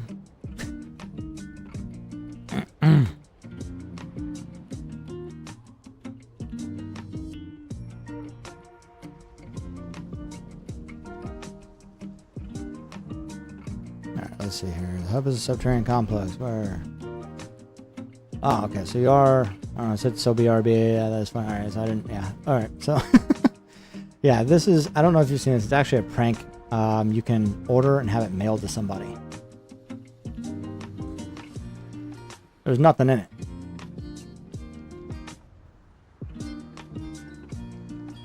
But you can have it ordered. You can even have it like put in packaging so it's actually covered up, or so it's flat out like this. So that way, when the mailman arrives, he's looking at going, because I think it is set up, or you can set it up so that they have to sign for it. So they actually have to stand there with the person at the door. But they've done like the advertising for this kind of stuff and that, and vaginal odor helper. Program position. So I was like, you're gonna take a few minutes to apply, then you show the big ass. Yeah, no, I think what I actually saw wasn't a programmer position. It was a review from somebody for this company, for JLS Trader, who had applied for a programmer position. That's what I caught. I was like, oh, there was actually a position for that available to them at one point, right? But yeah, one of the questions was, we do make stuff like this, so, you know, do you have like any moral obligation, or, you know, do you have any, like, you're against it? I was like, I put a laughing emoji and said, no. Absolutely fine by me. Good joke gifts. I have another one.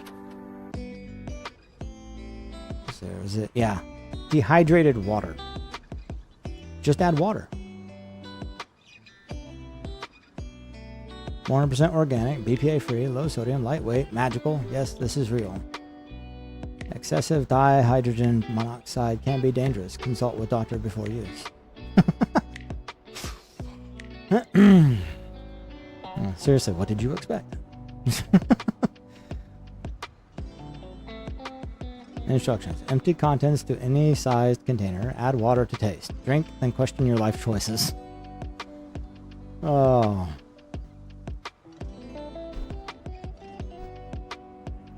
Don't forget that the final product is undrinkable with frozen, when frozen. Evaporates rapidly. Was pranked with a peanut with penis gummies, yeah.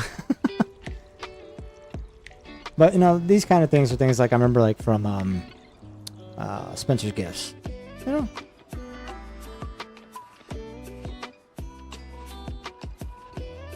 Oh, no way. I want to get this. The Shark Survival Kit. For when it hits the fan. The joke was on the center. They were the best tasting gummies. Hey, you know, I love gummies. I don't like them when they're when they are like when they're stale. They get really hard. I don't like that. But definitely, me and gummy bears go a long way. I love gummy bears.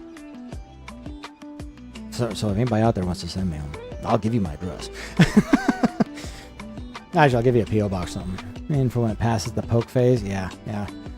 I don't even think, like, see, you're thinking like prairie dogging, but this is like, you know, you think it's a fart and it ends up being a shark. Kind of a bit of both. Anyway, I'm done with the gag gifts right now. The gag stuff. Looks like ads are about to start again. It'll be a minute, but they'll start up here in a minute.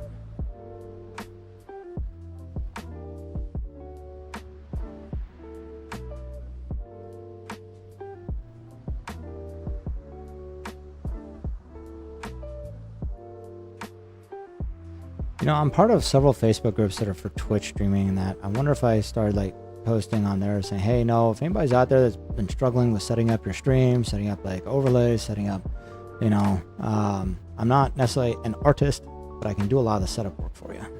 Hi, Jacob, who needs that kit? Okay, I will be disgustingly honest. I'm here on live.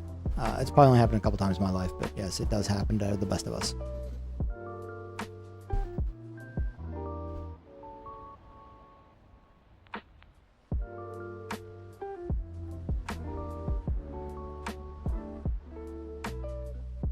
Hub is a safe space you encounter between level 1 and level 2. The hub is a subterranean complex where many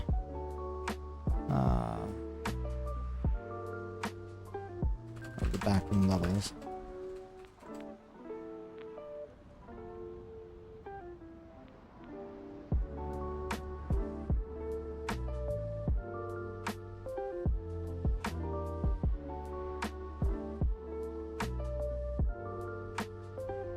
Layout in some areas, the hub seems to be completely devoid of ambient sound, making the level feel eerily empty. And it does. Blind. I should ask IJ what happened last time. Indeed it does. Nobody's immune. Yeah. Alright, you're back already. Wow, man, the ads are going by fast today. Not getting like 5 or 6 of them, huh?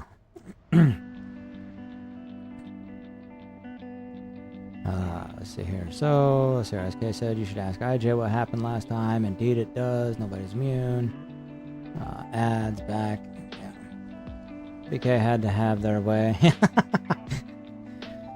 I used to love Burger King. I assume that's what you're talking about.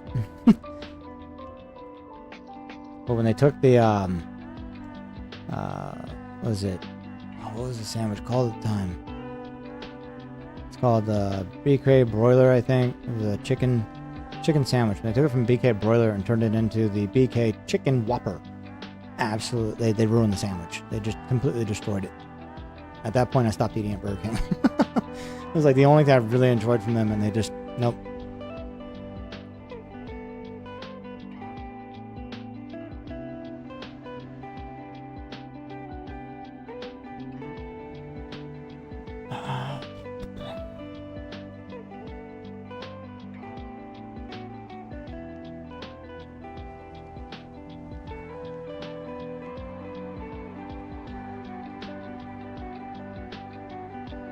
Well, see, now that's interesting.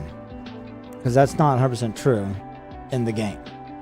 Like, there is a door corresponding to each level. So, every level has a door for entering into the level. But in the game, not every level has a door. But, you know, that's the point, right?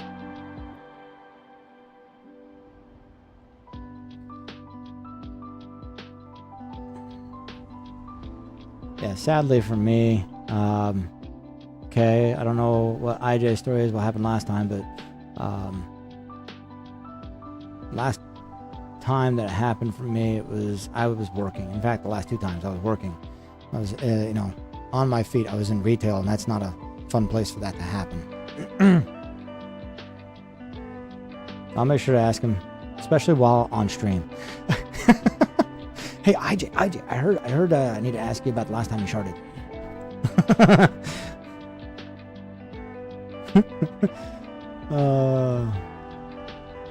Safe space you encounter between level 1 and level 2. The hub is help us many of the backroom levels. Trying to think of like what I wanted to say. Are accessible. Yeah.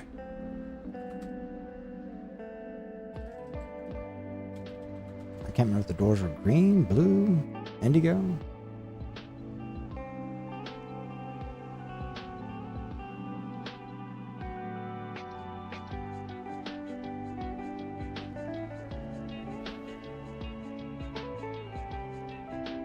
Yeah, Baby in Yellow was supposed to come out with an update here soon too, I think.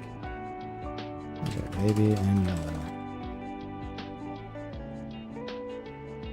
Maybe they already came out with it.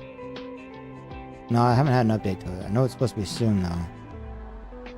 August 29th. New update coming, Dark Whispers.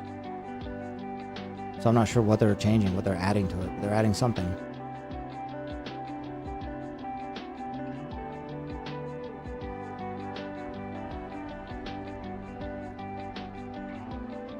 It's funny how, like, over in the Twitch chat, it comes up as Feels Bad Man, but in the actual chat here from StreamerBot, I don't know if you can see it. It actually comes up as the Feels Bad Man. Oh, it's the BTTV Global. I wonder if I need to update, if I need to make a change to my actual Twitch stream to actually reflect the TTV ones. Random updates. How dare you? Making you wait. Now, is there a hype? Is there a hype on the Baby in Yellow? No, it's just I played it recently, remember? And then they come out with a new update right after I play it, right?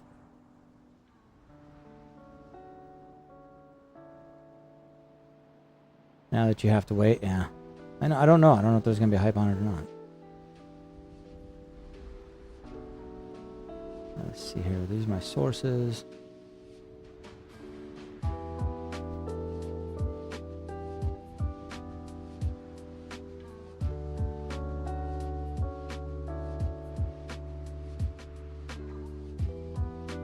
There we go. I need to play the backrooms again, get a better recording for the long form that I want to build up. Okay, the door. What color is the door? Nope, don't go back.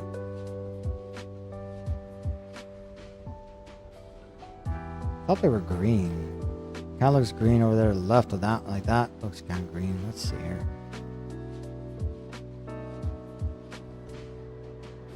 Dark Ag Mug? Dark Ag Mug?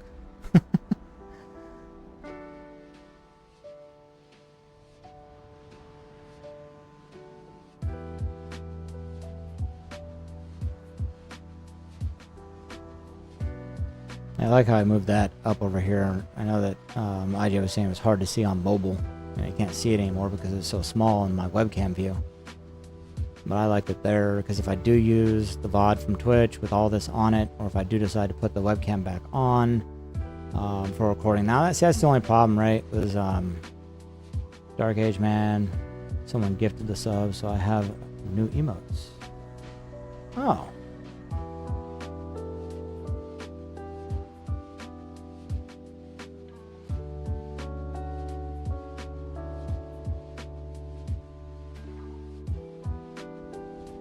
Maybe the door's not green, just lighting around it looks green. I know.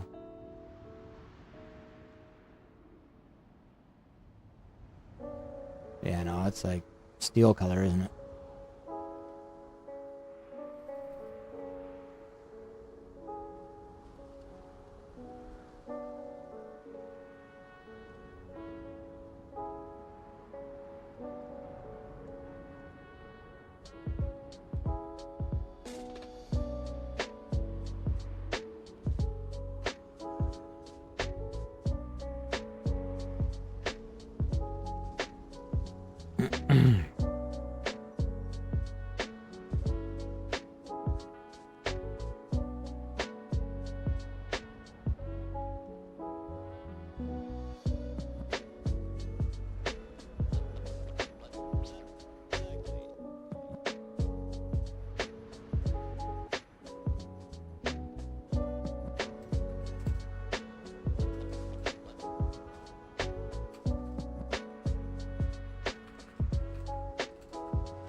There you go. Okay, you do have it. Oh, that one's got to have a colon before it? I wonder. So, do you need a colon? Oh, see, I've been having trouble. So, like with the bot, the streamer bot, I was having problems where sometimes they would show up and sometimes they wouldn't. And I wonder if that's why. If I put the colon in front of it in the message, I wonder if it would show up without ever a problem being.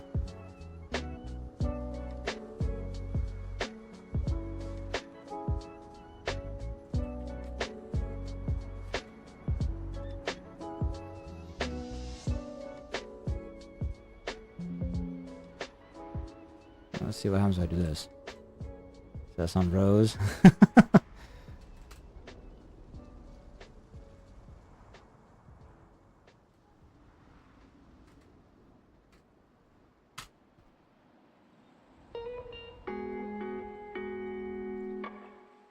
Nope, didn't. It changed it. I don't see it there. It has the colon, but didn't do it.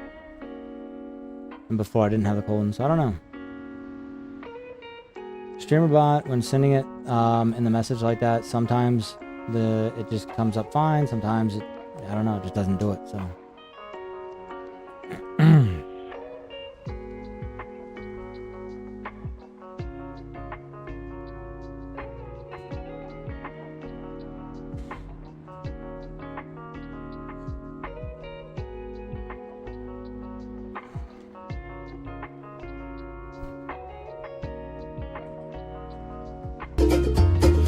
no more fucks to give.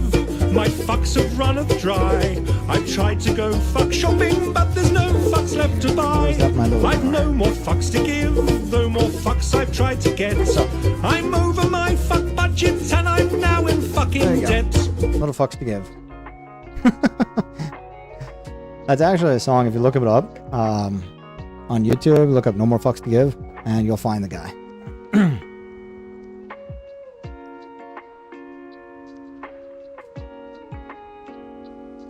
He's got a whole song that goes way in deeper than that. Pirate's life is a wonderful life, a roving over the sea. Give me a career as a buccaneer, it's the life of a pirate for me. Oh! You know what I like about the streamer bot, K, is that balance. Is that, you know, right now you can see like the little spinning medallion coin for Pirates Cove, right? All of that, you know, that's tied into the sound alerts. And, you know, even some of those rewards are tied into sound alerts. That's great. But the problem with using sound alerts is sometimes it just quits working. So nice thing is if I take those sound alerts and put them on my local machine and use StreamerBot to drive that, it should then, so like if you guys, if you go to redeem that reward, then StreamerBot will recognize the redemption for the reward, and then I can just have it play it from local, and I don't have to worry about, oh shit, didn't work, you know, unless for some reason it doesn't work. And I have to be like, well, what happened to StreamerBot? What did StreamerBot do? But yeah, and I don't have to worry about feeding through like an HTTP, you know, trying to feed through the network to me.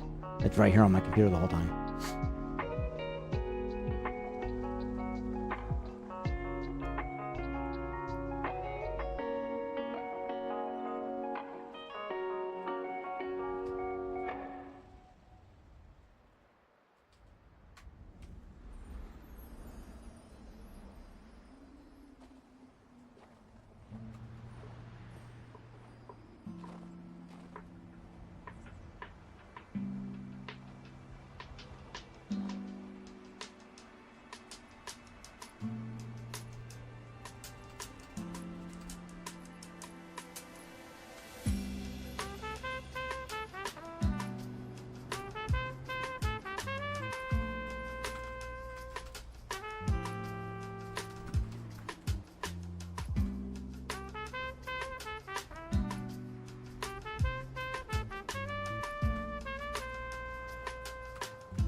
Still doors.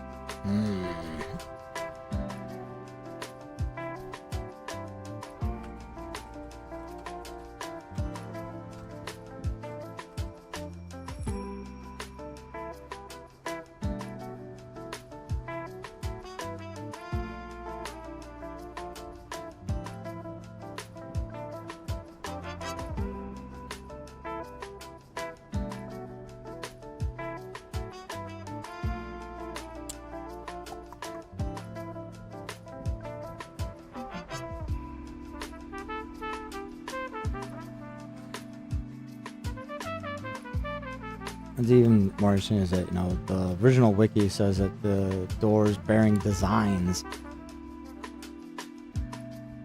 representing the respective levels they lead to. So, like, I don't know how you would do that for, like, the pool rooms, or, you know, I've assumed that'd be more like a picture than a number.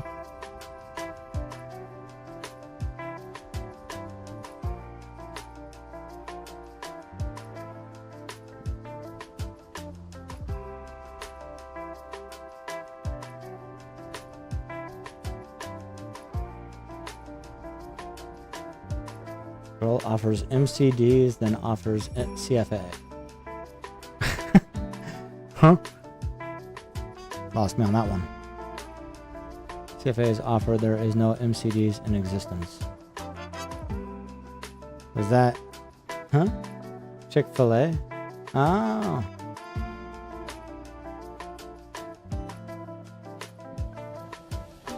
Was there an ad? You should look up Meat Canyon and Chick-fil-A on YouTube. hub is a subterranean complex where many of the background levels are accessible by steel doors that have the level designation. The Hungry Rose. No Mickey D's in existence, yeah. Yeah, Meat Canyon, C-A-N-Y-O-N.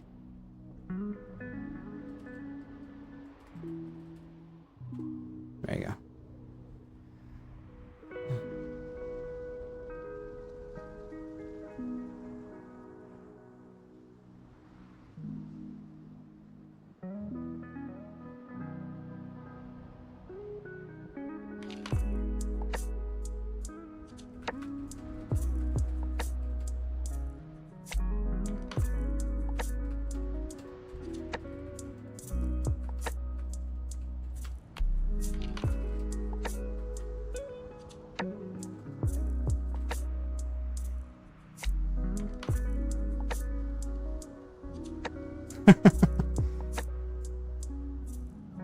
He's got a lot of funny animated cartoons, a lot of parodies, a lot of, you know, making fun of different, like well-known streamers or YouTube channels, or I mean, he made fun of Mr. Beast in several cases before all that stuff I was talking about earlier came out. In fact, in such a way that it's like, oh, so he knew before everybody else. I'm like, nah, well, maybe, but I knew before he did, and I just didn't do any, you know, I didn't make any shit about it, you know. And making content, I just never followed or watched the guy. Occasionally, I picked up Mr. Beast and looked down and go, okay, you know, maybe he's changed his ways, maybe he's doing good, you know, because supposedly he's giving away stuff, but, you know, as one of his former employees stated, yeah, he's giving this away, but he's only doing it to get viewers. Only doing it because when he does, he gets more money than what he gave out. He's not doing it out of the goodness of his heart. He's not actually doing it to really better anybody. It was all a way to make, you know, make it look like that, smoke and mirrors. But he made more off of doing it than he did just doing the right thing. So I just think he's, you know, he got too caught up. He grew too fast and he was too young and got caught up in this way too much and didn't, you know, all he sees is I've got to be the best at this and, you know, continue making. So who knows? I can't really say one way or the other. I'm not him, so don't know what's going through his head.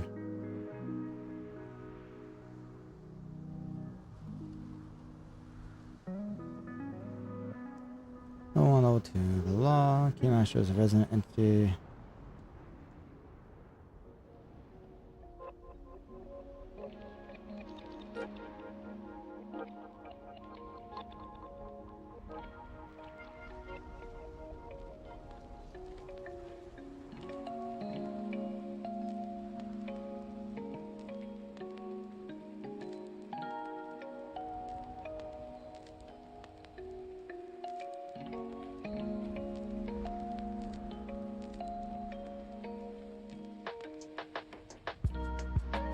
Huh.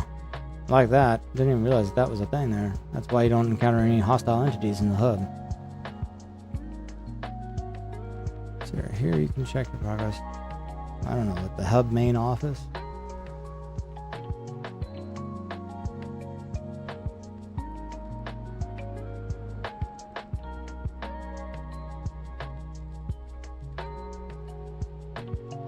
What was that, Meg?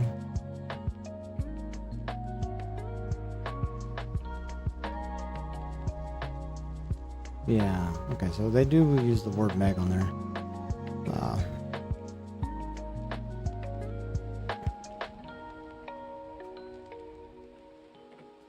So I actually can use that. So within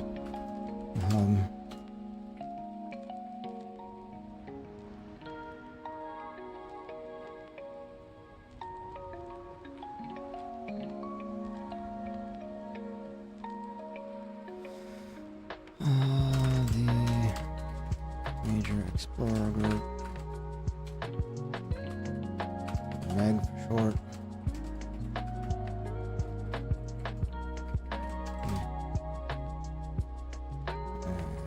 What would you call it? Like a base? Not even a base camp. What do they call it down here?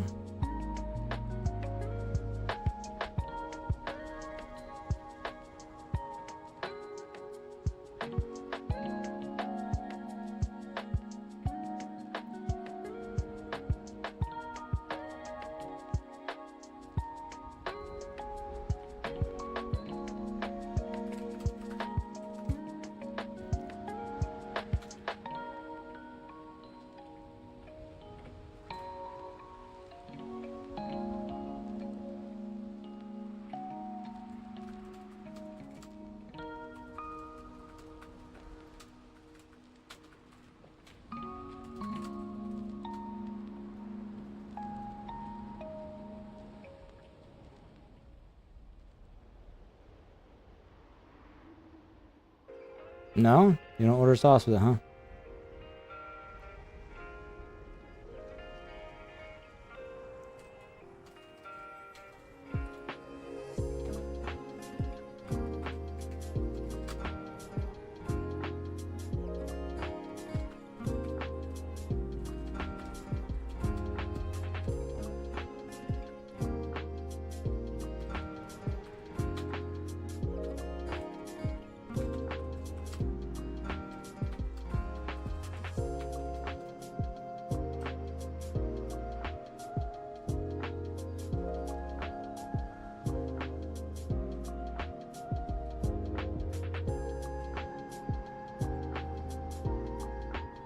Used to get the honey mustard, but that has been changed over the past few years, and I get it. I get ill from it, so I got the 3 tenders plain, nothing else.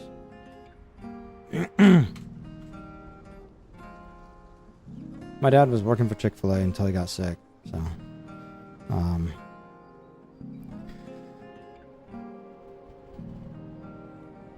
so yeah, we used to get, you know, sandwiches and stuff from time to time, but he's had to take time off from work right now, so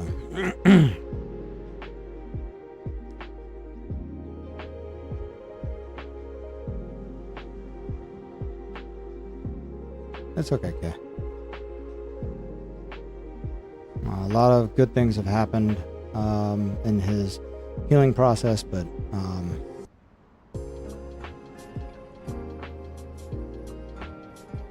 they keep using words like incurable, but I keep saying he can be cured.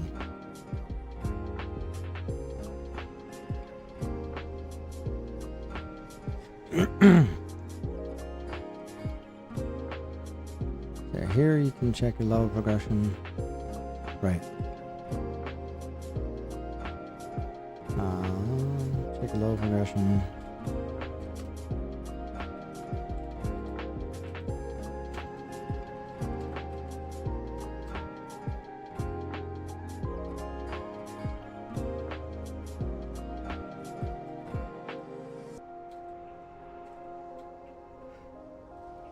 Let's see here. Access levels you have already completed.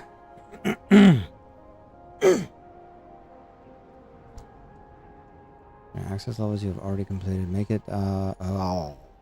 At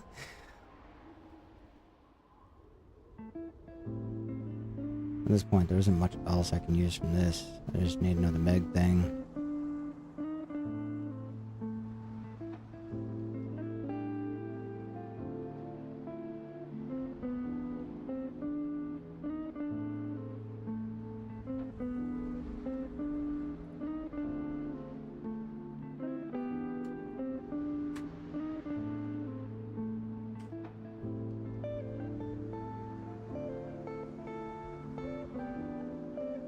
Issues between level 1 and level 2. The hub is a subterranean complex where many of the backroom levels are accessible by steel doors that have the level designation written on them. Within the hub, the Major Explorer Group, or MEG for short, has created a base outpost. Here you can check your level progression access levels you have already completed.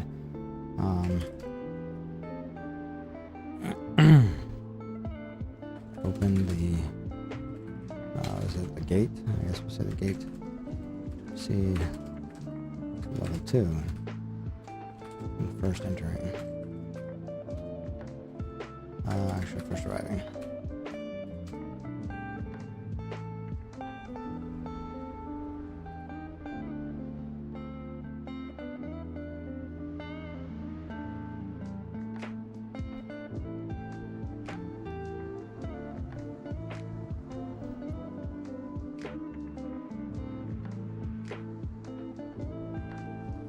What? Chicken strips?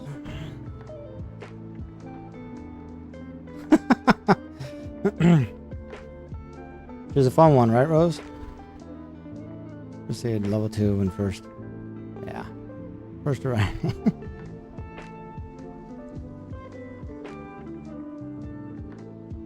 Open the gate, see level 2 and first arriving.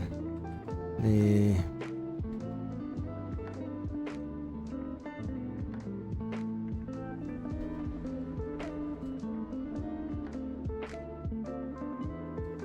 I think it was level 1 and 4. Squeamage. Squeamish? I think you meant squeamish there, huh? I know. Dude, level 2 and first Friday.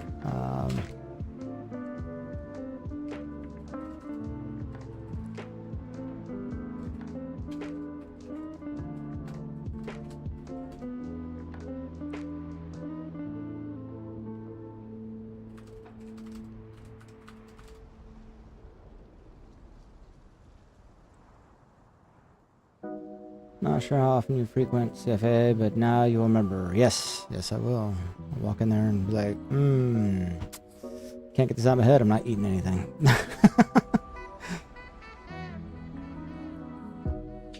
Pipe Dreams, Electrical Station, and then Abandoned Office. Pipe, that's so weird. You would think they're the same, but they are different. Level 4.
Alright, but I gotta get a drink of water. I'll be right back.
Alright, we're back.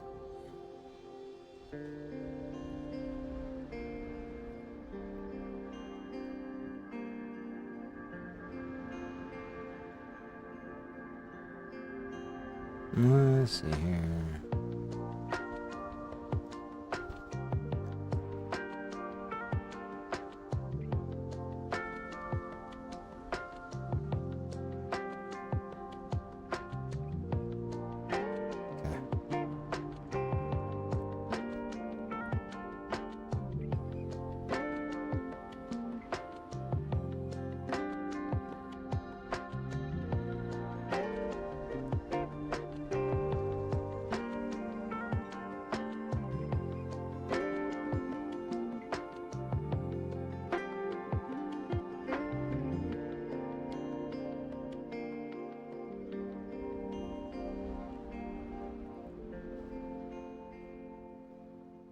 As level as you can return to it any time, you return to the hub and restock supplies.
Most levels you can access.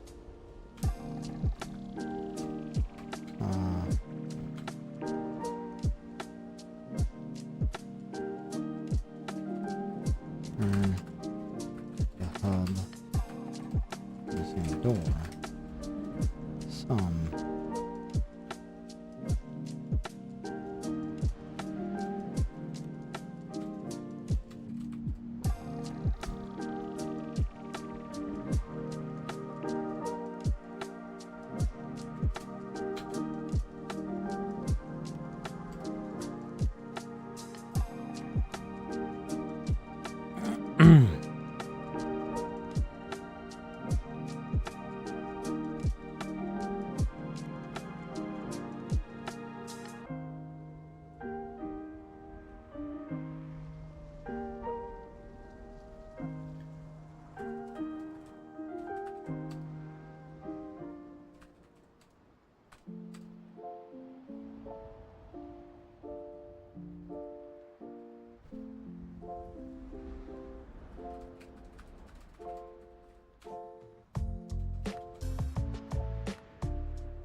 Major.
And everyone who's out there is watching, lurking, chatting.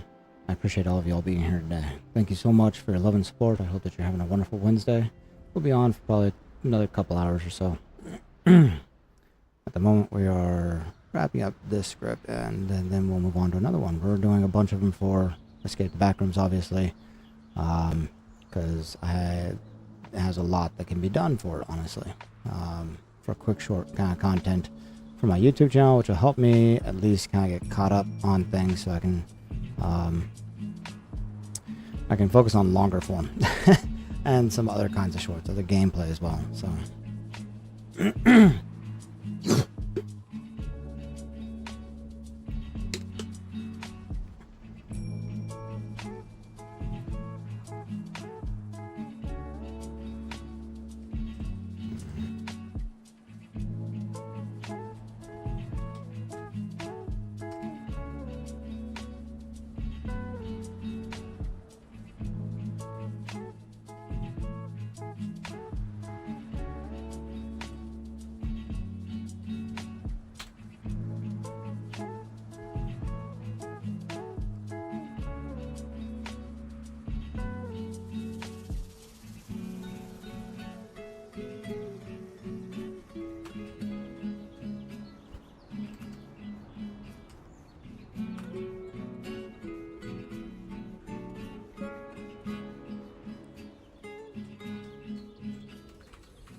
Hey, Alex. Word page for an hour without writing anything, right? Right. Right. Very true. Very true. I haven't been looking at it that long. I mean, I was typing up stuff a few minutes ago, but I think probably before that, yeah, about an hour. I was also chatting a bunch. How you doing? Having a good day? You know what? Well, I got you here. I'm curious. You did mention something that I should look into, so I don't have to keep telling everybody the time.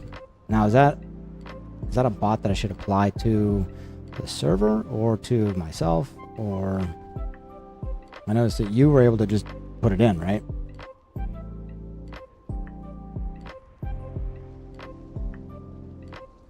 About to get to work. No need for a bot. Okay. So how do you use... You're telling me to use the time zones for Discord time zone. Let's go at the general here. They're saying Discord timestamps.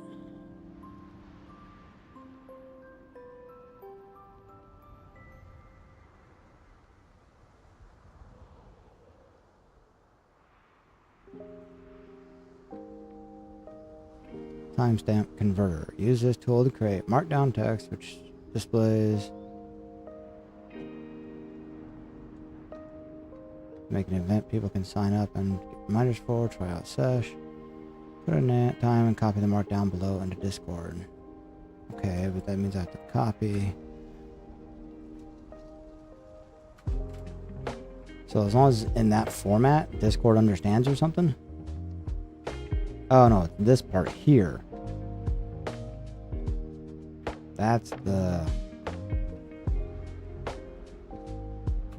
Yeah, okay.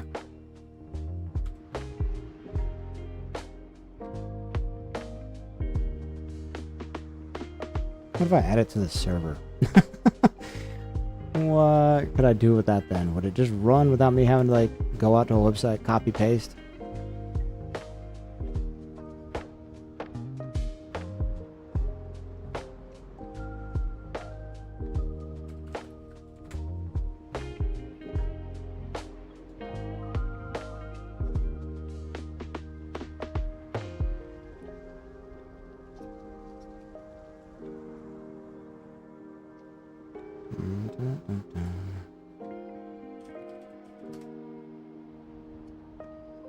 No application. Wants to access your Discord account.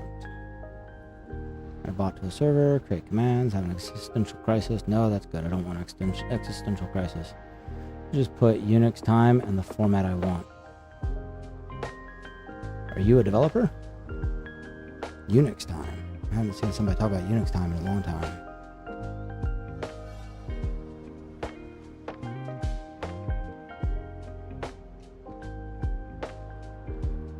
Grant the following permissions to the operating room. Well, why would I want to grant the ability to manage roles?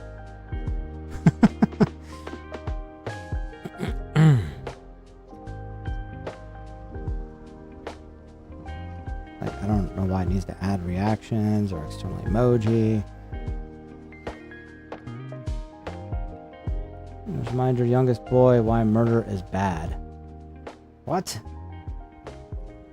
Timothy? Yeah, I'm calling you out, boy.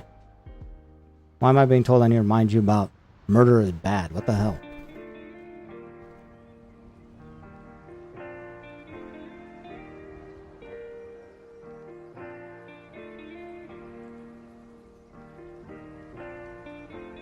Make him type an answer into the chat or something.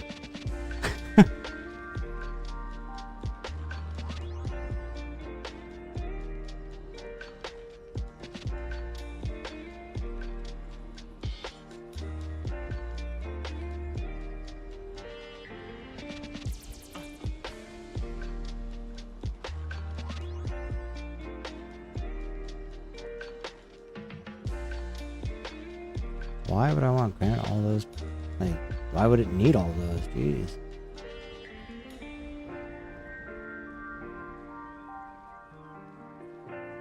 He's not. He said he killed someone, and he's not taking me seriously. I do write C code, but not a dev per se. I just know about Unix time just by the fact that I mostly use Linux, and there are multiple reasons to use Unix time. Yeah, no, I get that. I would switch over to Linux if I could, but so many things I do are have to be Windows based, unfortunately. Alright, well, I gotta go see what's going on with my kid real quick. I will be right back.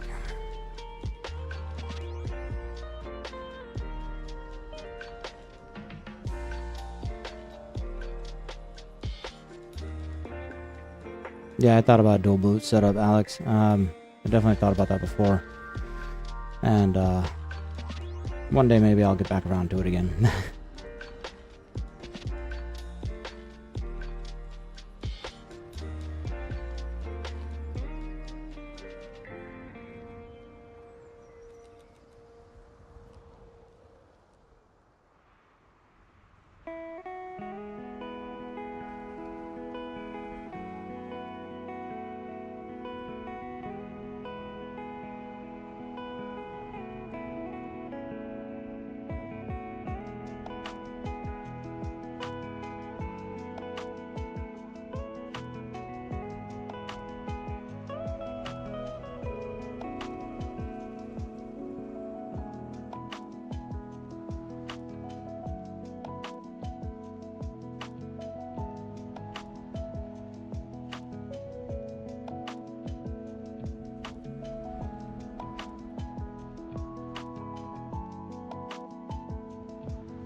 Bye, Alex. Thanks for popping in, man. I appreciate it.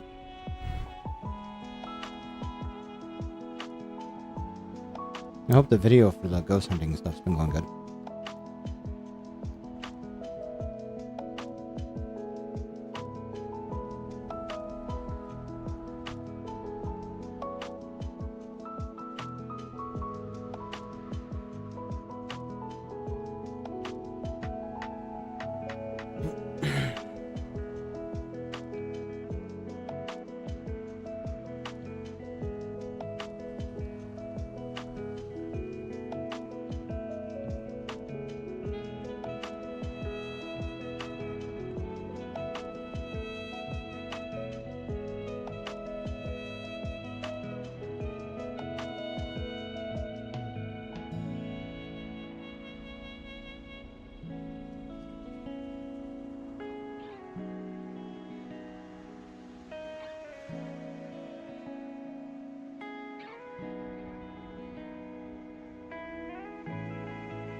pirate's life is a wonderful life, for roving over the sea.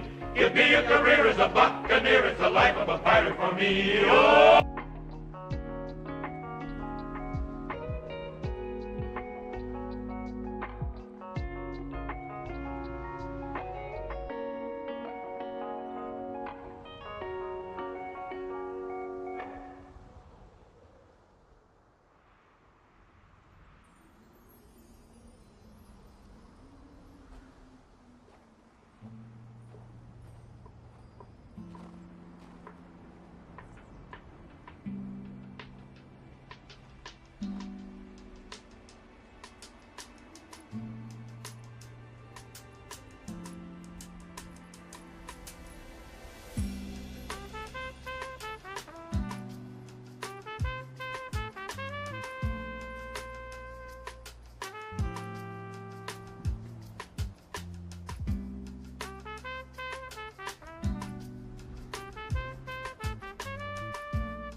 All around the world.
My gosh. Yeah, I've been here.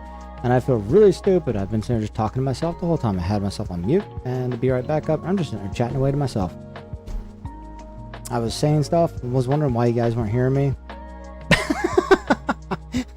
I see you say, are you here? I'm like, wait. Ah, fuck me. Okay.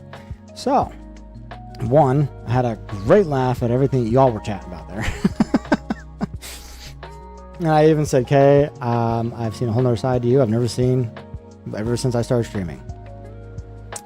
Yes, y'all missed my reactions. I'm so anyway, and then the other thing I was saying, Kay, was I was actually talking about when I saw you had returned, I was like, so something I didn't bring up earlier was that one of the jobs that I had applied for, welcome to my middle school song.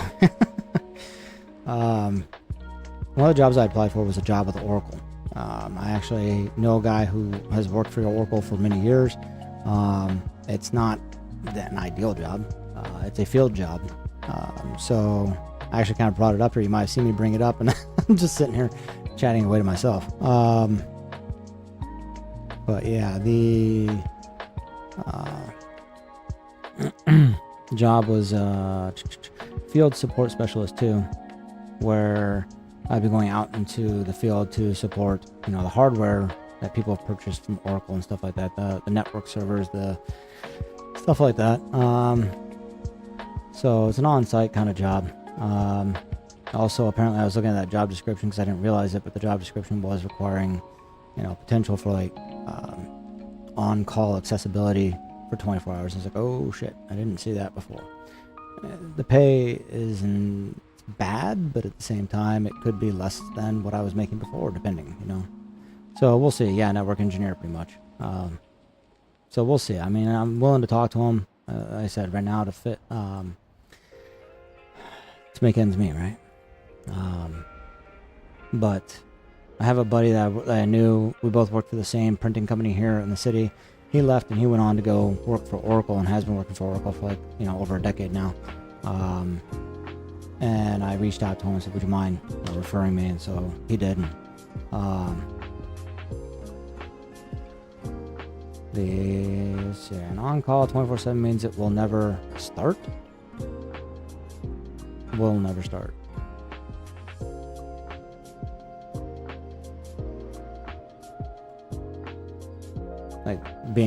Going and doing it? Yeah, I don't know. I was on call pretty much when I worked at Shazam. Now granted, they never called me. But I was on call. I think a few times I got called. It was at 5 o'clock, right at cutoff time for the day, right? And so got called from there because we were still supporting until 7 o'clock Central Time for banks that were out on the West Coast, right? So, right. Pay does mean getting bills paid, and that's what kind of is mattering right now. So,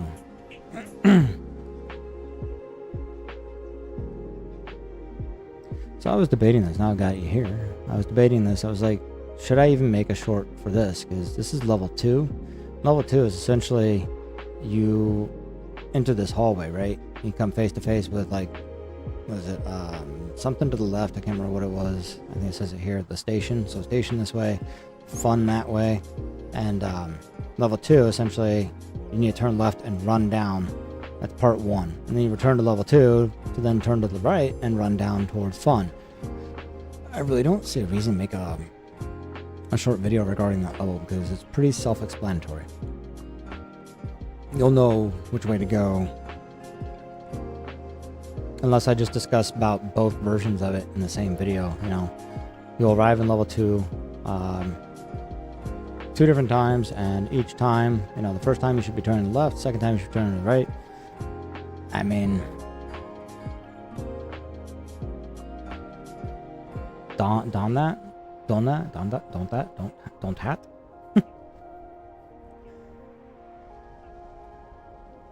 Just describe like that. Oh, do that. No, with the N in there, take the N out. Gotcha. Okay. Yeah, really short video then, which I mean isn't horrible. like I said, right now I'm just trying to make a bunch of shorts so I have something to release so I can work on other videos and make better videos. But I need something to kind of just be continually feeding that algorithm to get people drawn in, right? And that's just the nature of shorts on YouTube. Alright, so that's what we'll do.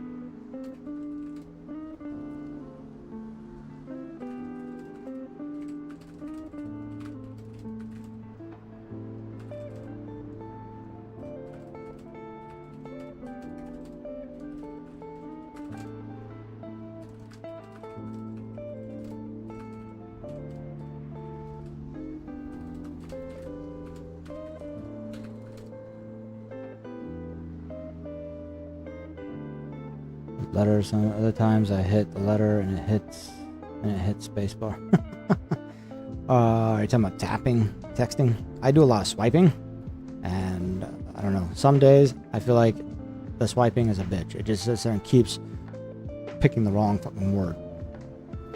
It's not even autocorrect. I can't say it's autocorrect. It is because I swipe, it's picking up on what letters you're covering over, and it goes, did you mean this word? No. Swipe again. Did you mean this word? No. I like swipe to text when it works great, but when you get those moments where, like, no matter how many times I swipe over it, it's not choosing the word that I'm swiping, that's when I get irritated. Swipe or no swiping. After making it past the smilers in the final part of level 1, locating the doors that lead to level 2, you come face to face with a choice. Welcome to Pipe Dreams.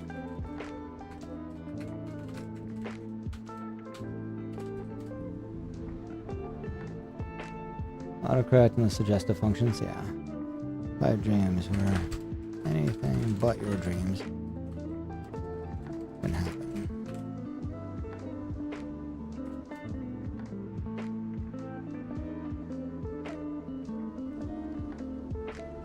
Most frustration, still frustrating, but less overall. Yeah. No, I get it.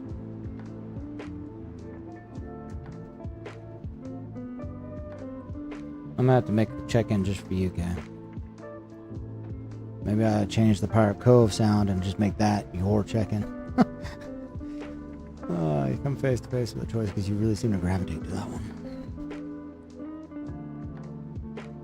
Another Pirate Cove member used the sound. What is it? It was this from the song. What do you do with a drunken sailor? What do you do with a drunken sailor? What do you do with a drunken sailor early in the morning? Yeah.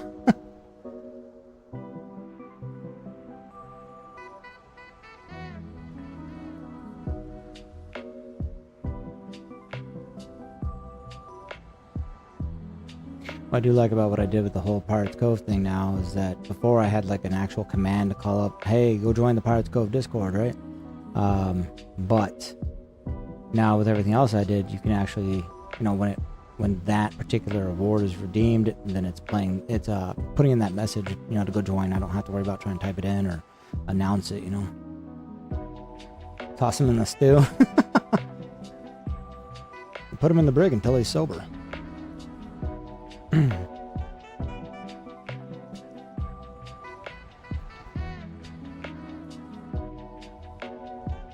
You can ask the Claw. I will sing sea shanties to put my daughter to sleep.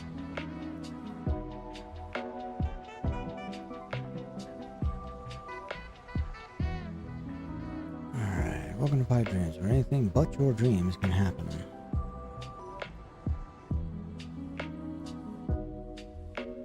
If that's what works, yeah.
Alright,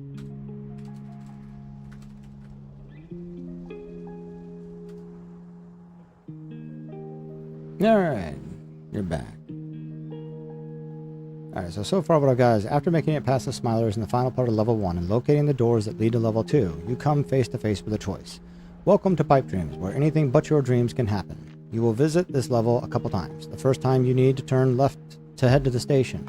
The second time you turn right to have fun. If you're feeling adventurous, don't do what I say. I don't care.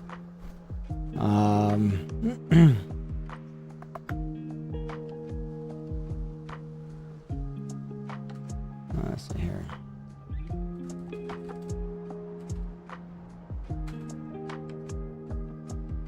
What is that supposed to be, Kate?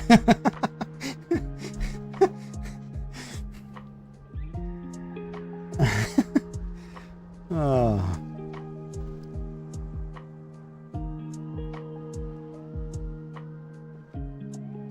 Choose bitches.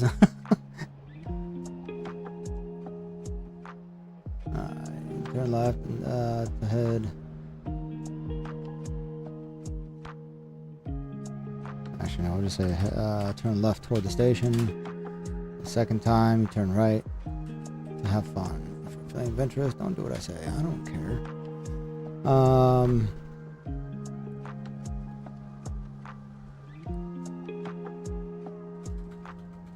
There was something else I was going to point out.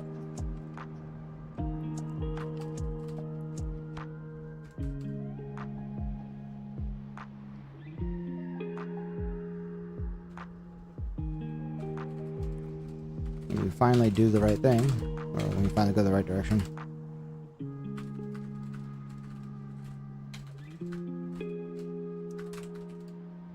I was also thinking, like, you know, that the job for the video editor, if they're looking for somebody who's like fun and creative, then I was sitting there thinking, you know, maybe and honestly I should anyways, just because that is what captures people's attention, is fun and creative, right?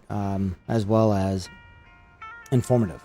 So if I can find a way to make this fun and creative, as far as like what I'm saying, you know, that might work out.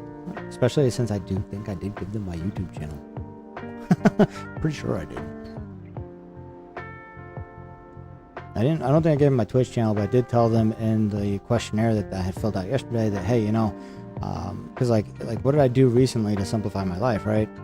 Something to simplify my life, and I brought up StreamerBot. Actually, I said I stream, and recently had come across a bot called StreamerBot that allowed me to consolidate several bots into one and help, you know, make my life easier. Honestly, a lot easier.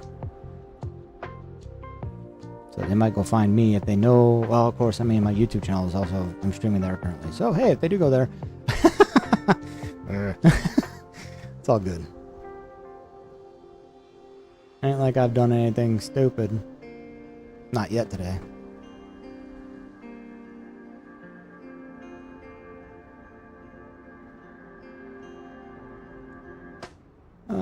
When you finally go the right direction. That would be funny though if people were sitting there watching me from over there. I didn't even think about that. Someone did drop in this morning and said hey to me. And I said hey back. And they never responded.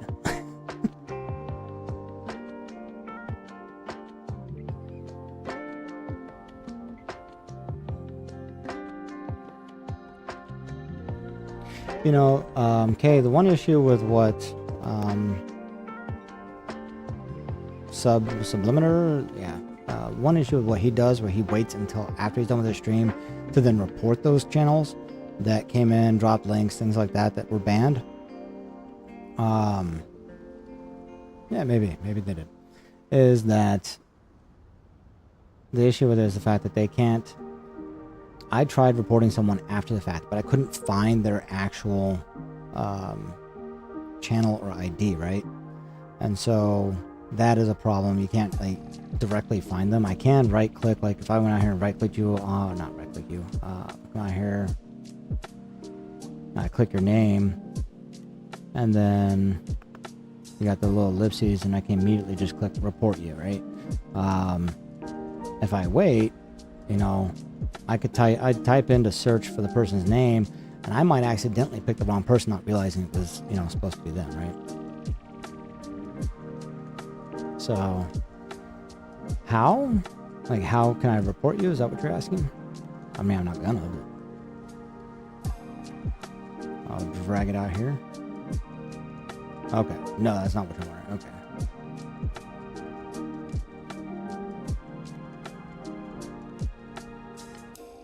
Go the right direction. I understood what you're saying. Okay. So, I mean, I guess he could be going back, double checking. They might have already been reported by another channel because, I mean, I know these guys, they antagonize streamers regularly, right? Constantly. And today, I haven't seen anybody pop in today, thankfully, but I know that a few days ago or last week, I was getting it pretty regular. Yeah, I think it's easier to report during stream. At least you're guaranteed to pick the right people, make sure that you're reporting them immediately. They even ask you for like timestamp, which I mean, honestly, the chat from StreamerBot, I didn't realize it until yesterday that there's timestamps available, so I actually can see the timestamps on here, but you can't see that anywhere else.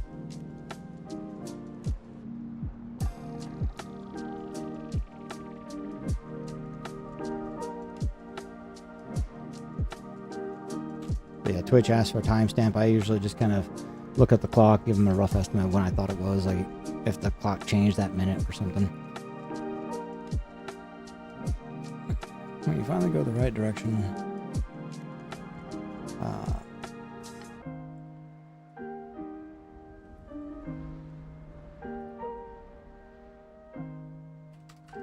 if you do not have a flashlight, you should find one on the ground. At some point.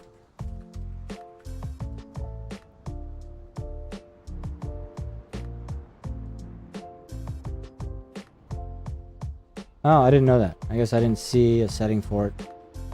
Maybe it's right here. Chat settings. Chat appearance. Timestamp. For new messages. Yep, alright.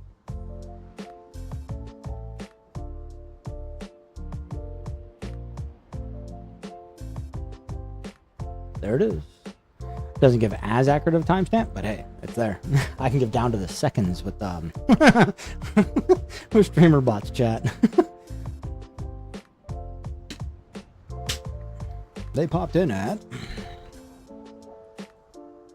down to the split second. All right, when you finally go the right direction, let's see here. If you do not have flashlight, if you don't have a flashlight, you should find one lying on the ground. On the ground at some point.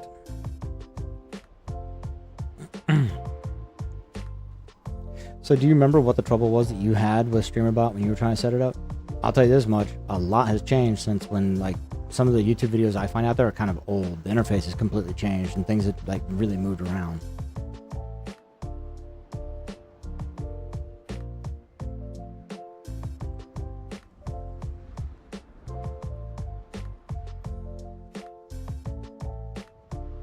Totally forgot. All right.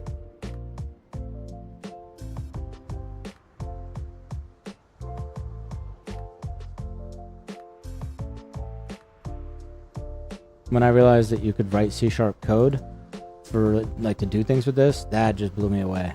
Honestly, I was like, there's so much that you can do with that at that point. Make it like extending and expanding upon this is just made like it so much easier. But yeah, right here. Kind of what I had all this together yesterday, and then I remembered, oh shit, you know what, people like to give points to other users, right?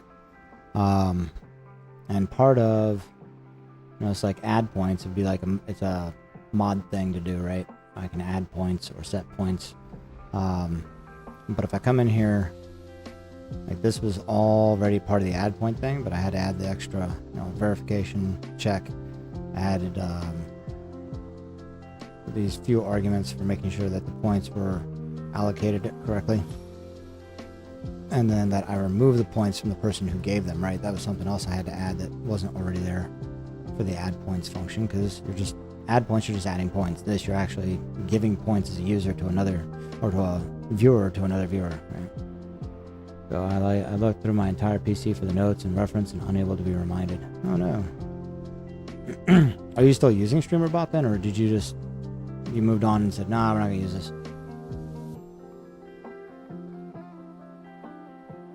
Thought about doing some short videos on just this stuff, you know?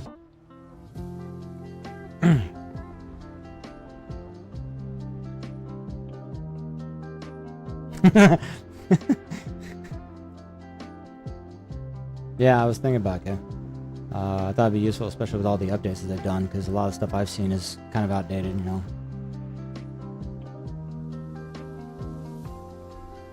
You're waiting for me? Well, let me know. We'll talk and I'll get you set up.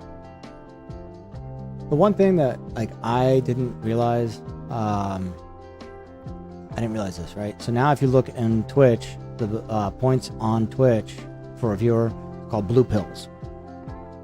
And then, of course, the currency that's being done through here, through StreamerBot, is red pills. And there's a big difference there for that reason.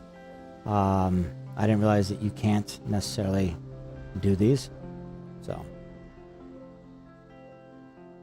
these are all the ones that are actually like there currently as rewards, but the pill system, the currency doesn't match up. And I thought, oh, I thought they actually, you could tie them together, but you can't. Yeah, no, I'm not sure if there's even a way to get that information. There might be, but at the moment, you know, they're separate currency accounts. I'm not sure, you know. Now that I haven't done. Put in, and actually I should probably change it. If you do exclamation points though, exclamation points. I should probably change that to like red pills, exclamation point, exclamation red pills. I don't know why it's broadcasting as me. Yeah, that's another thing. That's their core system. I forgot. I gotta change that. That'd be under commands.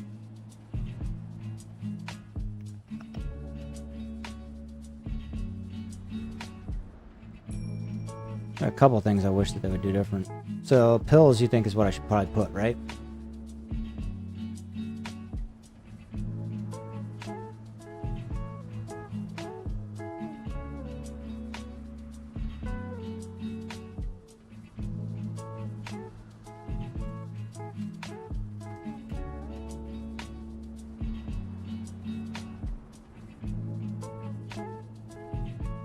Yeah. I actually wondered about that, if it was possible for me to set up individual currencies in here. I don't think that's a wise idea. That's going to get really messy, you know?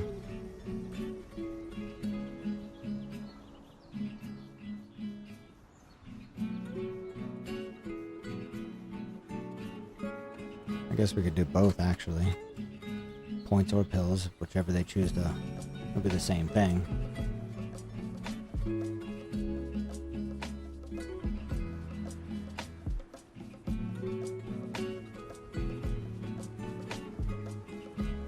Oh, yeah. Yeah, messy monstrosity. Why do I need two separate currencies or more? You know, it does make sense.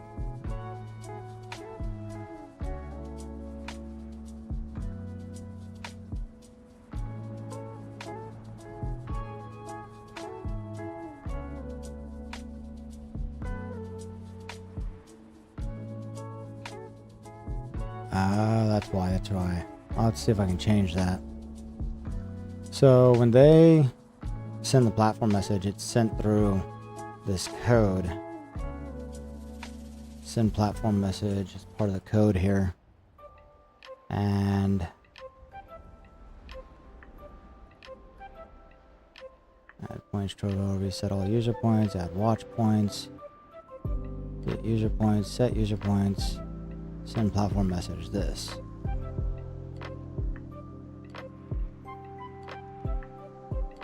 So what they're doing is they're sending a message, but it's defaulting to the broadcaster instead of to the bot, even though it does say bot here. Try get our bot. So something didn't line up with that correctly. I don't know what happened.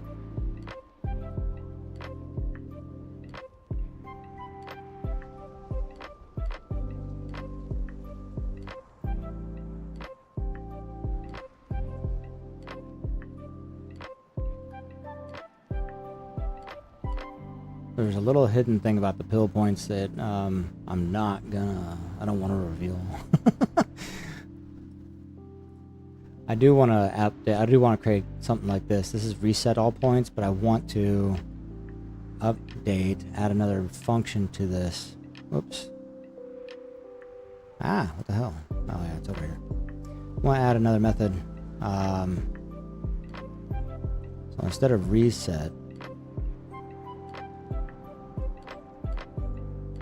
error parsing, argument into numeric long, send platform message, set user points, get user points, add watch points, reset all user points. There, this one. So this is to reset all of them.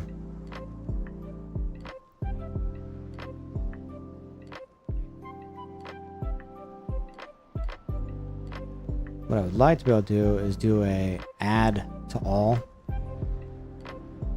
I'm not quite sure how I can go about doing that, but I'd like to be able to add to all users. This is what I'm concerned, like I'm uncertain about. CPH inline. This has got to be something that's in regards to the current code base. I'm gonna have to like look at the actual code base to see what exactly the whole CPH thing is, but we can get there.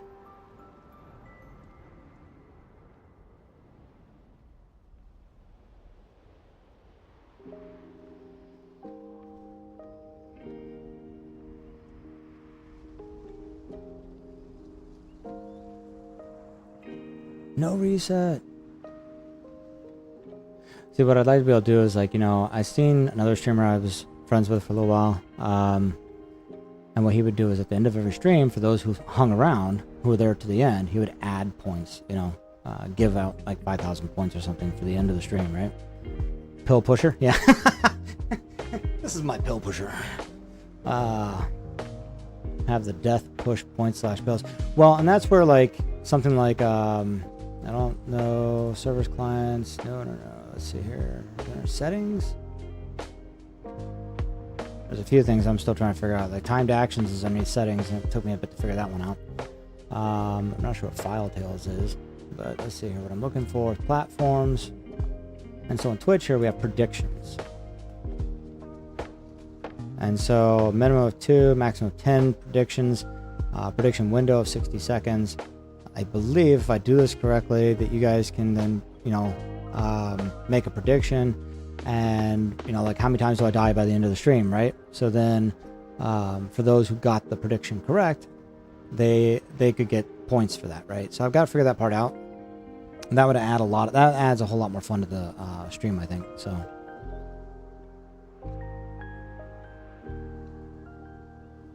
And then I don't know if Rose saw this one earlier, this command.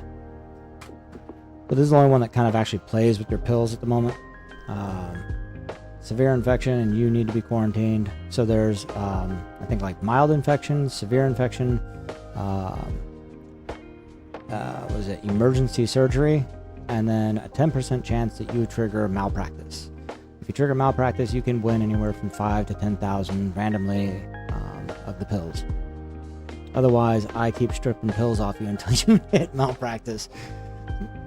If by chance you don't have enough pills to pay, it will not take any away from you. Yeah, I don't have that yet either. We're working on it, okay? We're working on it. In fact, that's like StreamerBot, right? So if I come out here, StreamerBot.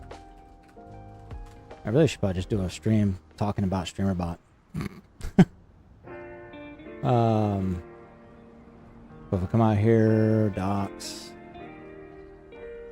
No, not docs. That's the references for the API. Where is it? You got extensions. There we go. Yeah, right, kids. I'm going to talk about stream setup. That's all I'm doing from now on. Mild infection has written you a prescription for antibiotics.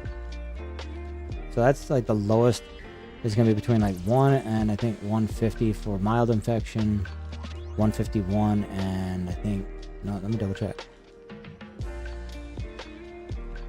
Okay, where is it? There it is.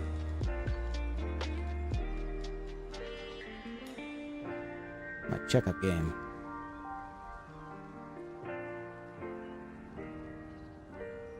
So yeah, mild infection, 51 and 150. Oop. Oh yeah, routine checkup. So there's a routine checkup too. Like, oh, you're fine. between 1 and 50 pills. Mild infection between 51 and 150. And then severe infection between 150 and 500. And then malpractice, emergency surgery between 501 and 1,000. And then malpractice would be between 5 and 10,000 is awarded, so.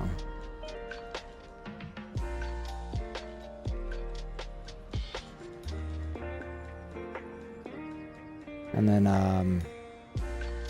there was not enough pills. So if you don't have enough pills, you don't have enough red pills to pay. It doesn't take anything away from you, but it does say the nurses have prepared a room for you where you will be, you will be dock-in games test subject until your debts are paid. Dock-in dead. I thought about putting a timeout on that. Not taking any pills away, but to time out the person for, maybe 5 minutes or something. Oh no, you've been carried off to my to your padded cell.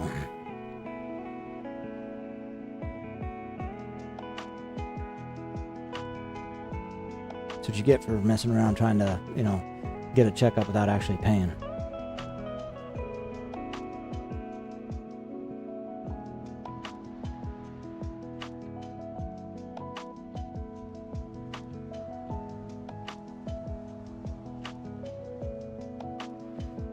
Alright, let's see here.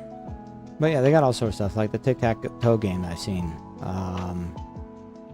Oh, look, I guess they have points transfer right there, but I built it into the currency system instead of having it separate, I guess. That was 20 days ago. So here, stream elements, one-click watch time, and points import. Rock Sniffer? For Rocksmith? I used to have Rocksmith. Actually, I still have it. I used to have a guitar, and I got rid of it. There's the death counter that someone else created. I built my own. Honestly, it really wasn't that hard. So, I don't know. I don't know what the difference is with their death counter versus mine. It'd be nice if, for instance, it would actually register game activity. 7 Days to Die WebSocket integration. Now, I've thought about playing 7 Days to Die, doing like the whole integration and everything, but... Ooh, who wants to play Pokemon?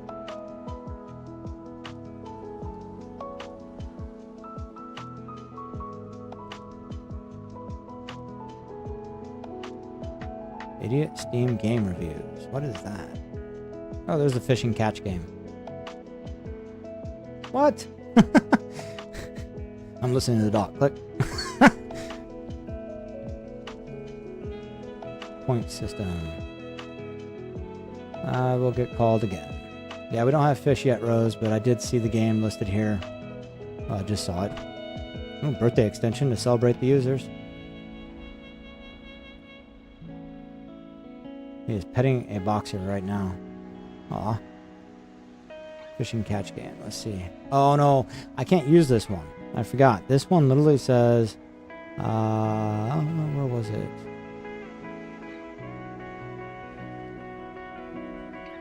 Or was it this one, or there was another one? No, here, the texts are only in German. So I would have to replace everything into English.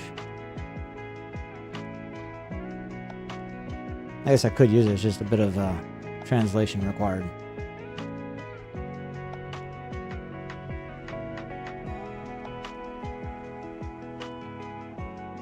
Using the extension, you'll be able to add known bots to a group. This does not ban them, however, it allows you to exclude them from random user type events. Bot and sled. Yeah, so I mean, the question is, where is it pulling from? And I don't know why you couldn't ban them, per se.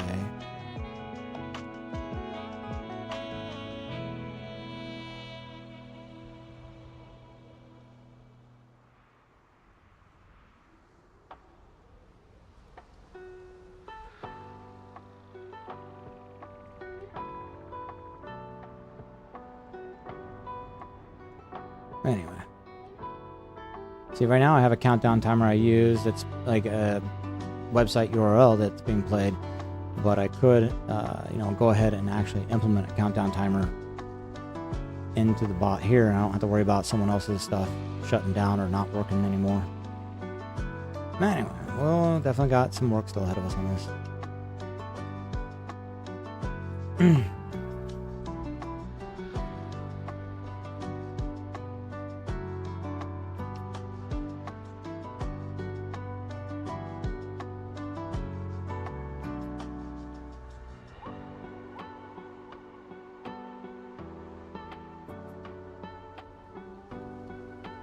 After making past smilers in the final part of level 1 and locating the doors that lead to level 2, you come face to face with a choice. Welcome to Pipe Dreams, where anything but your dreams can happen. You will visit this level. I've got to knock at the door. Be right back, everybody.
Alright, we're back again.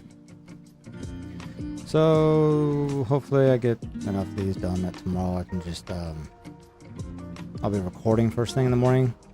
Like I said, my voice is freshest in the morning, so we probably won't be going live in the morning. We'll go live in the afternoon. It just depends on how much of the recording I get done, because I really got to try and pump out the content. Unfortunately, it's just pumping content machine. Face of choice. Welcome to Pipe Dreams.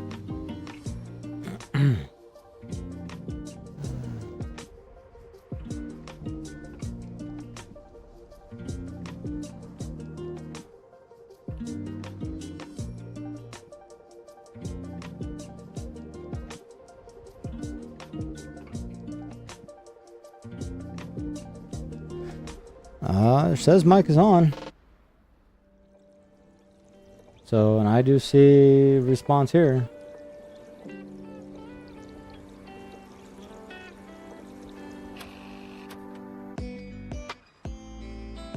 Nah, it was on when I pressed it earlier when I sat down. I don't know what's going on, Claw. I don't know if it was just slow with the TV.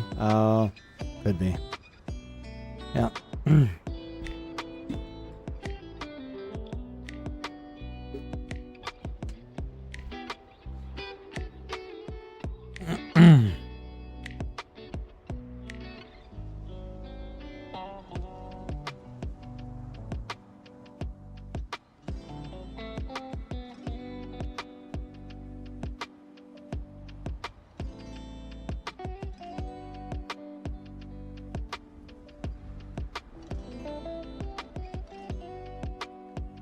The doors, blah. We finally go to the right direction.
Okay, that's fine.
Weird.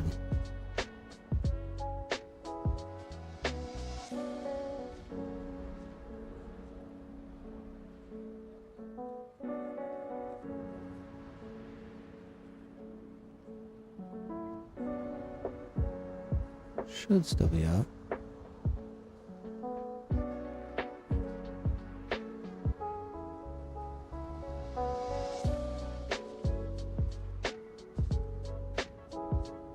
Interesting.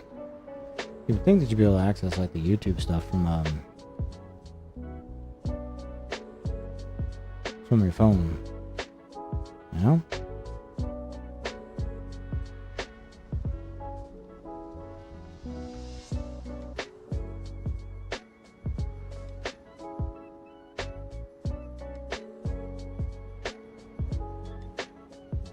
From your phone.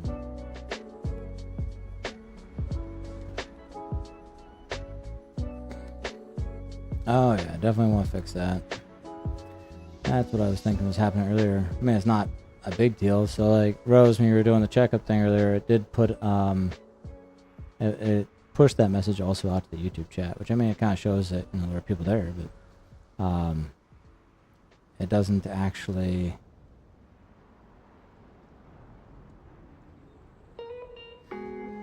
Doesn't look like it actually. I mean, there's no reason for that to go over there when it's you're not in that chat or in that on that stream. So Ravner said hi. Ali said hi.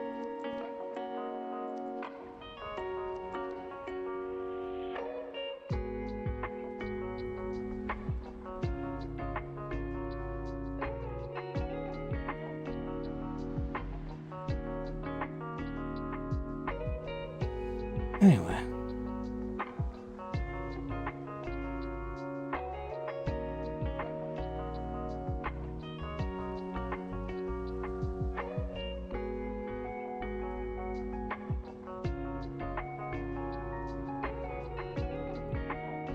Let's see here. Electrical station. At the end of this hallway, there's a locked gate that will lead to level 4 and an electrical panel with 9 red lights. When you try to access the panel, you will hear a door unlock back down the hall.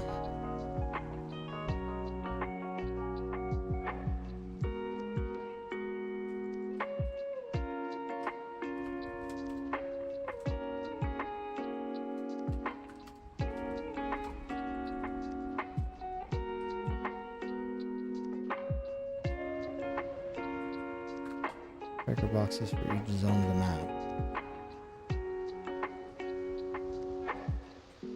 3 breakers.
Okay, thanks for all the love.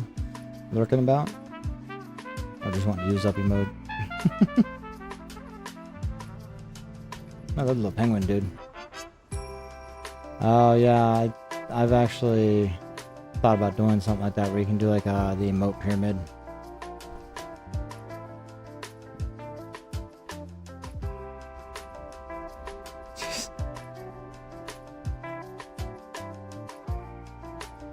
Spamming.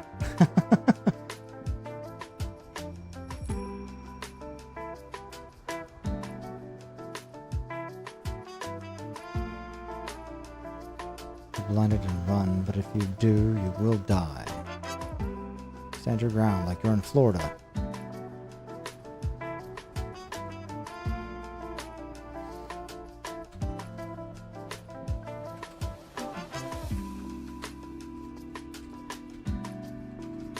I don't know, does Florida still have stand your ground laws?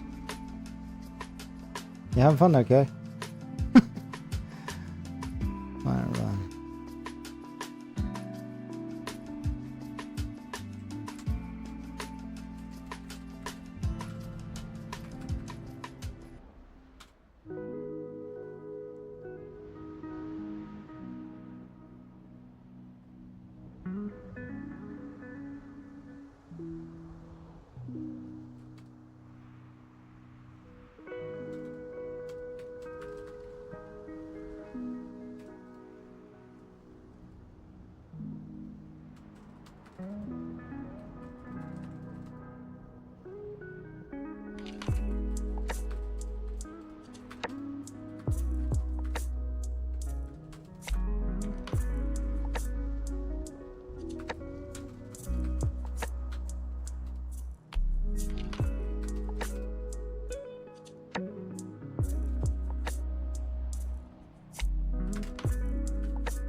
Yeah, butt dialing, K?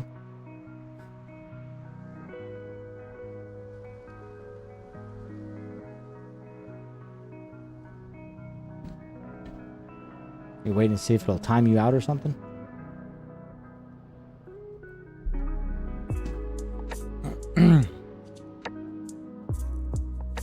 Ooh. Waiting for someone like you to stop in today.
There we go. Hey Rose, is Kay okay?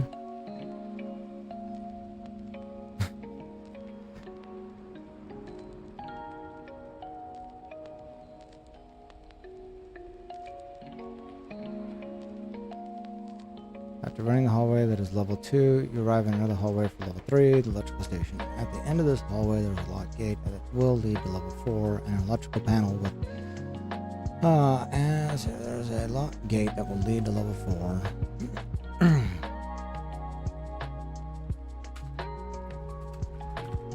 There is also an electrical panel. Electrical panel with 9 red lights. When you try to access the panel, you will hear a door unlock behind you that just that unlock behind you. We'll just leave it at that.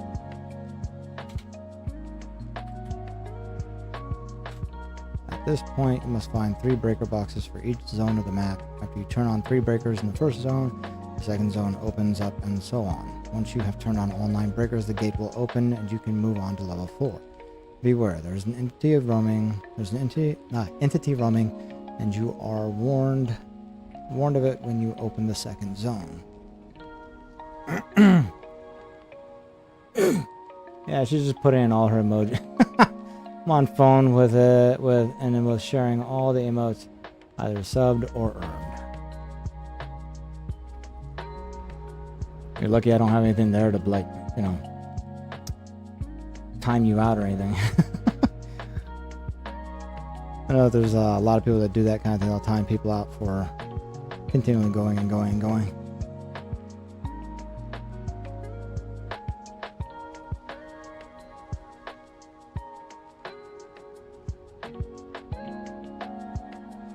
Stage report determined that a violation of our terms of service under our community guidelines occurred. As a result, enforcement action has been taken. Damn, they're fast. At least when it comes to that. I'm giving exact time too, and they're like that.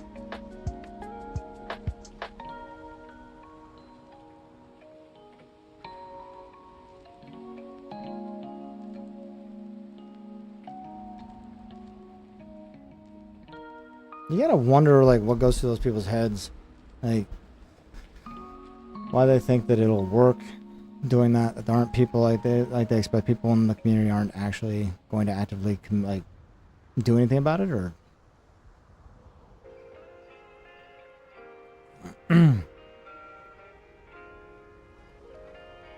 cheap beavers. What the fuck?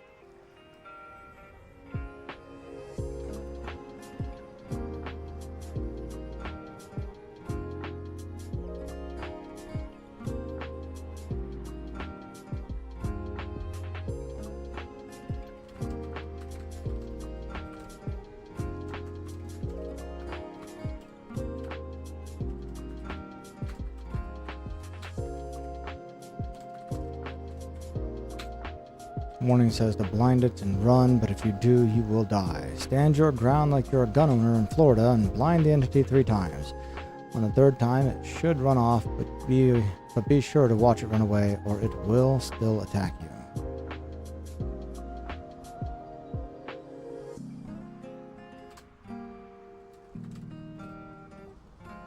Some jerk being paid to do it. That one wouldn't load for me to report on it. It was already being deleted.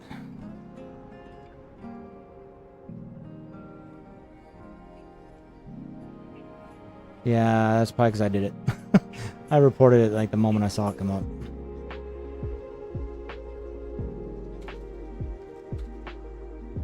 Stand your ground like you're a gun owner in Florida and blind the entity 3 times. On the 3rd time, it should run off, but be sure to watch it run away or it will still attack you.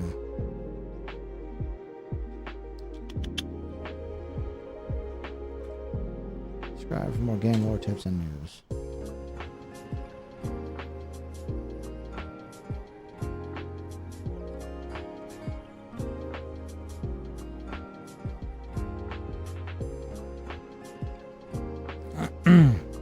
Now, all of these scripts I'm writing up, they're eventually going to become a longer version.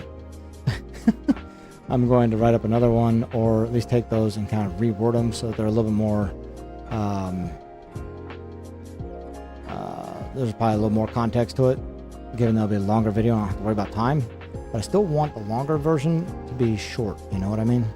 Maybe if I can squeeze everything in 10 minutes, that'd be awesome. Kind of like a very quick rundown of Escape the Backrooms and how to beat it.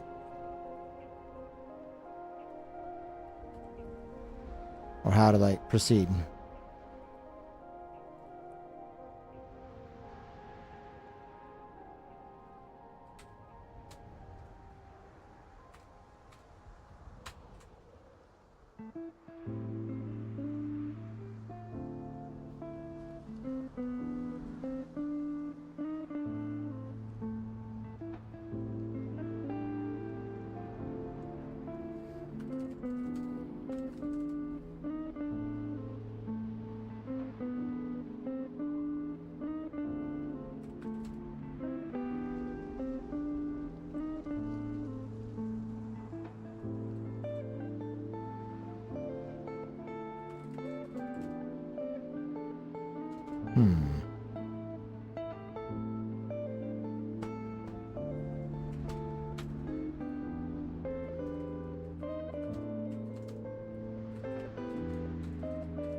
Yep. Pirate's life is a Yeah, wonderful still life, for roving over the sea. Give me a career as a buccaneer, it's the life of a pirate for me. Oh! I'm probably calling it an end here in a little bit, but I got several scripts written up.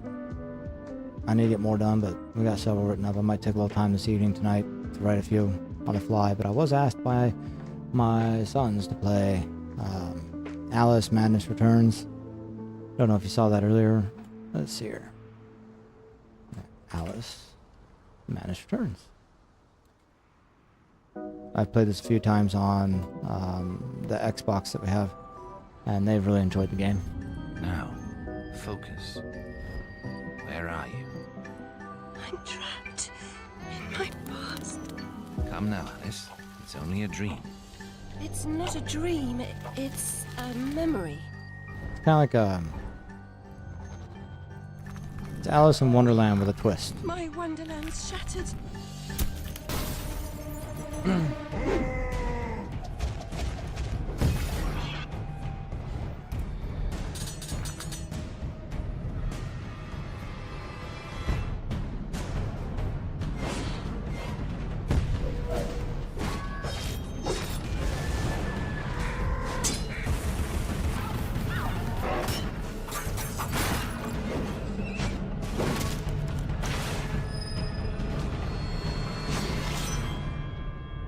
Now it's time to put your blade to work. EA. Originally, it was like American McGee's Alice was the first one. This is the second part. And honestly, I haven't played it on my computer yet. I played it on the Xbox. I'm not sure because it was so cheap. This is a new sale, but it was cheap even before on the sale that I found it on. And was curious if if like the one on the Xbox, if I can access the first game, right? I don't know if I can. No, let's find out. I'm curious. No. Steam client.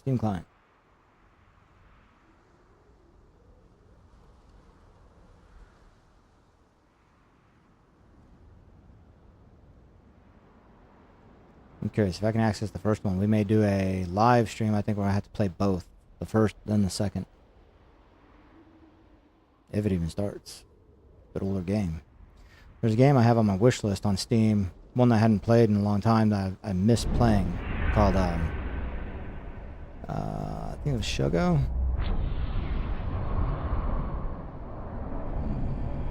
Posture check. Anyway, Shogo was a great game,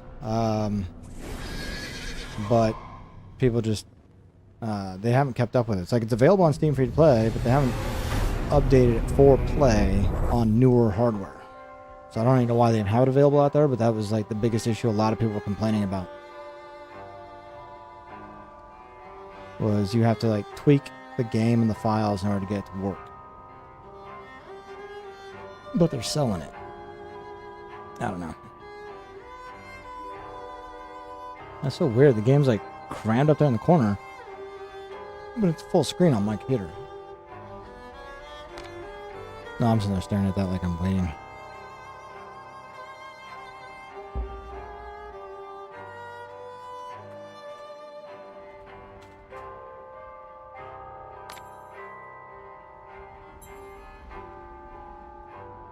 It is still up there, isn't it? That is weird. Alright, let's see if I can get into like the actual settings, see if I can make any changes here. Or maybe capable of increased visual quality and performance by changing the graphic options. Would you like to configure? Yes. Oh my gosh. How can I affect?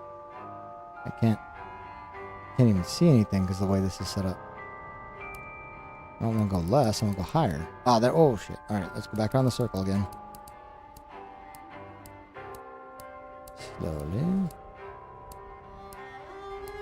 But now how do I... Oh my gosh, this is not going to work. I mean... Oh! Get down to those low numbers again. Slowly. There we go. But now which one is saved and which one is not? Yeah, I guess that's not it.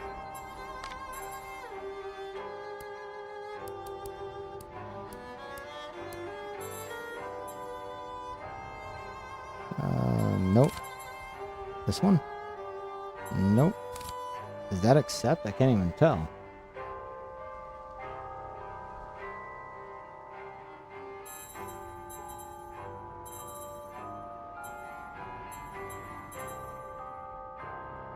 There's nothing over further to right, doesn't seem right.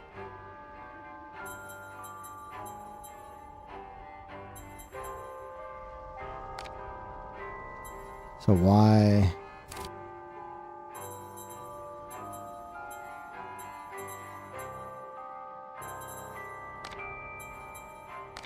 It won't set it, the resolution. Let's see here. Maybe if I do... Try that. Nope, it's not setting it. It keeps popping it back to here. Oh, wait, maybe that's why. Call me stupid. I'll go with the confirm button on the resolution. There we go. Yes, I want to keep this resolution. Alright, let's see if that fixed it on the stream.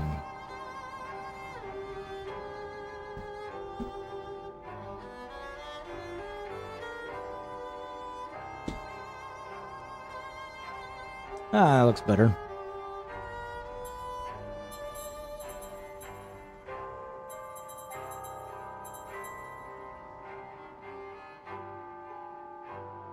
Motion blur, post-process, dynamic shadows, physics. I wonder if I can turn that up.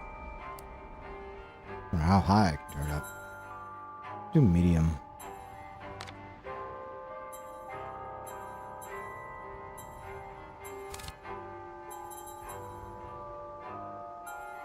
Got equip. So go, stop, go, traffic. Stop, go, traffic. Oh, that sucks. Looks fine, yeah. Alright, currently stopped. So extra content maybe? Troubling visions, theatricals, characters, nope. So it looks like the first game is not playable from the installation files that come from Steam. That's unfortunate. He's angry. Goose Fraba. These are the pig snouts that Claw was talking about earlier.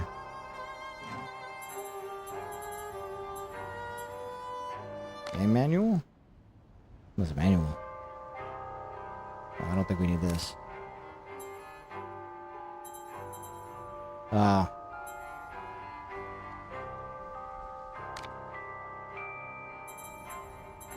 I think I played it on normal on the Xbox. I think we ought to give it a shot for like Hard Nightmare at some point, but I just want to see what the difference of quality of game is.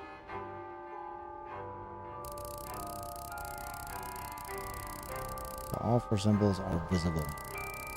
Oh, well, they're visible like that, right? I'm assuming that's not what they mean.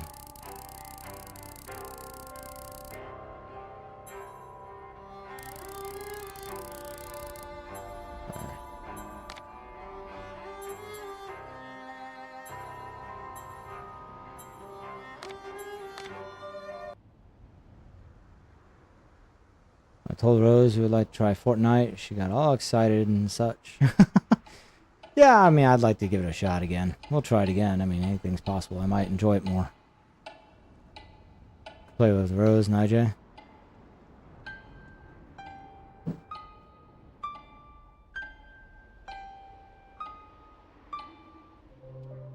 There, Alice.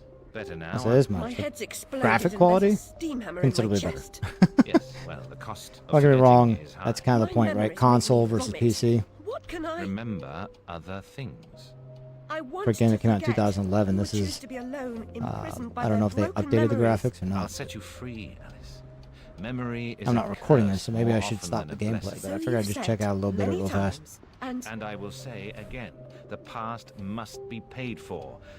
Now, before our next session, collect those pills from our high street chemist. very well, Doctor.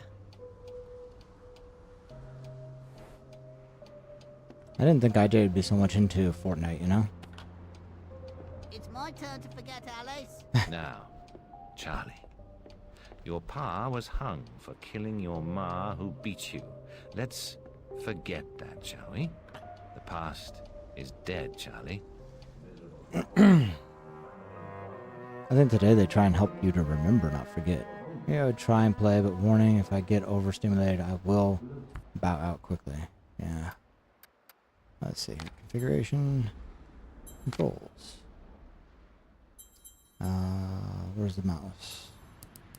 I have, like, mouse sensitivity?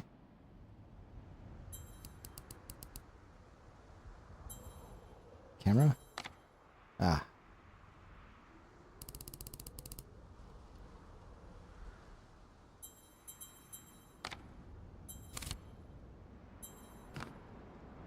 It's still really high sensitive, but it's not bad. Not as bad as it was first. The loo smells awful. Worse than your room?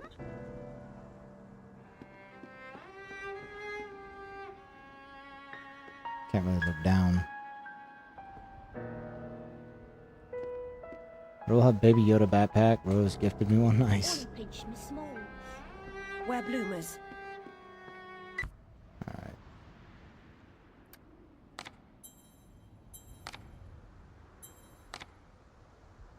Crank that all the way down, see if that helps me.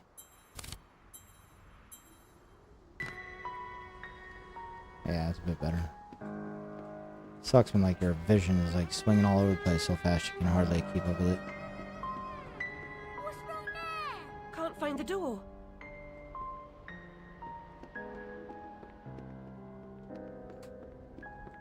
Wasting doctor's time. I deserve my bitter tears. Want some? We weren't in here.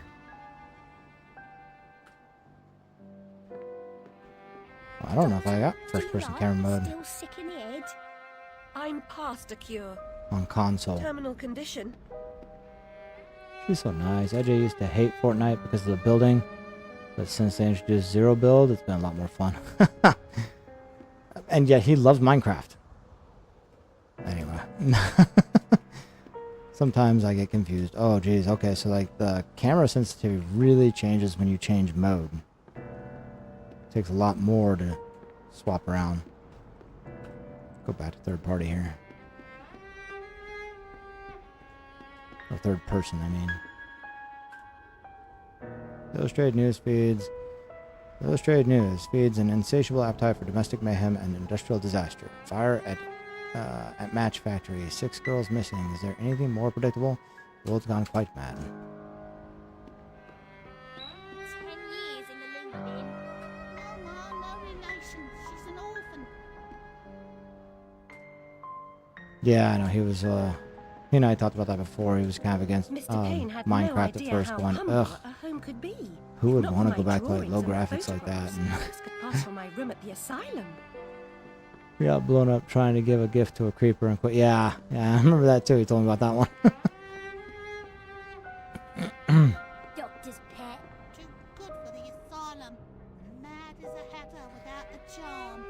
Killed her. Who'd want her? Yeah, we got some playing cards sitting above the kid's head. Magical. like 2 years he refused. Different dream, perhaps.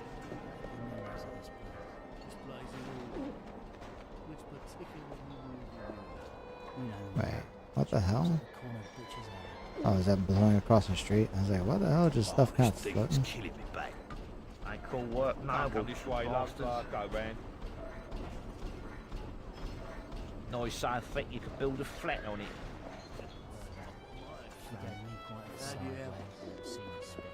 I can't afford any new games, so we're not gonna be playing Minecraft anytime soon, unfortunately. She ever work? Or fortunately. I don't know. Too good for company. She don't get close. Hates being touched. Who likes it then? Never snap. Spite my life.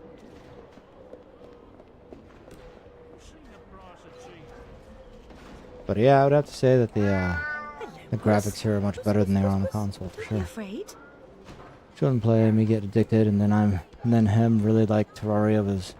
Was he willing to retry Minecraft? Oh, because okay. And my kids are into Minecraft. They're into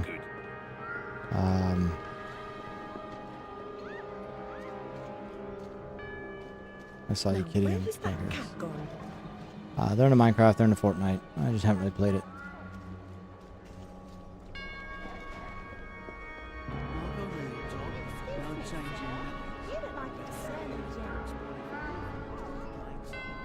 Seems following furry creatures into dark holes has become a habit. 700 channel I points. hope it's not Whoa! advice. I gotta find a use for them. The only use for them I have at the moment, Mosh, is if you do exclamation checkup.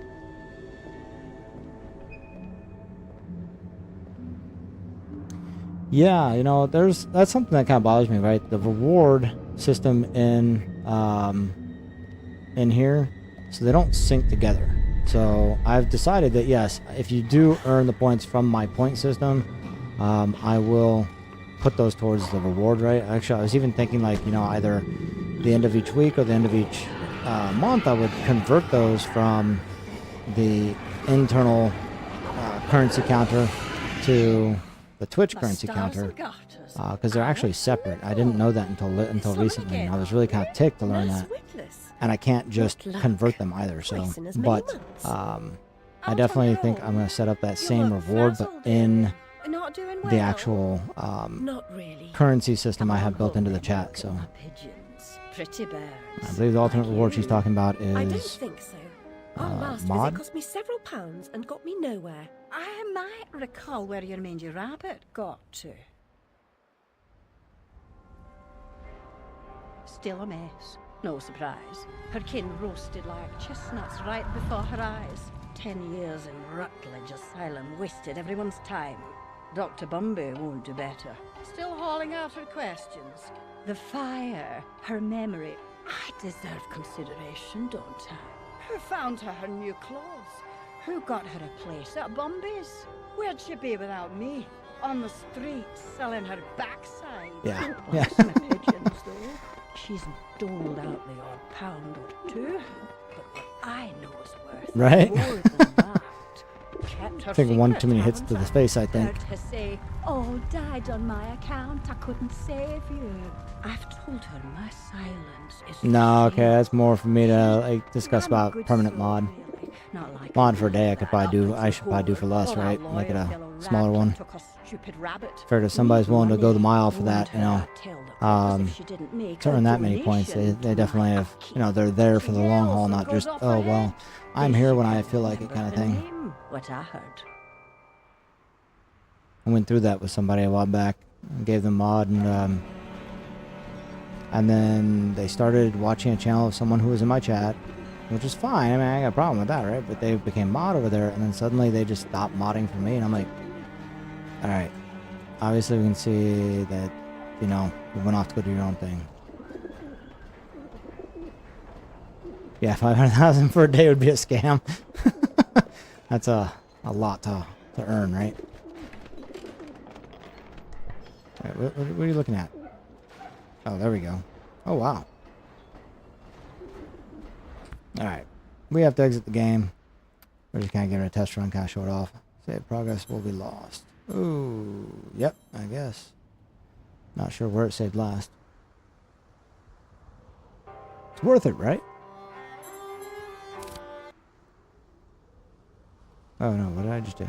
Oh.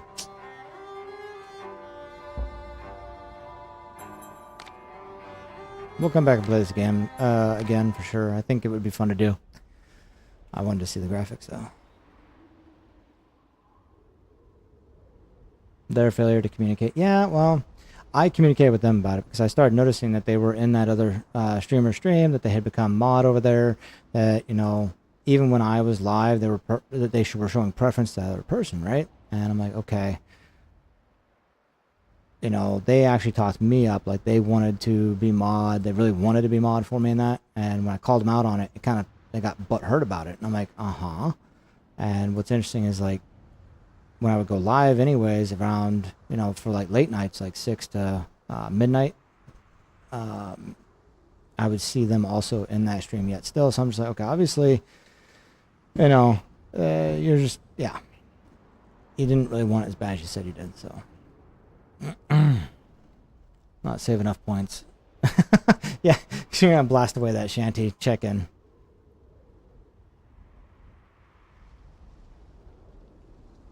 Is the price treatment? Oh, no, treatment wouldn't be a bad one. Actually, that's not bad. You know, so for before I had, like, you know, an infected command and a cure command, and maybe I should like play that up a little bit more. I actually thought about that as well for like the game, right? So here, Moshe, I'll show you what I did here.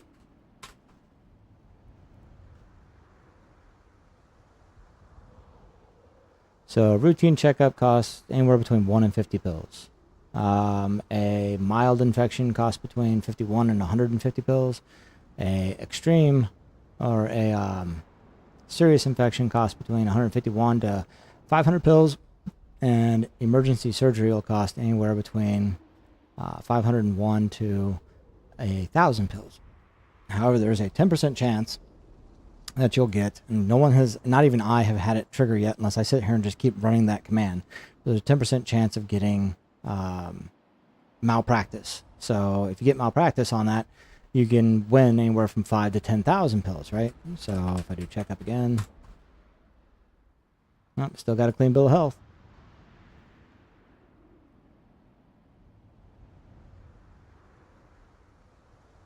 So it's like a mini game, but you don't really put up any pills as like gambling or anything like that. It's just running the gambit of, will you get malpractice? What's your chances of pulling that lever and getting malpractice? There, right there. You sue and you are awarded 9,020 red pills.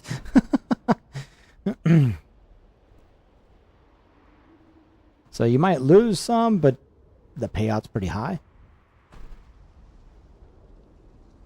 I hit it right before you did. Yeah. Well, it's emergency surgery. We got to remove something, right? Ketchup. But I want to play into that a little more, I think, you know.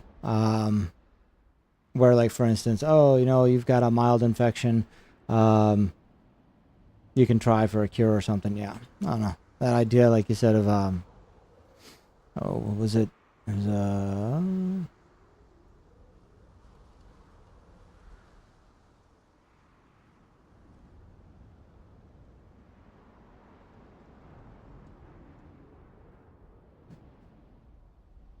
treatment, the idea of treatment, yeah.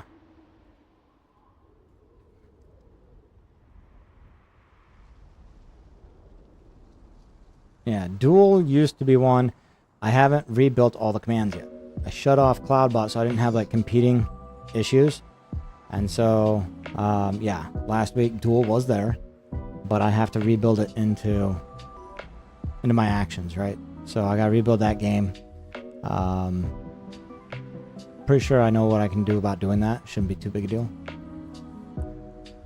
The duel. So if I remember correctly with duel, I think it asked like how many each person wanted to put up in that, and that's something that, you know,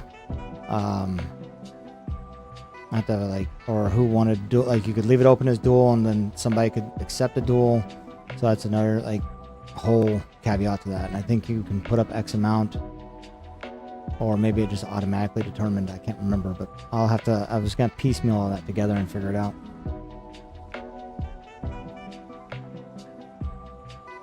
All right, I think I still do have So that kind of tells you what I have currently that's available just to anybody. Obviously, the normal commands are like lurk, follow age, be right back, points, give points, and check up. Hold on, I got a knock at the door.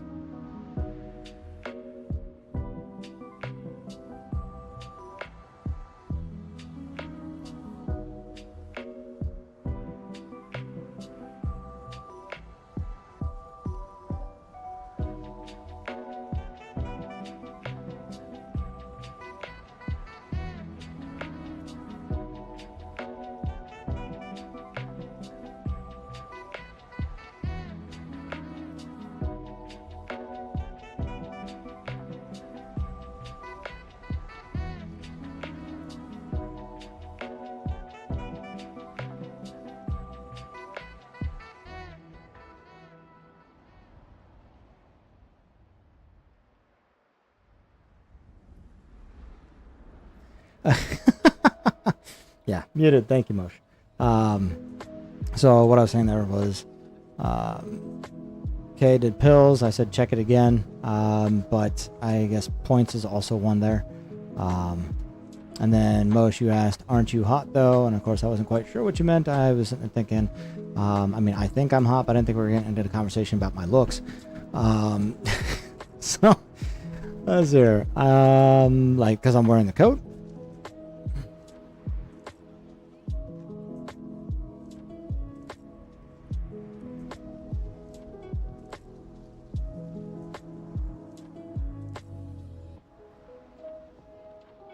Let's see here. I think commands.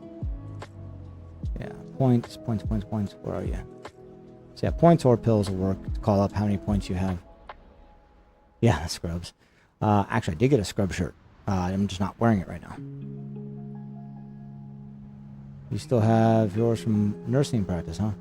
Well, last year when I built out my office, so I had to close off 2 doorways and actually put a door up. It was just kind of like an open room here, and to kind of cut down on noise and everything, I actually had to build out I had to close up one open entryway and then set up the other one with a door.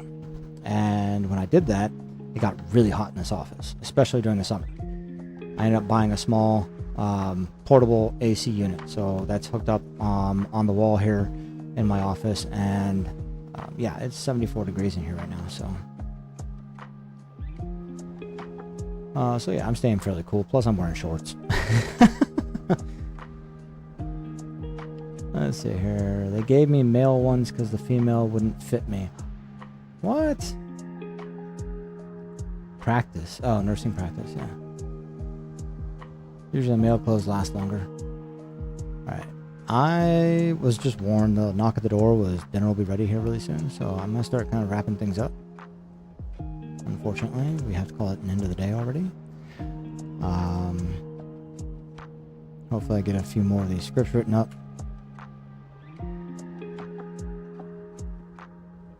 Oh shit, what level was that?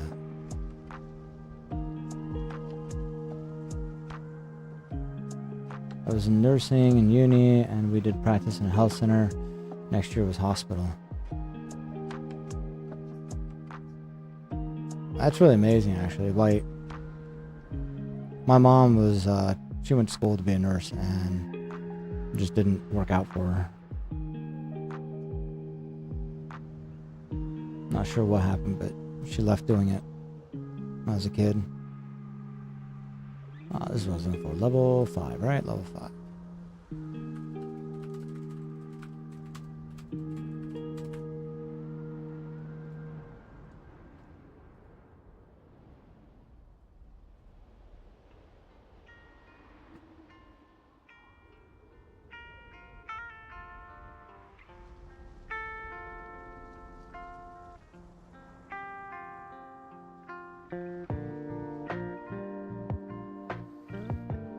Alright, everybody.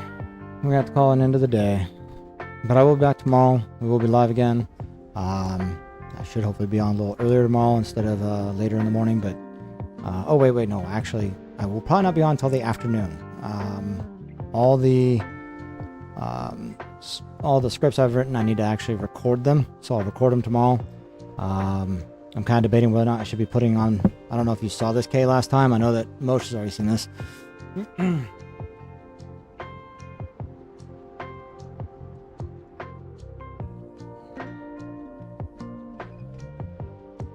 So yeah, I'm kind of debating where not to put this on and wear it for the video.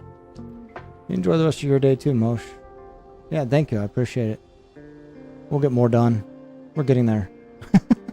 So, but yeah, we debating where not to wear this for like the videos with the glasses and cut the suit part out, and so we might end up doing that. I know ads are about to start, so I love y'all. I appreciate y'all being here, hanging out with me, chatting with me, lurking, and I hope that y'all have a wonderful rest of your day. I will definitely see you tomorrow afternoon.